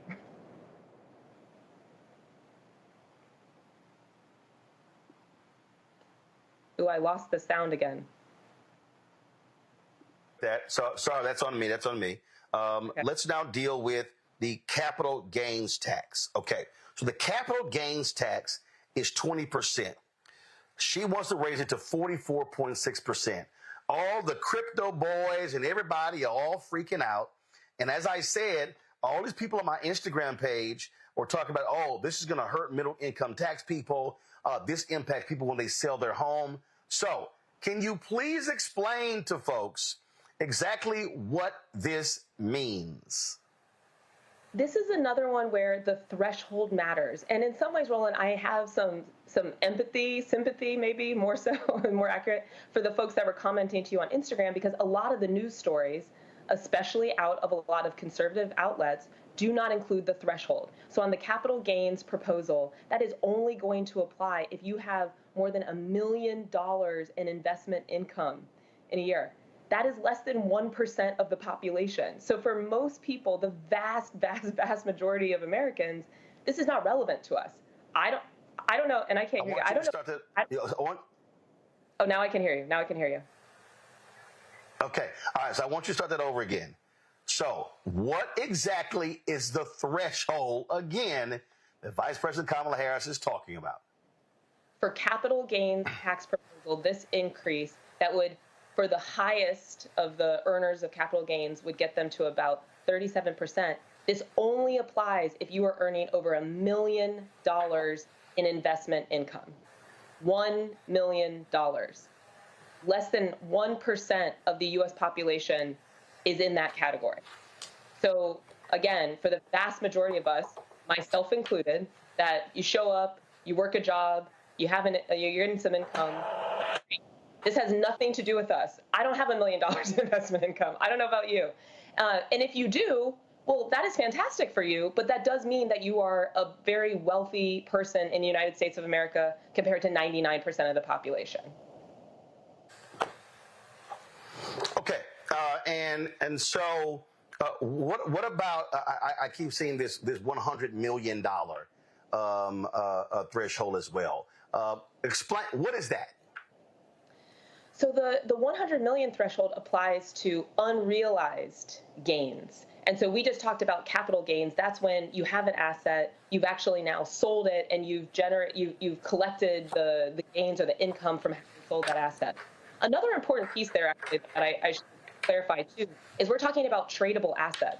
So these proposals don't have anything to do actually with real estate. There are some proposals that are specific to real estate, but those also don't really kick in unless you've got like a $37 million estate or something like that, right? So we're not really talking about like the person that owns a couple of properties and then, but on the unrealized gains, so you haven't sold it, and this is a very new kind of proposal. You haven't sold the asset, you're just holding on to some of these tradable assets. If you have over $100 million in value there, then you are now going to be subject to this 25% tax. And it's unusual because typically you don't get taxed until you've actually gotten the gains from selling that kind of asset. But why is Vice President Harris making this proposal? I think it's really important. So a couple of things. Like we just said, unless you have $100 million in value, this is irrelevant for you. So if we just said $1 million in investment income is only getting to under 1% of the population, you can imagine 100 million. We're getting into like 0.0 something percent of the population at $100 million level. Actually, I think some of the estimates put it at like maybe between 10 and 60,000 people in our over 300 million person country that the unrealized gains proposal is relevant for. But anyway, why are they doing this? Because what now happens is if you have that vast wealth, you can just sit on it for your entire life and borrow against it. So you're able to then say or go to a bank or a lender. Go ahead. Unpack that. So let's unpack that. So perfect example. Elon Musk, richest man in the world, in the country, whatever you want to say. So what does Elon Musk do? To buy Twitter, he basically borrows against his stock, buys Twitter for $44 billion. He's not using his actual money. And so what this says is, in layman's terms, what the rich have done in America is they go, oh, I'm not going to sit here and actually divest these assets because I now got to pay the higher tax rate. So what I'm going to do is I'm going to live off of my capital gains. So their whole deal about lowering their tax rate. And so, in fact, the other day, Robert Rice was talking about the effective tax rate a lot of these corporations pay. Some of them, it's little as 5, 4, 3, 2, 1%. But same thing, what the rich are doing, and what we're talking about here is a rich folks conversation. Because what started this is, my friend Linda Sauce. Very rich. Go ahead. I would just say not even rich. Right. I mean, so this is not. Yeah.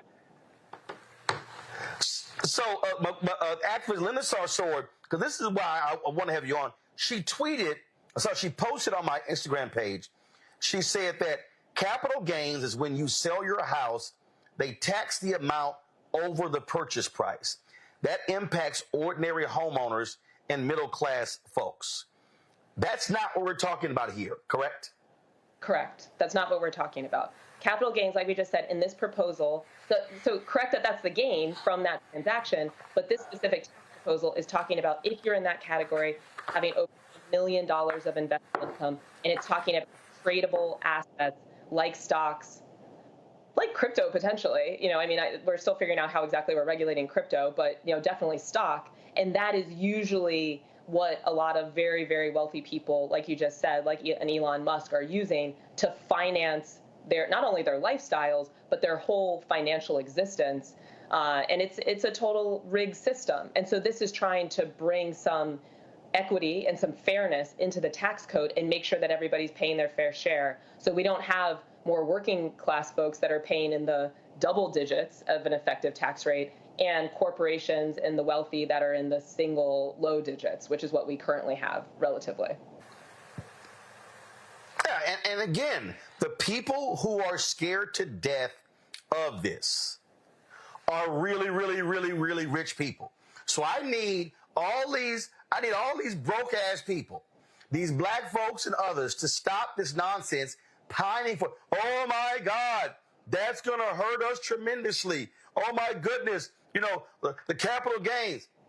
No, the uber rich are the folks who are freaking out by this, because they have been getting over like a fat rat, Morgan. They have been, so the wealth gap has been increasing, and they have the ability to be able to say, oh, I'm sitting on 1, 2, 3, 4, 500 million, a billion, multiple billions in assets. And so I can just borrow against that, and I'm not paying any taxes on that, and they can live a lavish lifestyle, where the rest of us are paying that 25, 28, 30, 32, 35% tax, because we don't have that ability. Even if some of us who are African American are making $100, $200, or $300,000, we can't play the game that they're playing.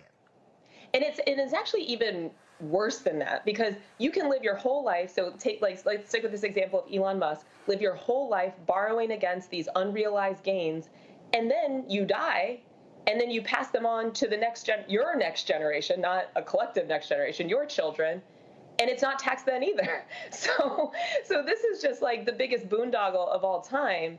And again, this isn't about punishing people for being successful. It's about making sure that everybody is paying their fair share into an economy, into the United States, that has facilitated this wealth generation for them by having something like the SEC, the Securities and Exchange Commission, that makes sure that we have a stock market that is one that people trust investing in, that generates these types of returns for very wealthy people. That doesn't just happen. That is an institution that needs to be funded, that needs to pay people to have oversight in order to create this type of opportunity for people to build their wealth and to make this kind of money.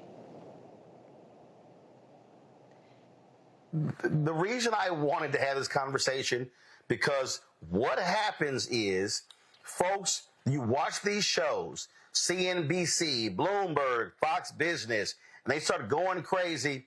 Those shows are not for us, okay? They're for rich people. And that's what's going on here. I want to bring my panel here. Reese Colbert, host of the Reese Colbert Show, Sirius XM Radio. Dr. Greg Carr, Department of Afro-American Studies at Howard University out of D.C. Lauren Victoria Burke, Black Press USA, joining us from Arlington, Virginia. Because I need, and again, there were so many people who were commenting on the post, and it was so much bad misinformation, Reese. It was driving me crazy.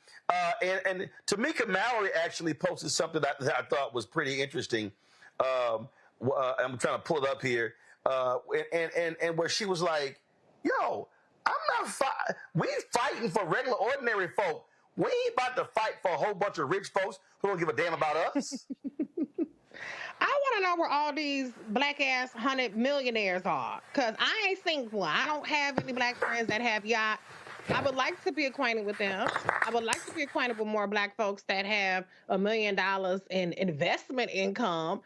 I don't know where people can't figure out, do black people not have any money at all? Are we all poor under Joe Biden and we can't barely buy groceries? Or are we all gonna lose our shirt under Kamala Harris administration when they tax unrealized capital gains for people who make over $100 million?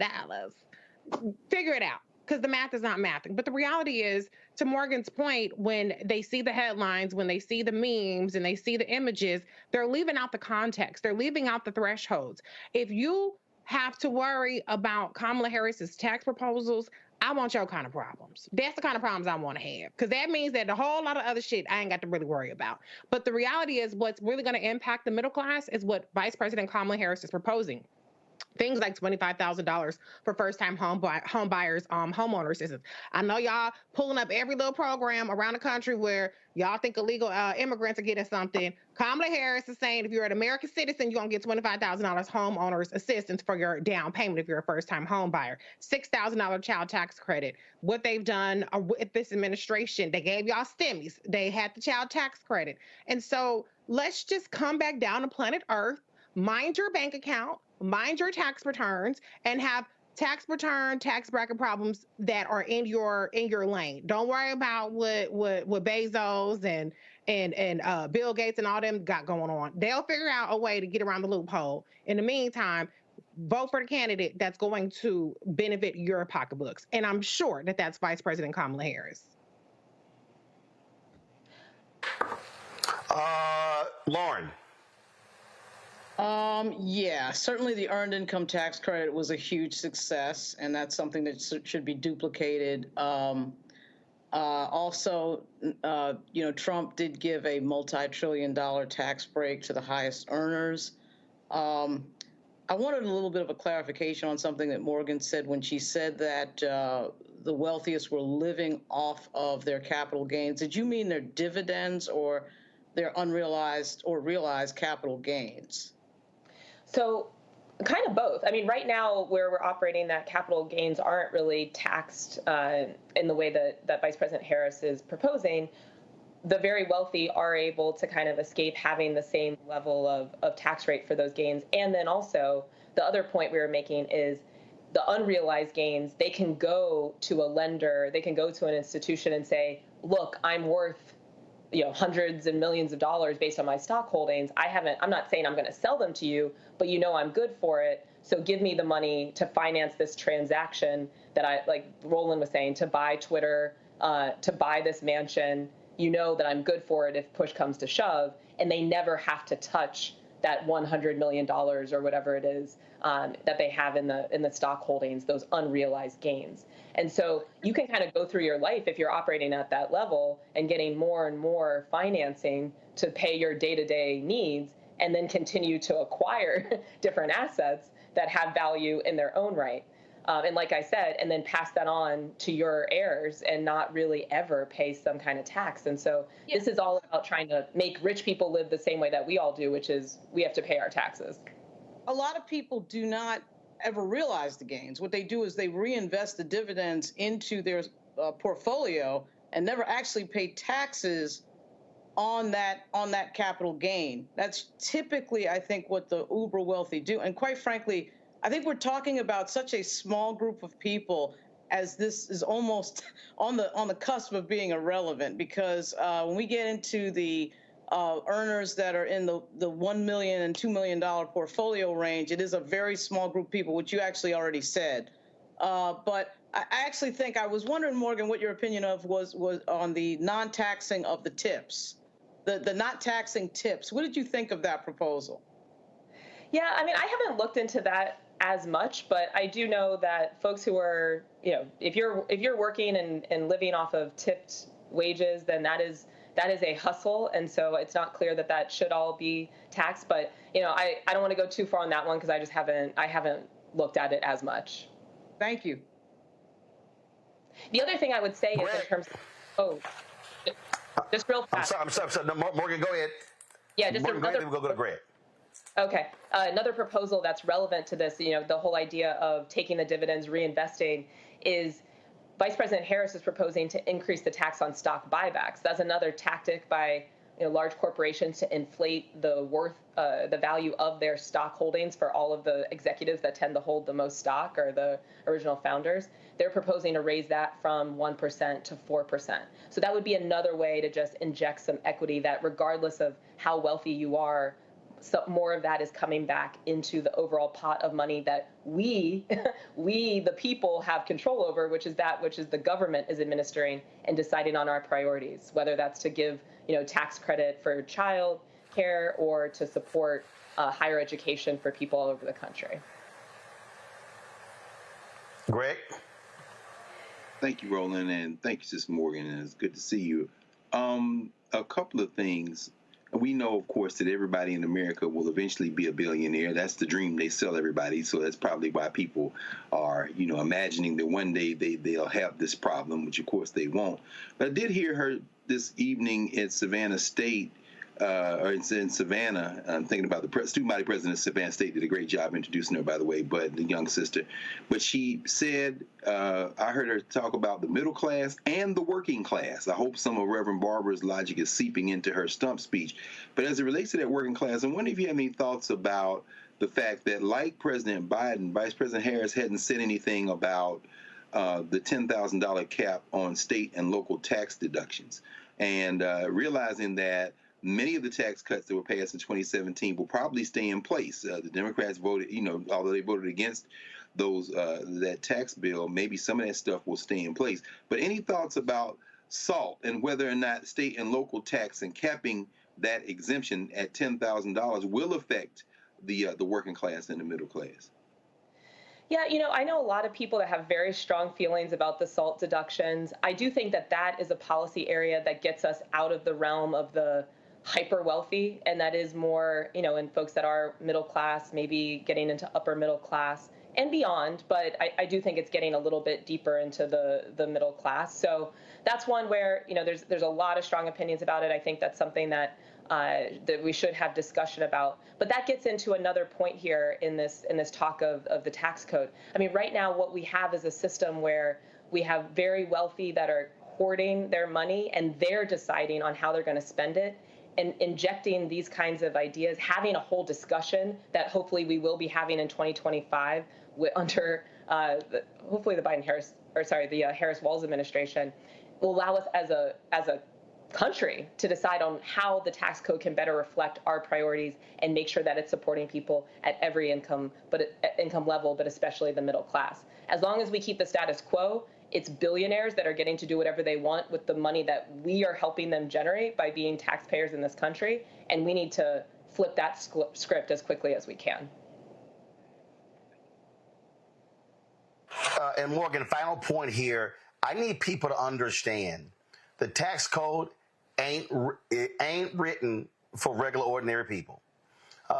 Please, folks, go to ProPublica and look at how folks like Kenneth Griffin, billionaire, how he spent more than $11 million to keep the IRS from being able to do more. When you look at how these folks have used their lobbyists to weigh in and how the Republican Party does their bidding, because they have way more billionaires, frankly, the Democrats do. Folks just need to understand what's going on here. And so the regular, ordinary folk should not be doing the bidding of these rich folk, because, again, when you look at the wage gap, when you look at the fact that three individuals have more wealth than the bottom 50%, that is beyond I've seen, and enough of the rich being able to control the economic policies of this country.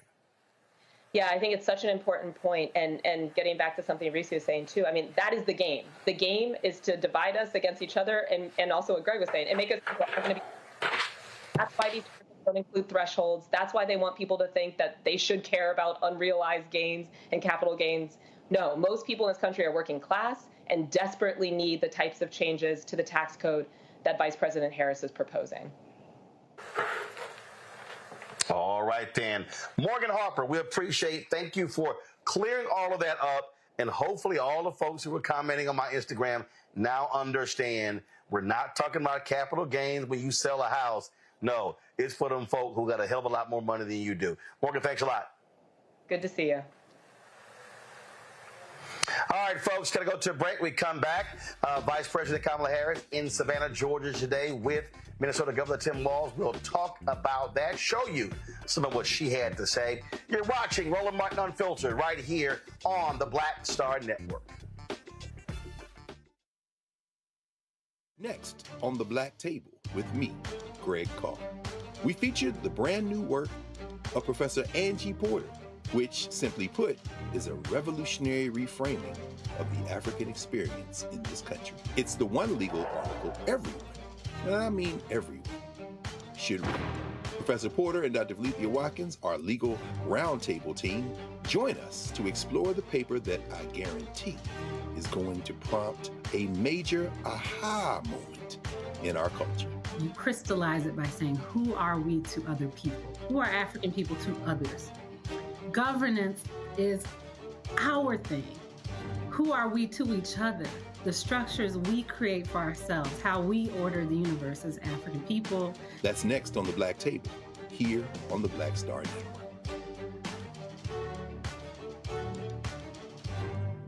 Next on Get Wealthy, with me, Deborah Owens, America's Wealth Coach, women of color are starting 90% of the businesses in this country. That's the good news.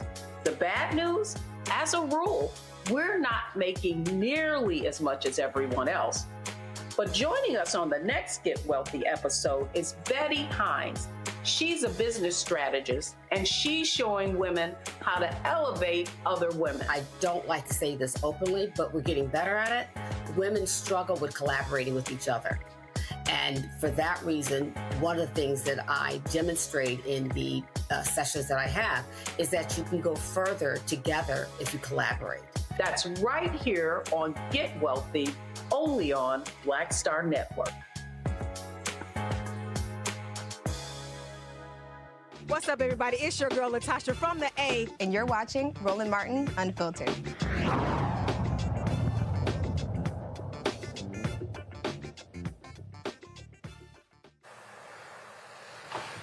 All right, folks, that idiot Donald Trump the other day was at Arlington National Cemetery, and he was all performance, all for show, related to the anniversary of the Afghanistan pullout, where 13 Americans were lost, who died. And what ends up happening, him and his folks, they literally just blew past and just blew off, frankly, one of the staffers there on National Cemetery. And then what they then did was attack her, suggesting that, oh, she had a mental health episode. Well, in a sharp rebuke, the U.S. Army actually issued a statement today, which is something unheard of in terms of defending the professionalism of this woman and making it clear what happened, making it clear that they frankly broke the rules. Look at my panel here. Lauren, I have seen a lot of videos in the past 24 hours of veterans who are livid with what took place, and not all progressive veterans. We also know that House Speaker Mike Johnson weighed in to give Donald Trump access to Arlington National Cemetery. We now know exactly what their agenda was. They've already dropped their video, and what they wanted were the images of him standing with families laying a wreath. There was one family that was incensed because their family member actually committed suicide and was in, and that tombstone was in one of the photos they put out. Then they put the photos out that they're literally in Arlington National Cemetery, thumbs up and smiling and stuff along those lines. And it goes to show you this man, we all know, no morals, no values, no principles, no ethics, doesn't care, run roughshod over people. And then for his campaign manager to say this woman was having a mental health episode, these people are beyond despicable. Yeah, and I'm not sure why we don't know who that was, by the way, the campaign staffer who did this. I'm not sure why the New York Times is not investigating that, why we don't have a name of that person. Donald Trump, who's never served in the military, he thinks everybody's a prop. He thinks the entire world is for him to have a backdrop for some photo op nonsense. And the fact that he gets away with it and the fact that it doesn't play in the news as big as it should, because, of course, nobody could imagine what would be going on right now if Vice President Harris did anything close to this, right? But somehow or another, when Donald Trump does things, it's never quite getting the level of scandalous attention as it should. And this type of thing is like on another level of disrespect. I'm a little surprised that a little bit higher up leader in the U.S. Army did not comment on this. Somebody in a uniform, but it was an extremely rare statement for them to make. But they had to make it because, of course, Chris LaCivita thinks that he can just put out some idiot statement that somebody is somehow mentally ill for trying to stop them and have the rules be conducted properly at Arlington National Cemetery. Donald Trump is an idiot. He was standing in the middle of a bunch of graves was a thumbs up, which makes no sense. He looked crazy and he looked stupid. And this needs to be called out a lot louder than it is. It would seem to me that everybody who is a member of the military in the U.S. Congress should be talking about this. Certainly the media should be talking about this. And we should be knowing who it was that had some sort of physical contact with an employee allegedly at Arlington National Cemetery, a place where nobody has ever done this before. And we've got this clown running for president, and he pulls this thing off. And we don't even really know the details who the staffer was. Can you imagine if this was a Harris Wall staffer and we would not know the name of that staffer, days later? Impossible. Impossible. That could not happen. That would have been reported already. So the entire thing is disgusting and ridiculous. Donald Trump should be called out for this again and again and again. And it's just outrageous. I mean, it is just completely outrageous. What is crazy to me, Reese, is that NPR did the reporting. Pretty much the other media just, that was an incident. First of all, it's Arlington National Cemetery. It is hallowed ground. You don't just say, well, there was just sort of an incident that took place. These people have no respect for anything. And it shows you the no integrity of these so-called military-loving Republicans, and they've all been silent for what this man wanted a campaign photo op. That's what this was all about. And they are silent and saying nothing. They, just like him, are pathetic.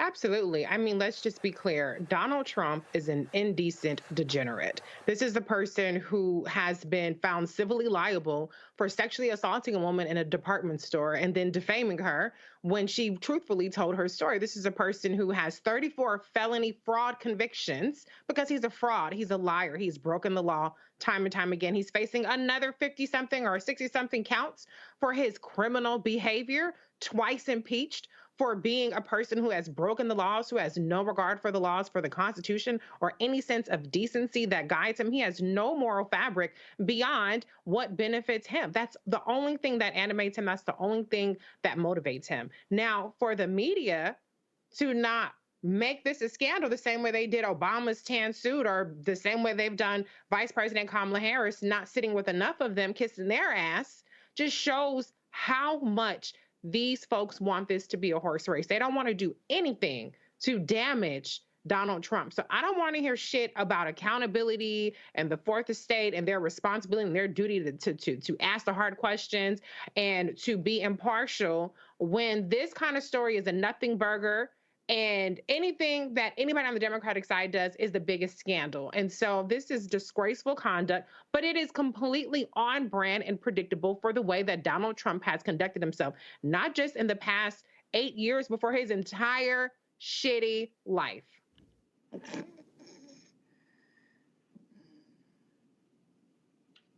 It's all right. Greg. Yes, I mean, I agree. I agree with everything you said, Reese, and everything you said, Lauren. White maleness is the ultimate affirmative action. You can do whatever the hell you want. J.D. Vance is corny. That's his problem. His problem isn't what he's saying, however. This isn't a nation. Let's be very clear about this. This is a country with a lot of different kind of people in it. The prospect of a United States of America was difficult at very best and maybe doomed at its worst from the start. This is the litmus test. I've gone to Arlington National Cemetery, as we all have, many times. Sometimes I'll go out there around Charles Young's birthday. Colonel Charles Young, he and his wife are buried not too far from Major Walter Reed on that row of generals on the hill. of course, Thurgood Marshall, the great Joe Louis. I was at the grave of Medgar Wiley Evers when his brother Charles's children were coming by summer before last as they were bringing the ashes of their father, Charles Evers, for interment there in the cremains area. You can't disrespect something that was made for you. So the idea that Donald Trump could disrespect at Arlington is only valid if the people in this country believe that there is something beyond the pale of white maleness to disrespect. You know, I was thinking about Leni Riefenstahl's 1933 film, Triumph of the Will, 1935 film, Triumph of the Will, that caught Hitler when he was Chancellor of Germany and these thousands of Nazis at Nuremberg, an elected official engaged in this fascist display. There are a lot of people in this country who are fascists. They would say that Donald Trump and his people can do whatever they want in Arlington because they are the only real heroes. So for them, finally, for the military, for the Army to make a statement, there are people who I'm sure are much more livid and would go beyond even the statement that was made, but they are making a choice. What we saw at the Democratic National Convention last week, with Democrats chanting USA, USA, means that we are on the cusp of a potential attempt to take back the concept of what it means to be an American. But one thing is crystal clear.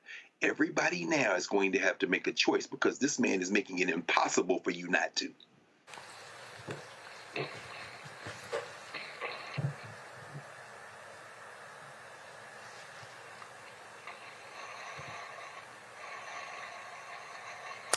All right, then.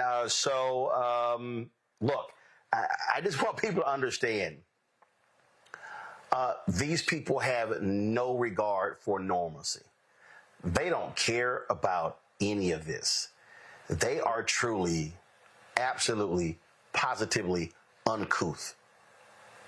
That word, I think, that word absolutely defines Donald Trump and all of his supporters. They are uncouth. All right, folks, we come back. Vice President Kamala Harris speaks in Savannah, Georgia. I'm going to show you some of what she had to say.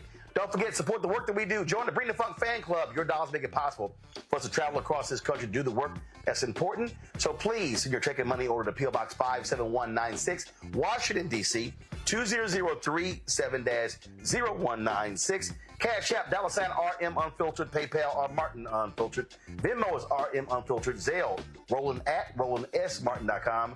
Roland at RolandMartinUnfiltered.com. All right, folks, going to a break. We'll be right back. Now streaming on the Black Star Network. NFL is what, 80% black? I say, yeah, 80% black. If the NFL was 80% white, y'all would have a good health care and y'all would have proper pension.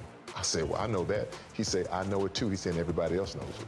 That's the thing I think that really burns a lot of us up because we know. When I look at, when they talk the disability, you saw the guys that sue for disability. You've got 29 players that apply for disability black.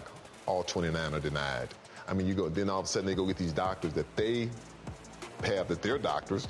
But if you pass a guy, oh, now we can't use you. We got to freak out. We can't use you.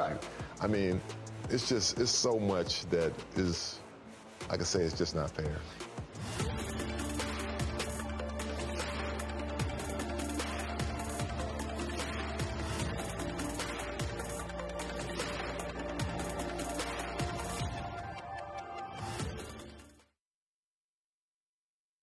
Hello, I'm Jamia Pugh. I am from Coatesville, Pennsylvania, just an hour right outside of Philadelphia. My name is Jasmine Pugh. I'm also from Coatesville, Pennsylvania. You are watching Roland Martin Unfiltered. Stay right here.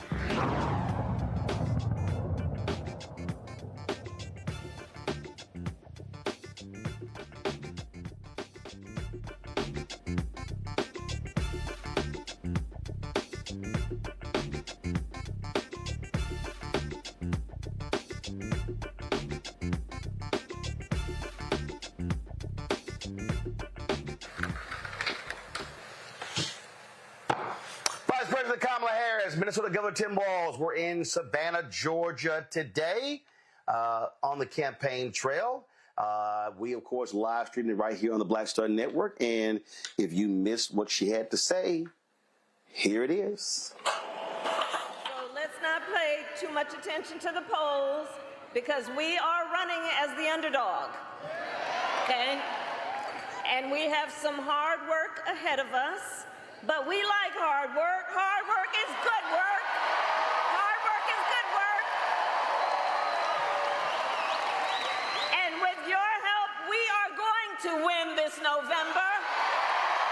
We are going to win this November. Yes, we will.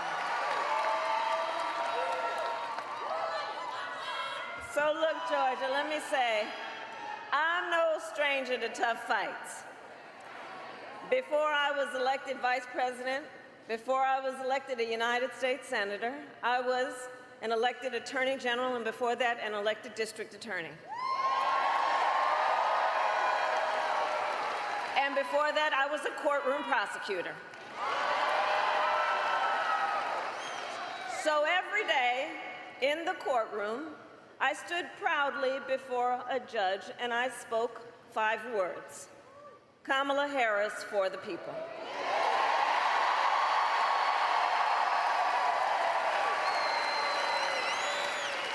My entire career, I've only had one client, the people. I stood for women and children against predators who abused them. I took on the big banks and delivered $20 billion for middle-class families who faced foreclosure. I fought against cartels who traffic in guns, drugs, and human beings. And I stood up for veterans and students being scammed by big for-profit colleges. For workers who were being cheated out of the wages they were due. And for seniors facing elder abuse. And I will tell you, those fights were not easy. And neither were the elections that put me in those offices. But we never gave up, because the future is always worth fighting for. Always. And that is the fight we are in right now, a fight for America's future. We fight for a future with affordable child care, paid leave, and affordable health care.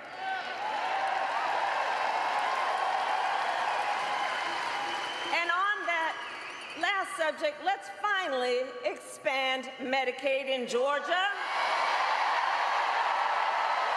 so people can take their child to a doctor or go to an emergency room without going into medical debt.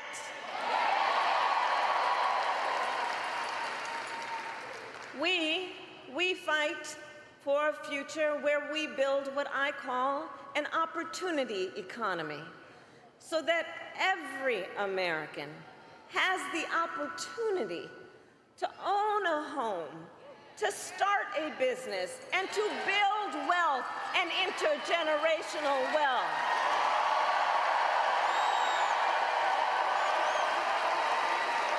And a future where we lower the cost of living for America's families. So when I was Attorney General, I went after price-fixing schemes. And love you back, love you back. And I will tell you, when we get this done together, my friend, and when I am president, I will take on the bad actors who exploit a crisis to rip off consumers on everyday items. Who rip off consumers on everyday items like groceries. I will take on Big Pharma and cap the cost of prescription drugs and insulin for all Americans. I will take on the high cost of housing and work with developers to cut the red tape and build millions of new homes. And I will give 100 million Americans a tax cut, including $6,000 to families during the first year of their child's life. Understanding folks just need a little help from from time to time, and it's not about just getting by, it's about getting ahead. $6,000 in the first year of a child's life to help pay for that car seat or the crib or the baby clothes.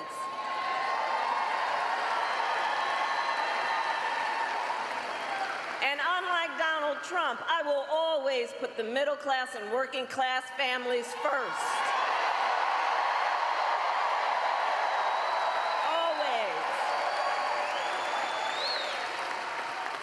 I come from the middle class. I know what I'm talking about.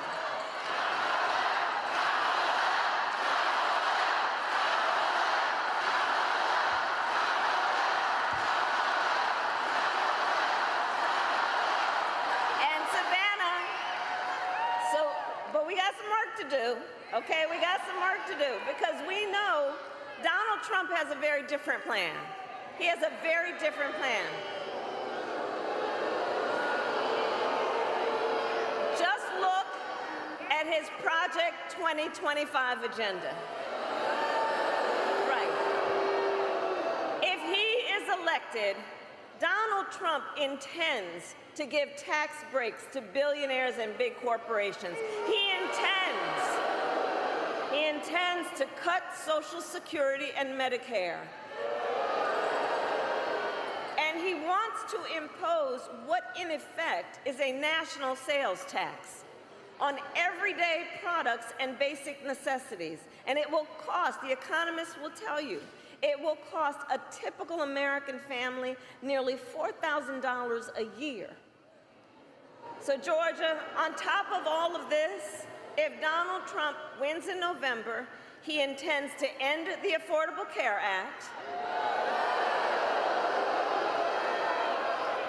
to take us back to a time when insurance companies, we're not going back. We're not going. We are not. We're going forward. And the reason we know we can't go back, to your point, the reason we know we can't go back on the issue of the Affordable Care Act, remember what that was like before we had the Affordable Care Act? Remember when insurance companies had the power to deny people with pre-existing conditions? Remember what that was like? Children with asthma, breast cancer survivors, grandparents with diabetes. So yeah, we're not going back. We're not going back. And we will move forward.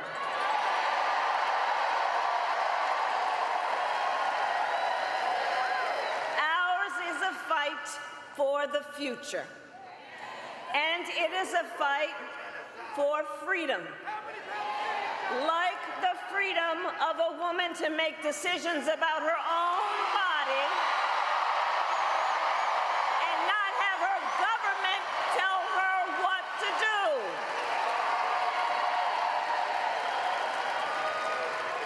And understand how we got here. When he was president, Donald Trump handpicked 3 members of the United States Supreme Court with the intention that they would undo the protections of Roe v. Wade, and they did just as he intended. And now, more than 20 states have a Trump abortion ban, including Georgia. In fact, every state in the South, except for Virginia, has a Trump abortion ban. And think about that.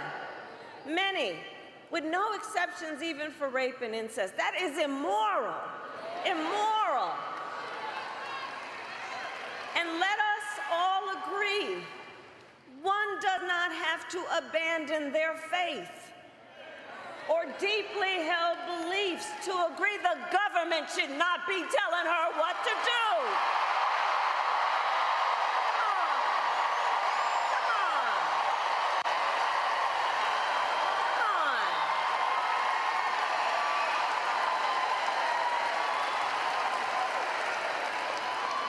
And if he wins, Donald Trump will go further.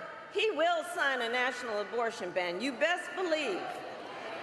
And he would create a national anti-abortion coordinator and force states to report on women's miscarriages and abortions. It's right there in Project 2025.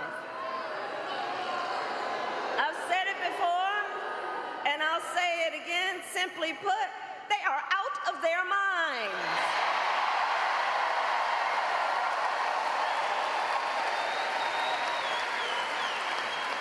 Why don't they trust women? Well, we trust women.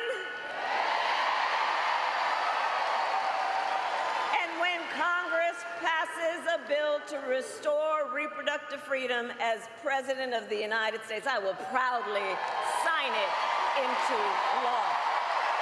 Proudly.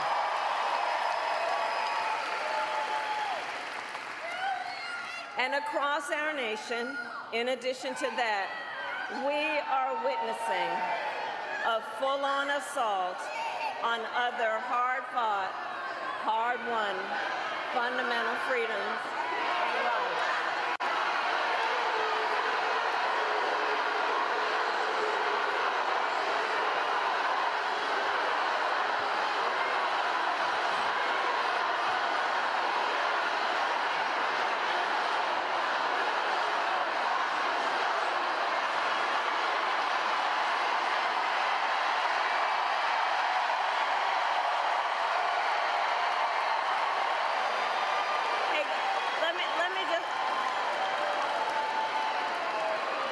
Let me just say something.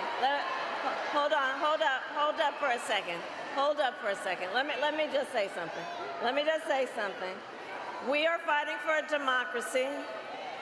Everyone has a right and should have their voices heard. I am speaking now, but on the subject, I will say this. The president and I are working around the clock. We've got to get a hostage deal done and get a ceasefire done now.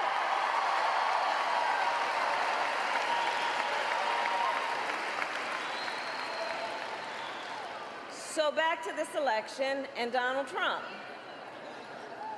So in addition to the fight on the fundamental freedom to make decisions about one's own body, I have been traveling our country, and the people of Georgia know what I know.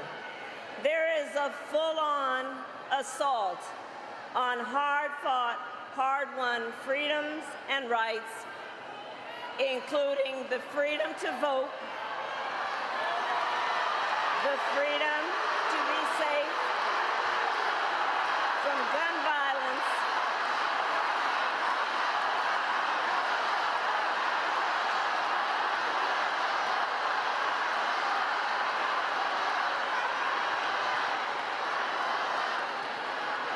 and an attack on the freedom to love who you love openly and with pride.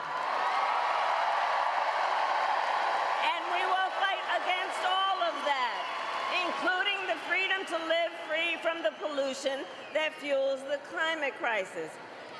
Here's the thing. Generations of Americans before us led the fight for freedom. Now, Savannah, the baton is in our hands.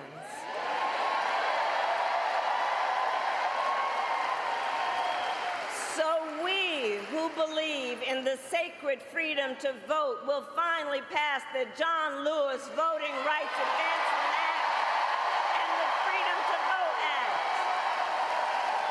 We who believe in the freedom to live safe from gun violence will finally pass universal background checks and red flag laws.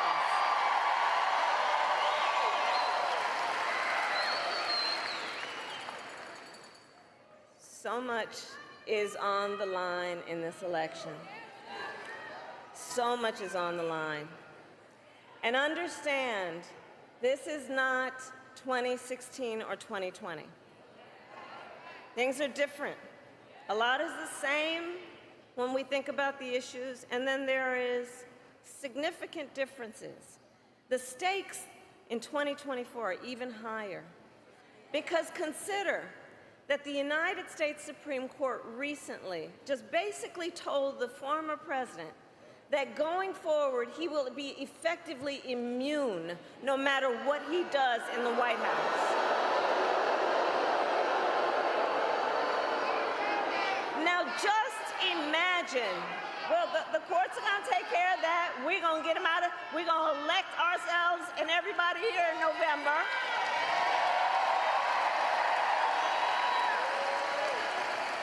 But I mentioned the Supreme Court ruling because understand what this means. Just imagine, before there was at least the threat of consequence, understand what it now means, and imagine Donald Trump with no guardrails. Imagine what that means when you consider he has openly vowed that if reelected on day one, he will be a dictator. That he would end the independence of the Department of Justice so he could have unchecked power and seek vengeance against people who disagree with him.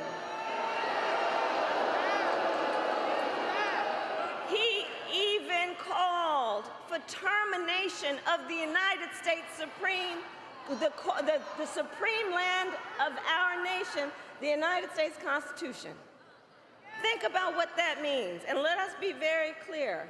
Someone who suggests we should terminate the Constitution of the United States should never again stand behind the seal of the President of the United States of America. Never again. So it all comes down to this. We are all here together, spending this time together because we love our country. We love our country. We love our country. And we know the privilege and pride that comes with being American. And I do believe it is the highest form of patriotism to fight for the ideals of our country.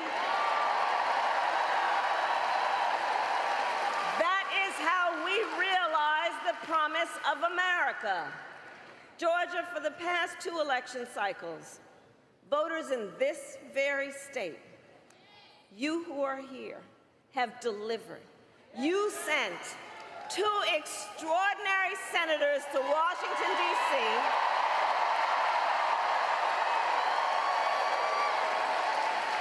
You sent President Biden and me to the White House. You showed up, you knocked on doors, you registered folks to vote, and you made it happen. You did that. You did that. And so now we are asking you to do it again. Let's do it again. Let's do it again. So, Savannah, are you ready to make your voices heard?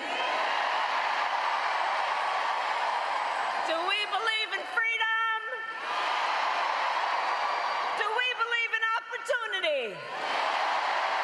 Do we believe in the promise of America? And are we ready to fight for it? And when we fight, God bless you and God bless the United States of America.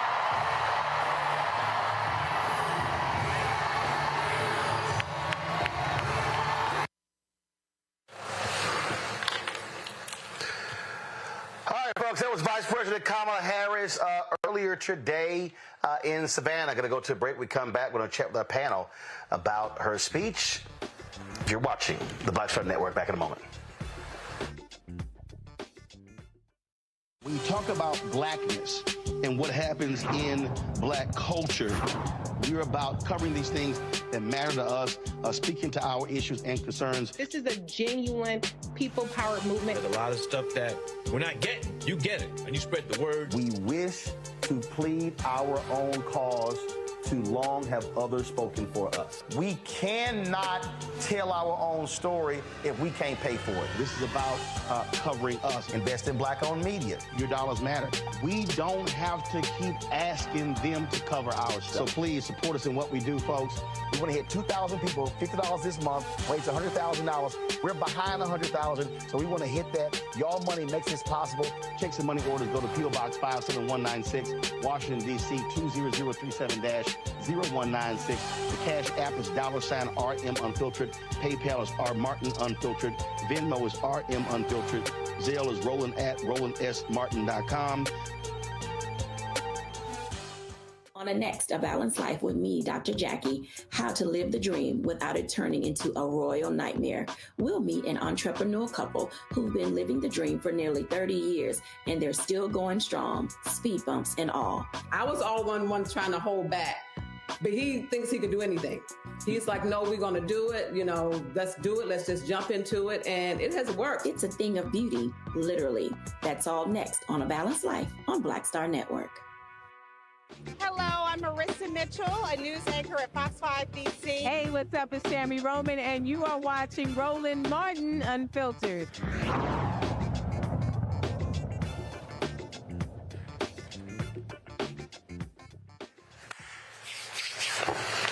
All right, folks, welcome back. Let's get to it with our panel, Reese, Greg, and Lauren. Greg, I want to start with you.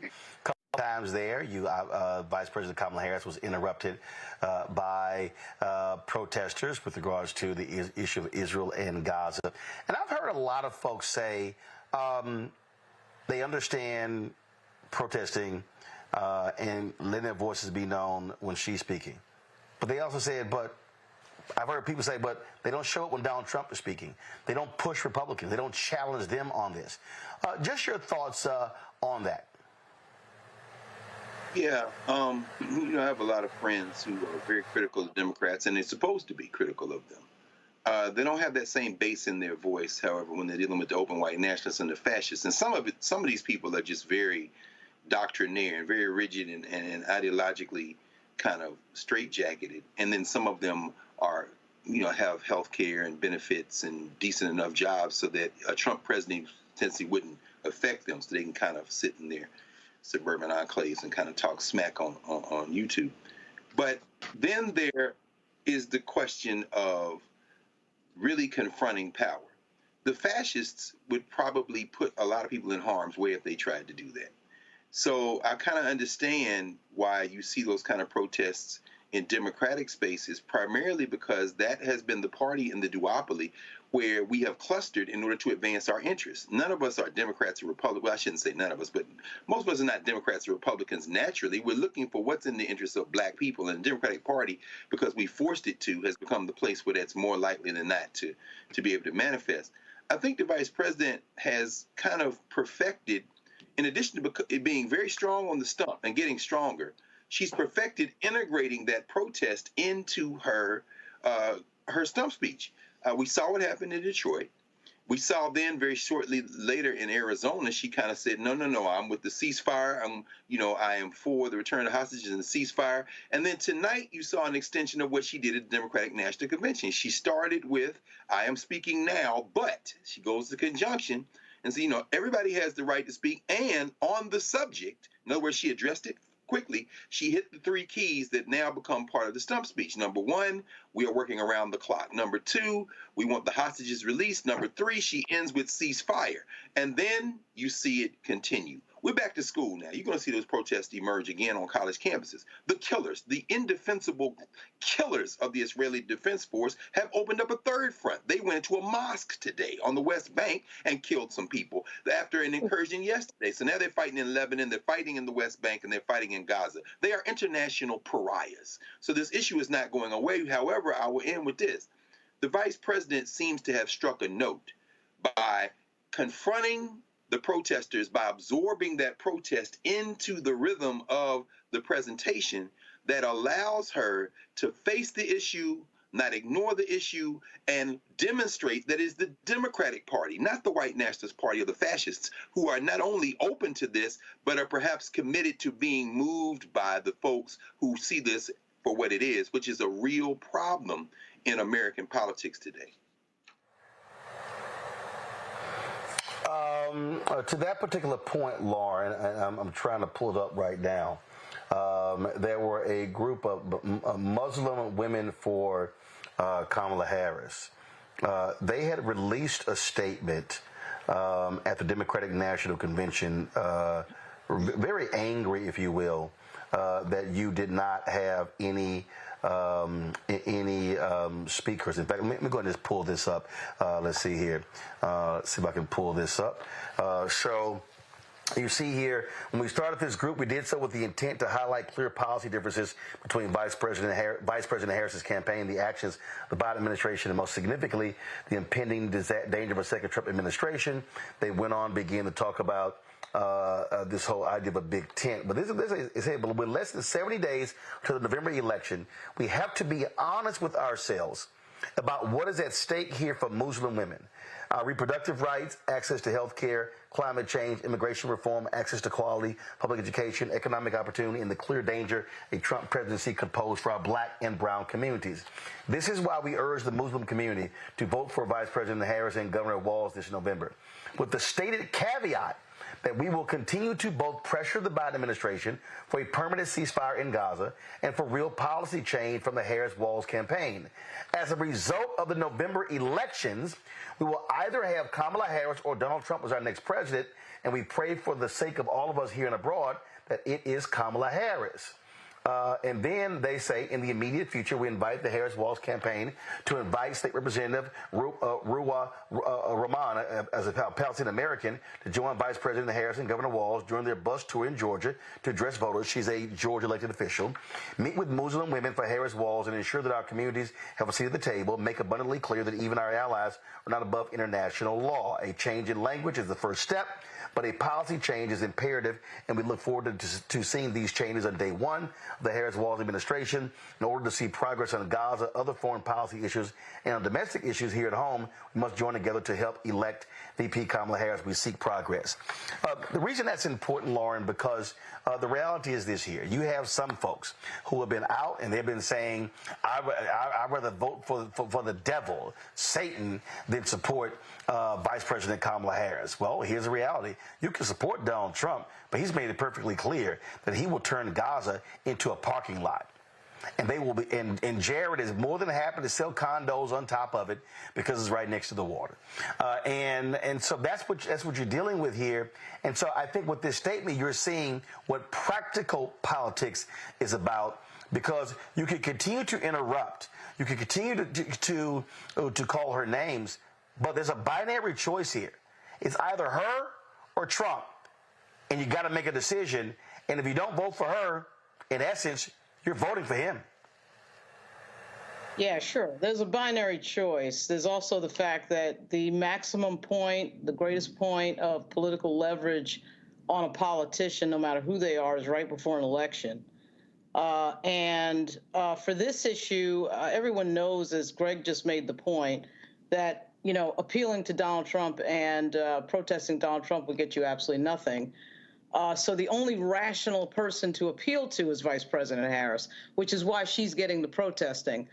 The other thing I'm sure that we can absolutely sell the farm on is that Benjamin Netanyahu is bound to do something to make life difficult for Vice President Harris between now and 68 days from now. And I'm surprised he hasn't done it, actually, but you can bet that there'll be something that will just happen to happen in his strategy to try and, force the issue even further. But one of the things, though, I think is problematic for the vice president is her brand right at this moment is to really sort of break fourth wall on certain things that have been going on. Like, I think her communications team, for example, has done a really good job at stating what we've all known since 2016, which is that Donald Trump is a lunatic. And they actually put that in their messaging, in their statements, one way or the other.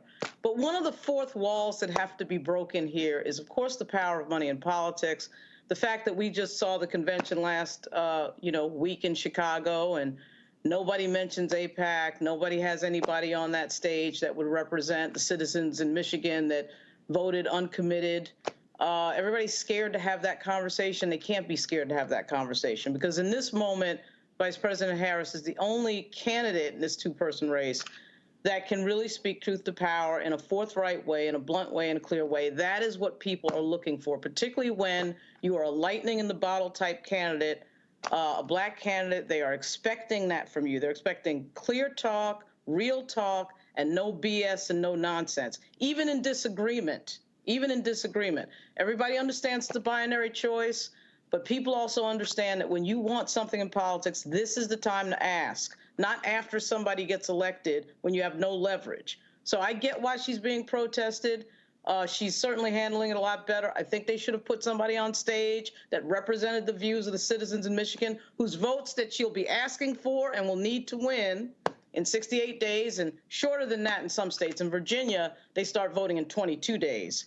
So early voting is September 20. But at any rate, you know, it's an issue that needs to be confronted. We have billions of dollars going over there, and there's going to have to be some detailed policy answers. I know it's not fair because, yes, Trump does get off the hook. But Trump's been getting off the hook for this entire time. That shouldn't surprise us, and she is going to have to deal with this challenge. But see, for me, Reese, it's not a question of Trump getting off the hook. It's also not challenging Republicans. They still control the House. They still have, votes in the United States Senate. The second thing is, you're absolutely right. You do have to use maximum leverage. But you also have to realize when you actually have gotten to as far as you could possibly go. Because, as they said in the statement, at the end of the day, you got to win. And so if you reach a point where you are continuing to push and push and push and push and push, which I totally understand, there are some folks out there who are like, yo, I don't care. I would rather her lose than we back down. Okay, you're going to lose a hell of a lot more than just her losing if Donald Trump is the winner. Yeah, I mean, listen, I think that protesting for the humanity of people who are being slaughtered, who are helpless, is a noble thing. I will never diminish the nobility behind crying out for the humanity of those who can't cry out for themselves. There is a difference, though, between the human aspect of it and then the political aspect of it. I think in terms of moving the needle and people recognizing the human toll and how it's unconscionable has been accomplished. The political side is giving performance because the reality is when you had an opportunity, when they had multiple opportunities now to demonstrate their political power, not just the performance of protest, they lost multiple times in areas that were very diverse, in areas that were still demographically close to what you need to get a coalition. Jamal Bowman defeated. I was going to say something rude, but I'm not going to characterize the guy. But I'm going to say Jamal Bowman was defeated. Cori Bush defeated. And so when you've raked up losses, and this has been the animating issue that you've tried to say is going to make or break the Democrats, and yet the Democrats who are completely in lockstep with you lost, that just doesn't really add up in terms of really moving the needle politically. Now, the fortunate part about it is, in Vice President Kamala Harris, she wants to see the people of Gaza get the help that they should absolutely help. She wants to see a two-state solution. She wants to see them be able to be self-reliant. We live in an imperialist nation that's still going to send bombs to military fight. And it's fucked up to Israel, but that's not changing under anybody's administration. That's not on the table. So do you want the person who wants you to be able to exist as a human being and to be able to have self-reliance and autonomy? Or do you want the person that is of the party where people are signing bombs saying finish them, where they want to not only get rid of Gaza, but they want to get rid of Iran and Muslims around the world? That's not the position of Vice President Kamala Harris. And so we have to confront the political, and we have to confront the performance, and we have to confront the human side. They don't always match up, line up perfectly. But the last thing I will say is every single congressional seat is up for an election. There are toss-up, lean Republican or even lean Democrat seats where Republicans look mighty comfortable right now because you're not at their rallies protesting. And so if the only thing you're doing is you're showing up to Vice President Kamala Harris's rallies, I get, okay, you don't want to go to Trump, you don't want to get your head knocked off. But what about the 20-something legitimately toss-up seats that we're talking about for the House? What about the close races for the Senate, where you're in Florida, you're in Texas, and those Republicans are not being protested? What about in Michigan, where it's a close race as well? What about those areas? Wisconsin. Don't just protest the vice president, because then it just looks like performance. And when you just perform, you're not going to move the needle.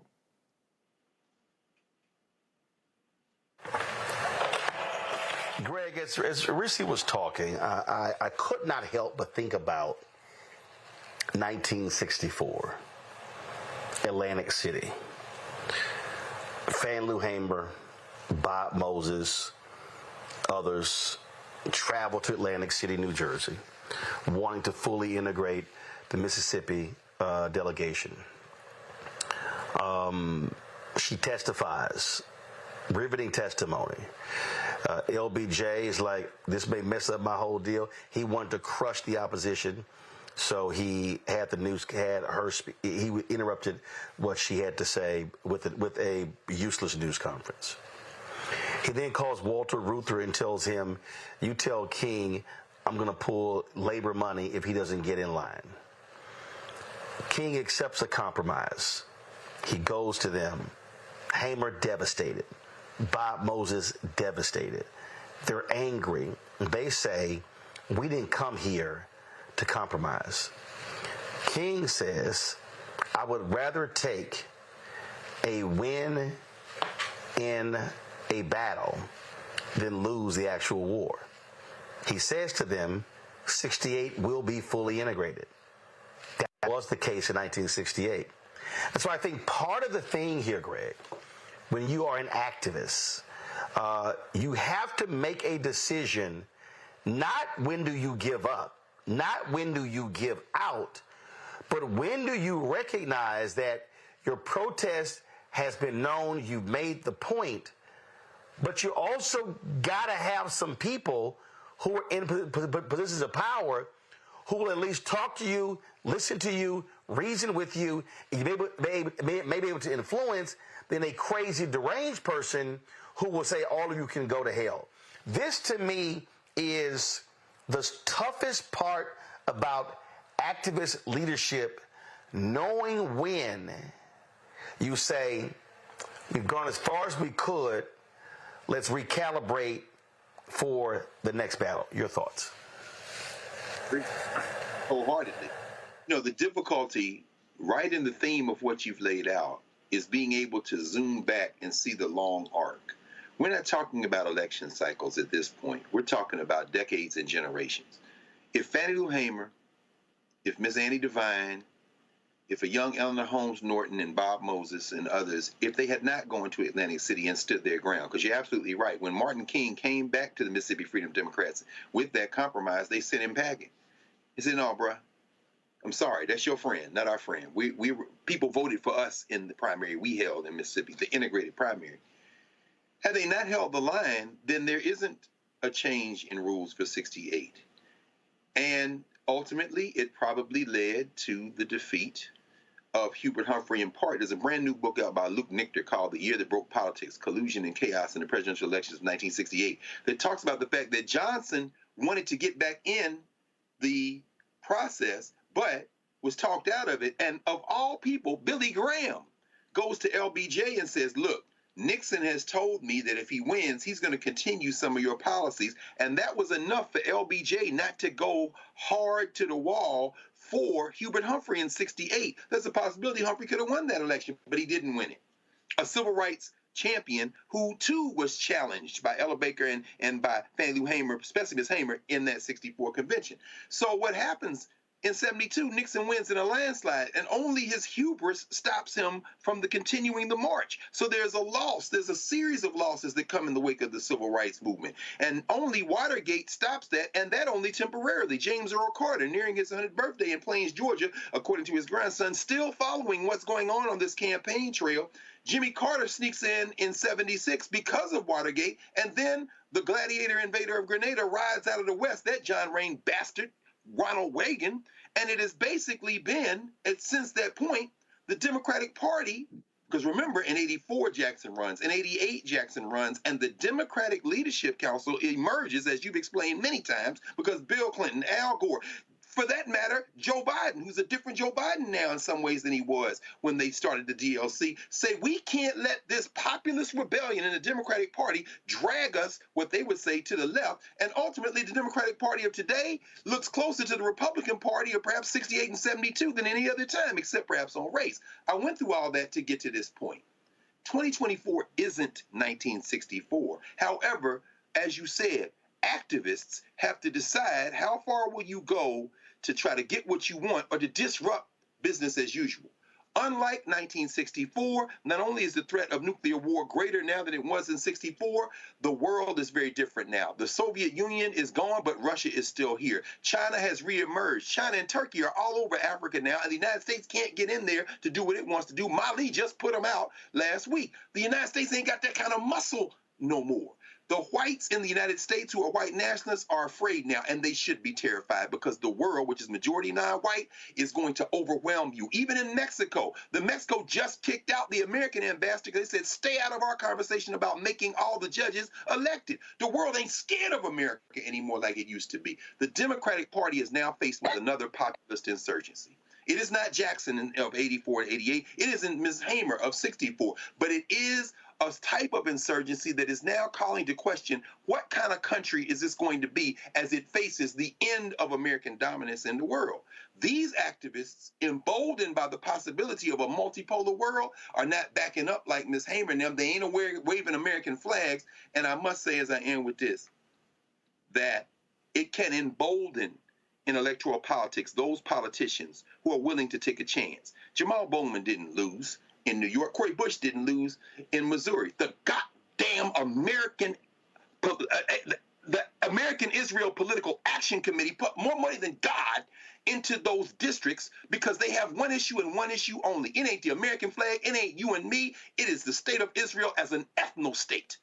Those racists don't give a damn about the United States. The question is, do those who do give a damn about the experiment, can they listen enough to other people to, taking a page from AIPAC, will say, we too don't give a damn about the United States. Our issue is front and center. Will they listen enough to that coalition to try to assemble enough of that coalition that Jackson had, that Ms. Hamer and them represented, so that they can make the Democratic Party a home for people who choose our common humanity over white nationalism, over ethno-states? And that is an open question. I don't have an answer to it, and I don't know anybody who does.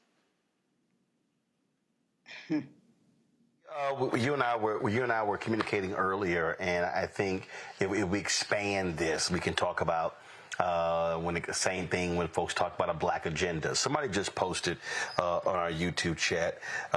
They said, no talk of the poor, reparations for blacks, police murders of black people, wage disparities, John Lewis Voting Act. I will still vote for Harris. This is from Carol Williams. Here's the problem, Reese, that's wrong. I mean, it's simply wrong. There are other people running around saying, she's not doing this and she's not doing that, and we got to have this. And your response was, but those things have happened. And so this is also part of this battle, this struggle. There are people who literally are saying things aren't happening. Listen, the comedian Lil Duval posted something about, they're pandering to everybody except black men. And then their brothers responded, oh, you mean these pictures and these meetings she did with black entrepreneurs and black men? I mean, when you look at Vice President Harris, a press corps has been with her for the last 3.5 years, the sheer amount of things that she's done that they never reported on, they never talked about. So what you have right now, you have a lot of folks, Reese, a lot of black people who are out here saying, man, we ain't heard her, she ain't done nothing. And it's like, but you haven't been paying attention. That's really what it is. It's an attention deficit disorder. And I don't mean in terms of the clinical side. I mean in terms of what you pay attention to, what your appetite is for. Because the reality is, and I always say this, if you care about these things, and you're not just being contrarian, if you're not just being a motherfucker who want to sit up there and complain, then you would already know what's happening. When it blows my mind when people say stuff like, well, nobody is talking about home ownership. Really? Because 2 years ago, I was at the White House personally reporting on the PAVE task force plan where Vice President Kamala Harris, and you can pull up the clip, got up there and talked about how the appraisal bias that Black people are subject to is robbing us of our quickest, our most effective way of closing the racial wealth gap, which is home ownership. It is impacting our ability to get better interest rates. It's impacting our ability to pass along generational wealth.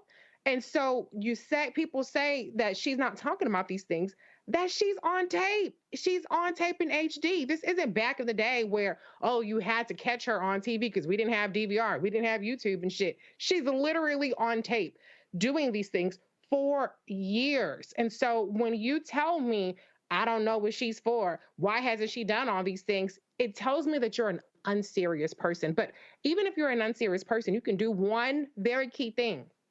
Listen. Because if you listen, you will get the answers that you need. If you just want to talk and you talking and spewing shit and you don't have the answers, that's the problem right there, that you're doing too much talking and you ain't doing enough listening. If you're not watching Roland Martin Unfiltered, if you're not listening to my show, hell, go to ReeseCover.com/receipts. I got all the receipts for your ass and it's free. I'm not even gatekeeping. Then you really should not be the person leading the conversation. But this happens every 4 years. 4 years ago, bless his heart, Ice Cube parachuted his ass into the political sphere, and like he was Christopher Columbus planting a flag on a Black agenda. Like he had the answers to all the things that nobody had been fighting for. Nobody had any idea about doing none of this stuff. It was him and him alone who was going to save the Black race with his black plan, and he endorsed the Trump platinum scam. Every 4 years, we have this cycle of people who parachute in, who don't pay attention to any of the Black civic organizations, any of the Black political organizations, and claim that they're going to fix everything and they're going to unify us, and they don't know jack shit about anything that's not just happened for the past 4 years, but that's happened for the past damn 4 decades. Listen, and you will find the answers that you seek. Not on the YouTube scholar fake people, the chaos agents, but listen to people who actually have the answers, or look it up yourself. Lauren, it does drive me crazy, Lauren, when I turn on social media, when I see some of these people commenting on some of my posts, and they start going on about what's not happening, what's not being talked about, and I'm literally going, we discussed it yesterday. We talked about that last week. We discussed it 2 weeks ago. We discussed it a month ago. We discussed that 6 times, and it just drives me nuts. It is, and you got people out here who yell, holler, and scream. Nothing is being done for Black people, and then when you do cite some things being done, then they say, well, that's not good, it's not enough, things along those lines. And so, look, I have made it clear. Should there be a Black agenda? Yes. But here's the deal. You've always, listen, I told Ice Cube and others, you coming up with a Black agenda ain't new. I said, multiple Black organizations do this every single 4 years, every single 2 years, every single year. What I did say to him, and I remember when Diddy was talking about the same thing, get something for our vote. And I said, you can't be out here as in a silo demanding these things. You need to mobilize 10, 20, 30,000, 40,000, 50,000 people to be by your side. So when you speak, they know that votes come with that, as opposed to your entertainment personality. Yeah, I mean, we certainly have had agendas. What we haven't had is a threat that has come with the agenda. I mean, I think we could learn a lot from our folks over at AIPAC. What they have is an agenda, and then they have a threat. If this does not happen this way, we are going to do X, Y, and Z. They have a threat, but they have money. But also, let's be real honest. Money talks, and when you can drop $8 or $10 million, it changes the game. That's been one of our issues. We can make the threat. When you don't have the finances to back it up, it's a different conversation. Yeah, I would argue we have something more important. That's called votes.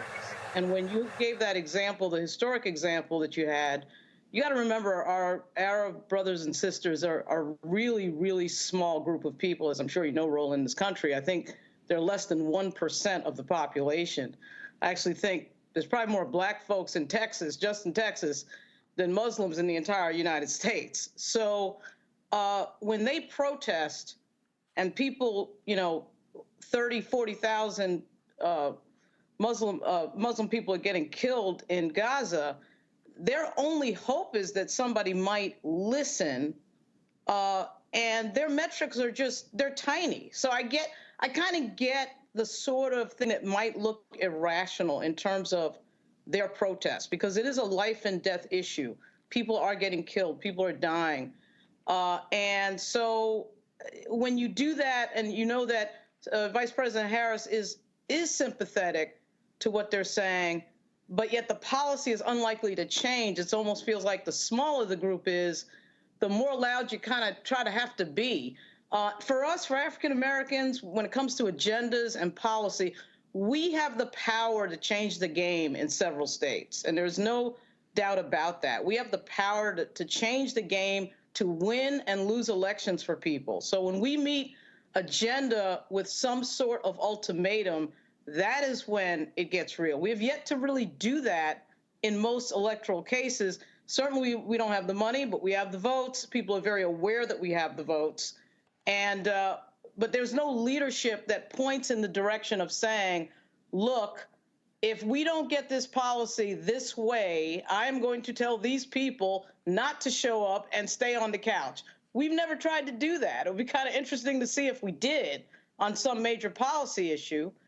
And to the commenter in our chat on YouTube, I think that there's kind of a, there's always a tension, and Reese just brought it up, there's sort of this tension between the performative politics and the real things that are happening in the halls of Washington. So we're aware of the detailed policy discussions that go on that cover a lot of the territory that people want to hear about. But we're also aware of the fact that it's going to be the same struggle that President Obama had. He's going to get into this thing of, I can't appear too black because I need a certain amount of white voters. So if I talk and message to black people specific to their issues, I may piss off white folks. We're going to see a little bit of that same dance, because the reality of it is she needs 80-something million people to decide in 68 days to vote for her. And this is going to be close.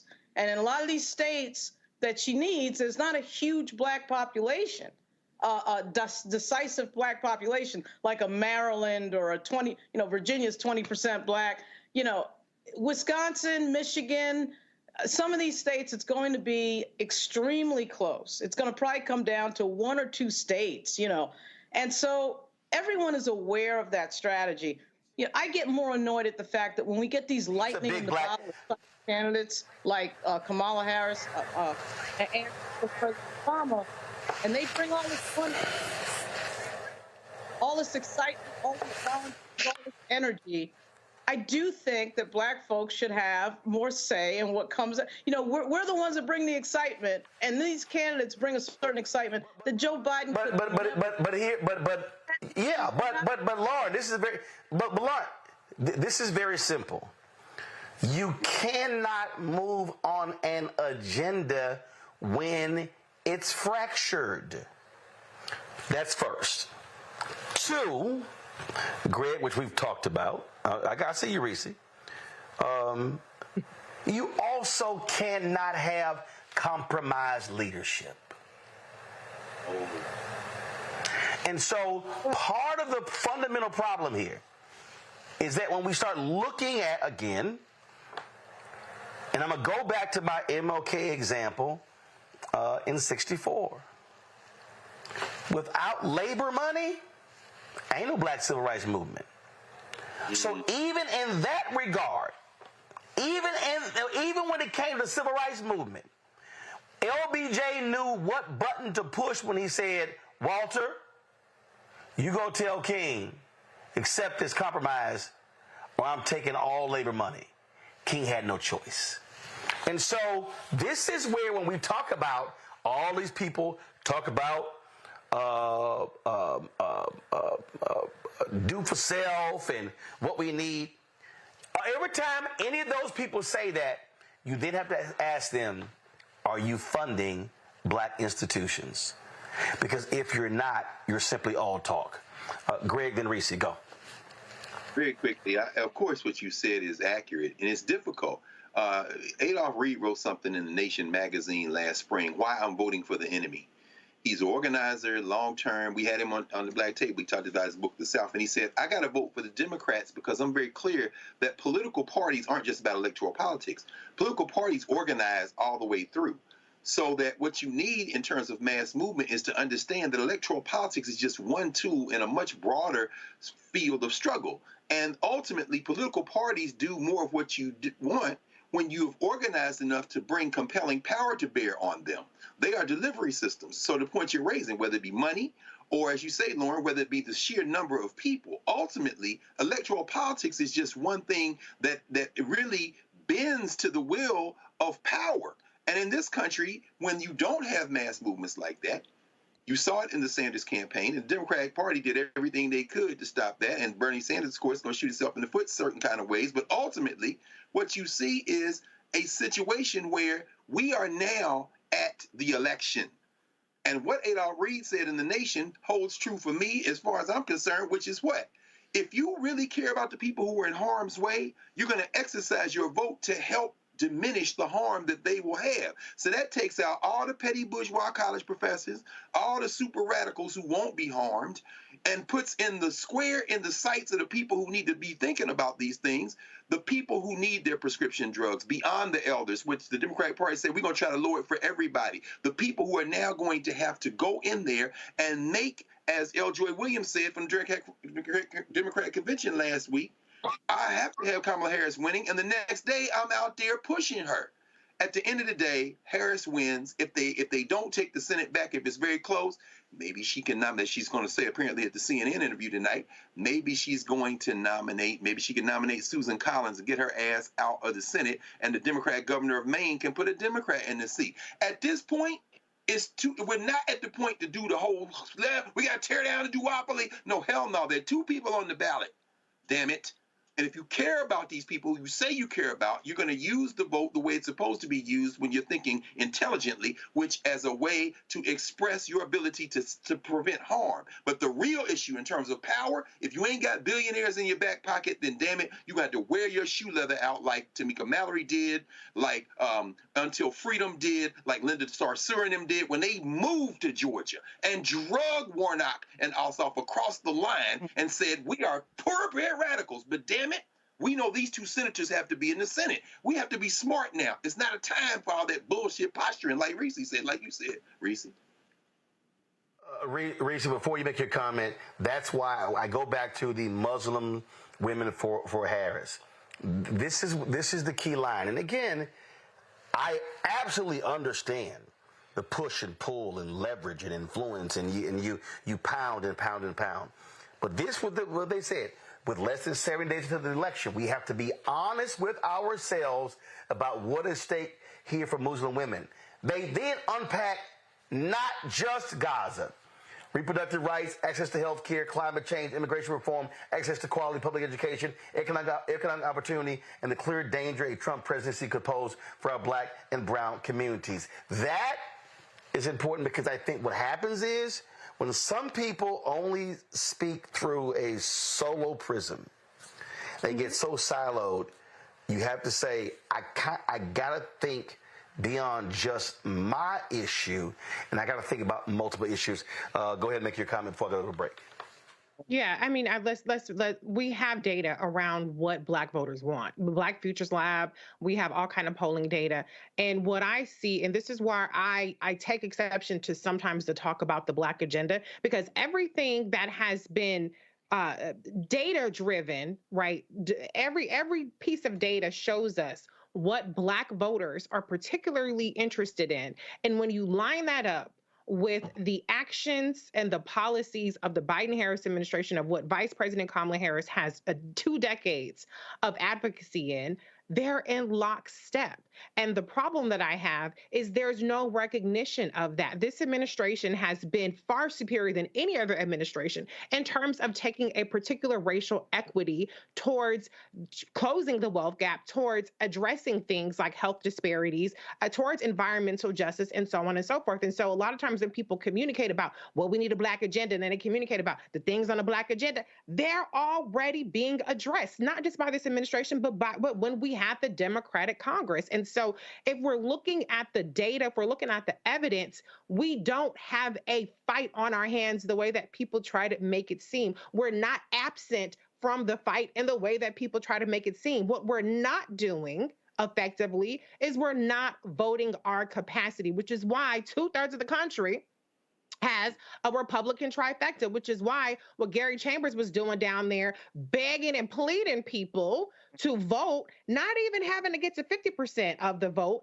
but just a couple more thousand people, and you don't have a Klansman, Jeff Landry, in Louisiana rewriting the damn Constitution when you have all those Black people in Louisiana. And so it's not, this is going to be controversial, but I don't think that the Democratic Party as it is today is the primary problem. I think that we don't exercise our capacity. And the other way that we really move the needle is in the primaries, making sure that a Jamal Bowman, I agree with you, Dr. Carr, it's not his loss, it's our loss because he's a champion for us. But making sure that Jamal Bowman's win, regardless of who they're up against. Stop having the mentality it takes a white man to beat a white man. Oh, they ain't gonna vote for a Black woman. We can't have a Black woman. We can't have a Black man. Stop with that mentality. Vote our damn capacity. You ain't even got to get the unregistered voters, just the people who are already registered to get your ass out and vote. That's where we really have the biggest problem in our hands. And I've been on this show for going on almost 5 years,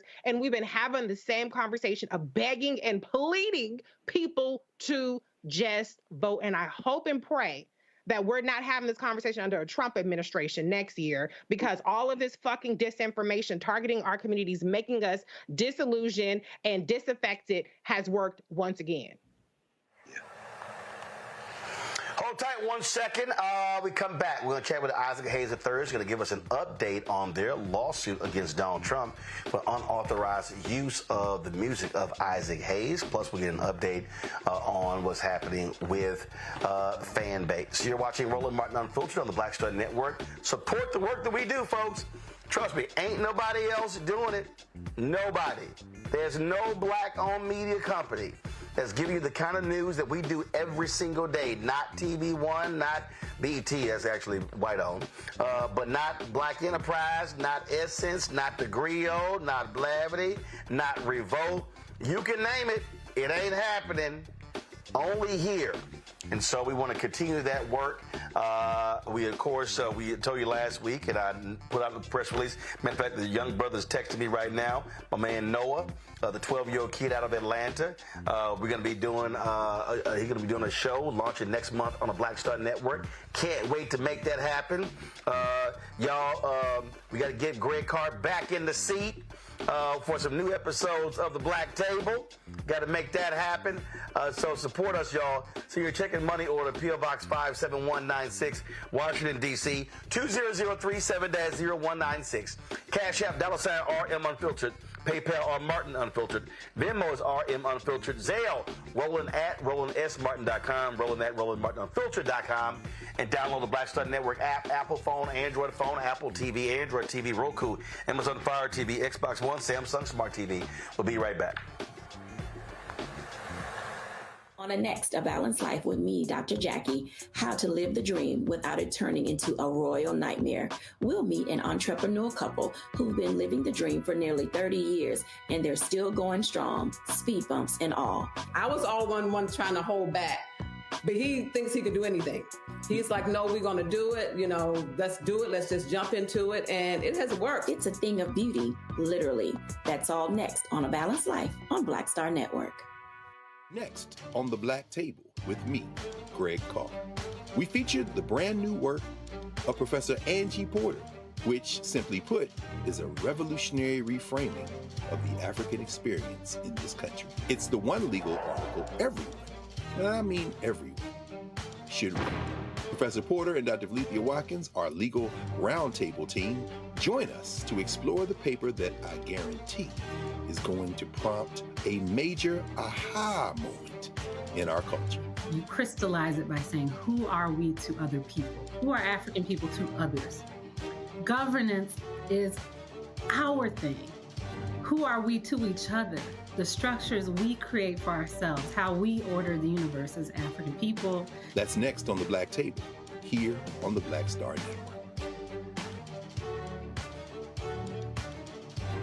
What's good, y'all? This is Doug E. Fresh, and you're watching my brother Roland Martin Unfiltered as we go a little something like this. Hit it. It's real.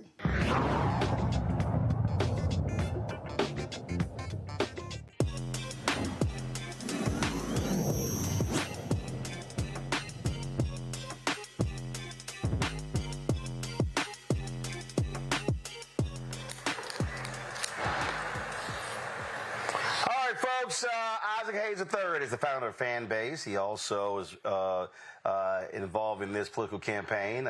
He and his family, they have sued Donald Trump. Isaac, I saw a tweet earlier today where you said there is some news on that front. What's up? I received a letter today from BMI confirming that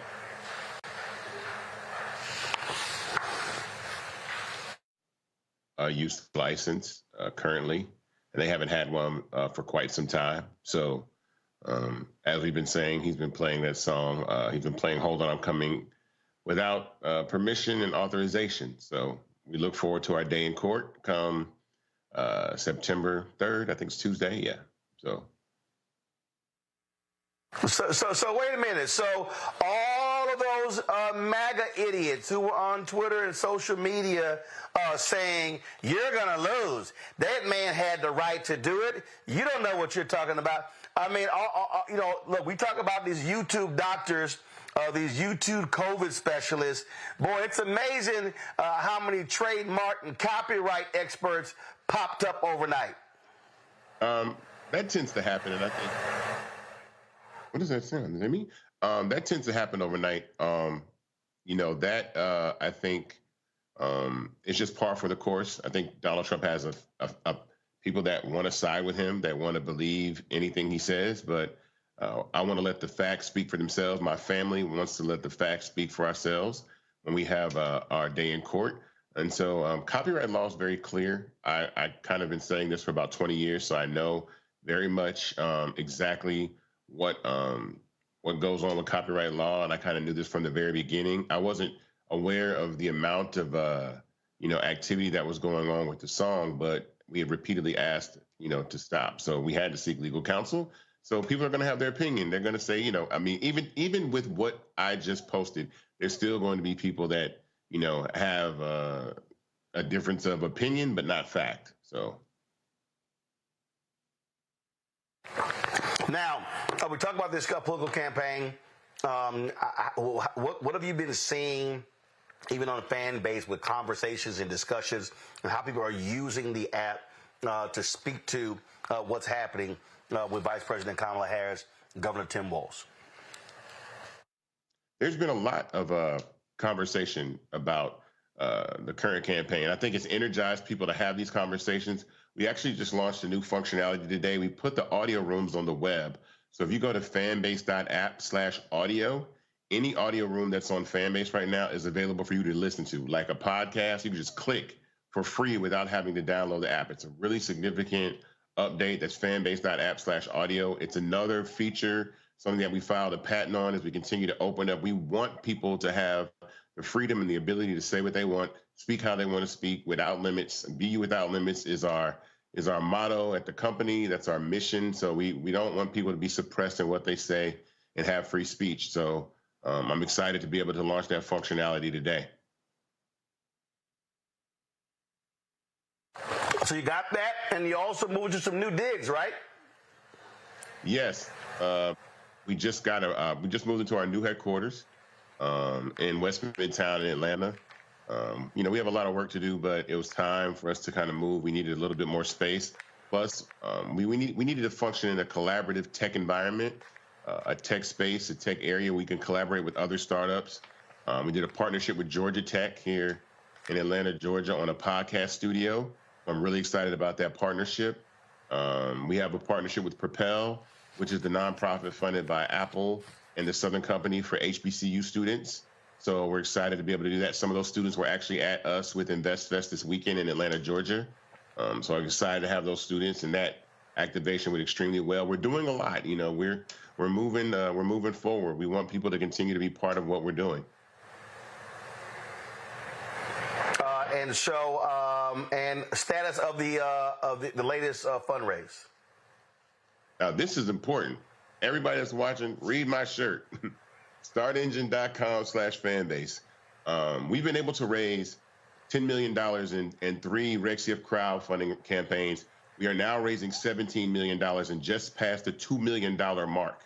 And that's important because that capital helps us build more functionality, continue to build the app, but more importantly, you own a part of the company before we go public. Opportunities to invest like this do not exist very often. This is something relatively new. We have over 15,000 investors. I want 15,000 more. The minimum to invest in Fanbase is $399. When you get to the Start Engine website, if you see a number other than $399, that is the average investment size. So if you see $900 or $1,000, that's just the average amount that people are investing. You have to manually put in $399. I want all your viewers to go to startengine.com, everybody that sees this video, and invest and own part of this. And then join the app, download the app, use the app. We're the only Black-owned social media platform out here that's really been doing this even since Black Planet. This is a Black-owned social media platform by multiple people. There's a lot of people that own this platform that have invested in this platform. And we got so many things that we're working on. We're working on RTMP streaming for video games, e-commerce, some new functionality that we're adding in audio, new forms of media inside of audio rooms. So I'm really excited to be able to do that. But that capital helps us build faster. So we just crossed 2 million. I want your viewers to help us to get to 3 million. I know you guys get thousands and thousands of viewers. I want all your viewers to go to startengine.com and invest $399 or more and become part of this journey with us. Programs like these are extremely significant because it's hard for Black startup founders to raise capital, but being able to go to my community and raise capital is important. And so I have to take advantage of opportunities to speak about that and be able to do this. So I'm happy to do it. Roland, I appreciate you for always giving me the platform to be able to do this. This company has grown significantly over the last 3 years. We've been able to scale to a $160 million valuation, and I'm going to keep going. And we have a lot of amazing things happening. I also think I'm asking about this, and we can do this, Roland. I want to do an investathon. Everybody's been raising money for the campaigns. I want to do a fan base investathon where we gather a whole bunch of amazing people and really try to run this up because, I want to get to $5 million raised before the end of the month, before the end of September. And so I want to take advantage to do that too. I think I talked to Jamal Bryant, some other people. I think we want to get together and put a fan base investathon because it's time that we own these social media platforms and we use them to our benefit, that we are equity shareholders in infrastructure, and Fanbase is the place to do it. So I'm asking everybody again, read my shirt. I don't know if you can see it, startengine.com/fanbase. All right, Isaac, I appreciate it, man. Thank you so very much. Thank you, sir. Folks, that is, what, actually, I'm going to do this real quick. Let me pull up Reese, Greg, and Lauren. I got to get y'all take. So the Free Beacon drops this story. So let me just go ahead. I don't know how many MFs Reese going to drop, so let's just go ahead and just put it out there right now. They literally drop a story, Matter of fact, I'm going to start with you, Reese. They drop a story, Kamala Harris didn't put down that she worked at McDonald's when she applied for a job at the Alameda County DA's office. I mean, folk mock those idiots all day, and I said, the 4 halls of fame I'm in, it's not in any of my bios that I worked at Wendy's in college. Come on. These people are stupid. You bitches got nothing. This is it. You pulling what, 30? Is it 30-year-old application? That's all you got. We can go back to a couple months ago when your boy just got convicted on 34 felony counts. So let's not talk about integrity. Let's not talk about shit being left off. You filled out your tax returns wrong. You couldn't find the 11,000 votes. You was stealing classified documents. You were impeached twice. Do I need to keep going? This is so pathetic. But this is why I love having a squeaky clean candidate, Chad. I ain't got to make excuses for nothing because this is the best that they have to work with. So thank you, Joe Biden, for selecting Vice President Kamala Harris as your vice president and passing the baton, because if this is all they got, it's going to be a lot easier to get to November than any of us could have ever predicted. Lauren, I love this here. This is a tweet here. Amy McGrath, I worked at McDonald's for 2 summers. Not in my book. Never came up in the congressional race. Never came up in the Senate race either. Adam Kinzinger, I worked at Hardee's and literally never told anyone until just now. It's not in my book either. Still work there. I mean, these people are nuts. Free Beacon is just like, Fox and OAN and the Sinclair-owned station in the DMV, WJLA. It's effectively GOP TV masquerading as a news platform.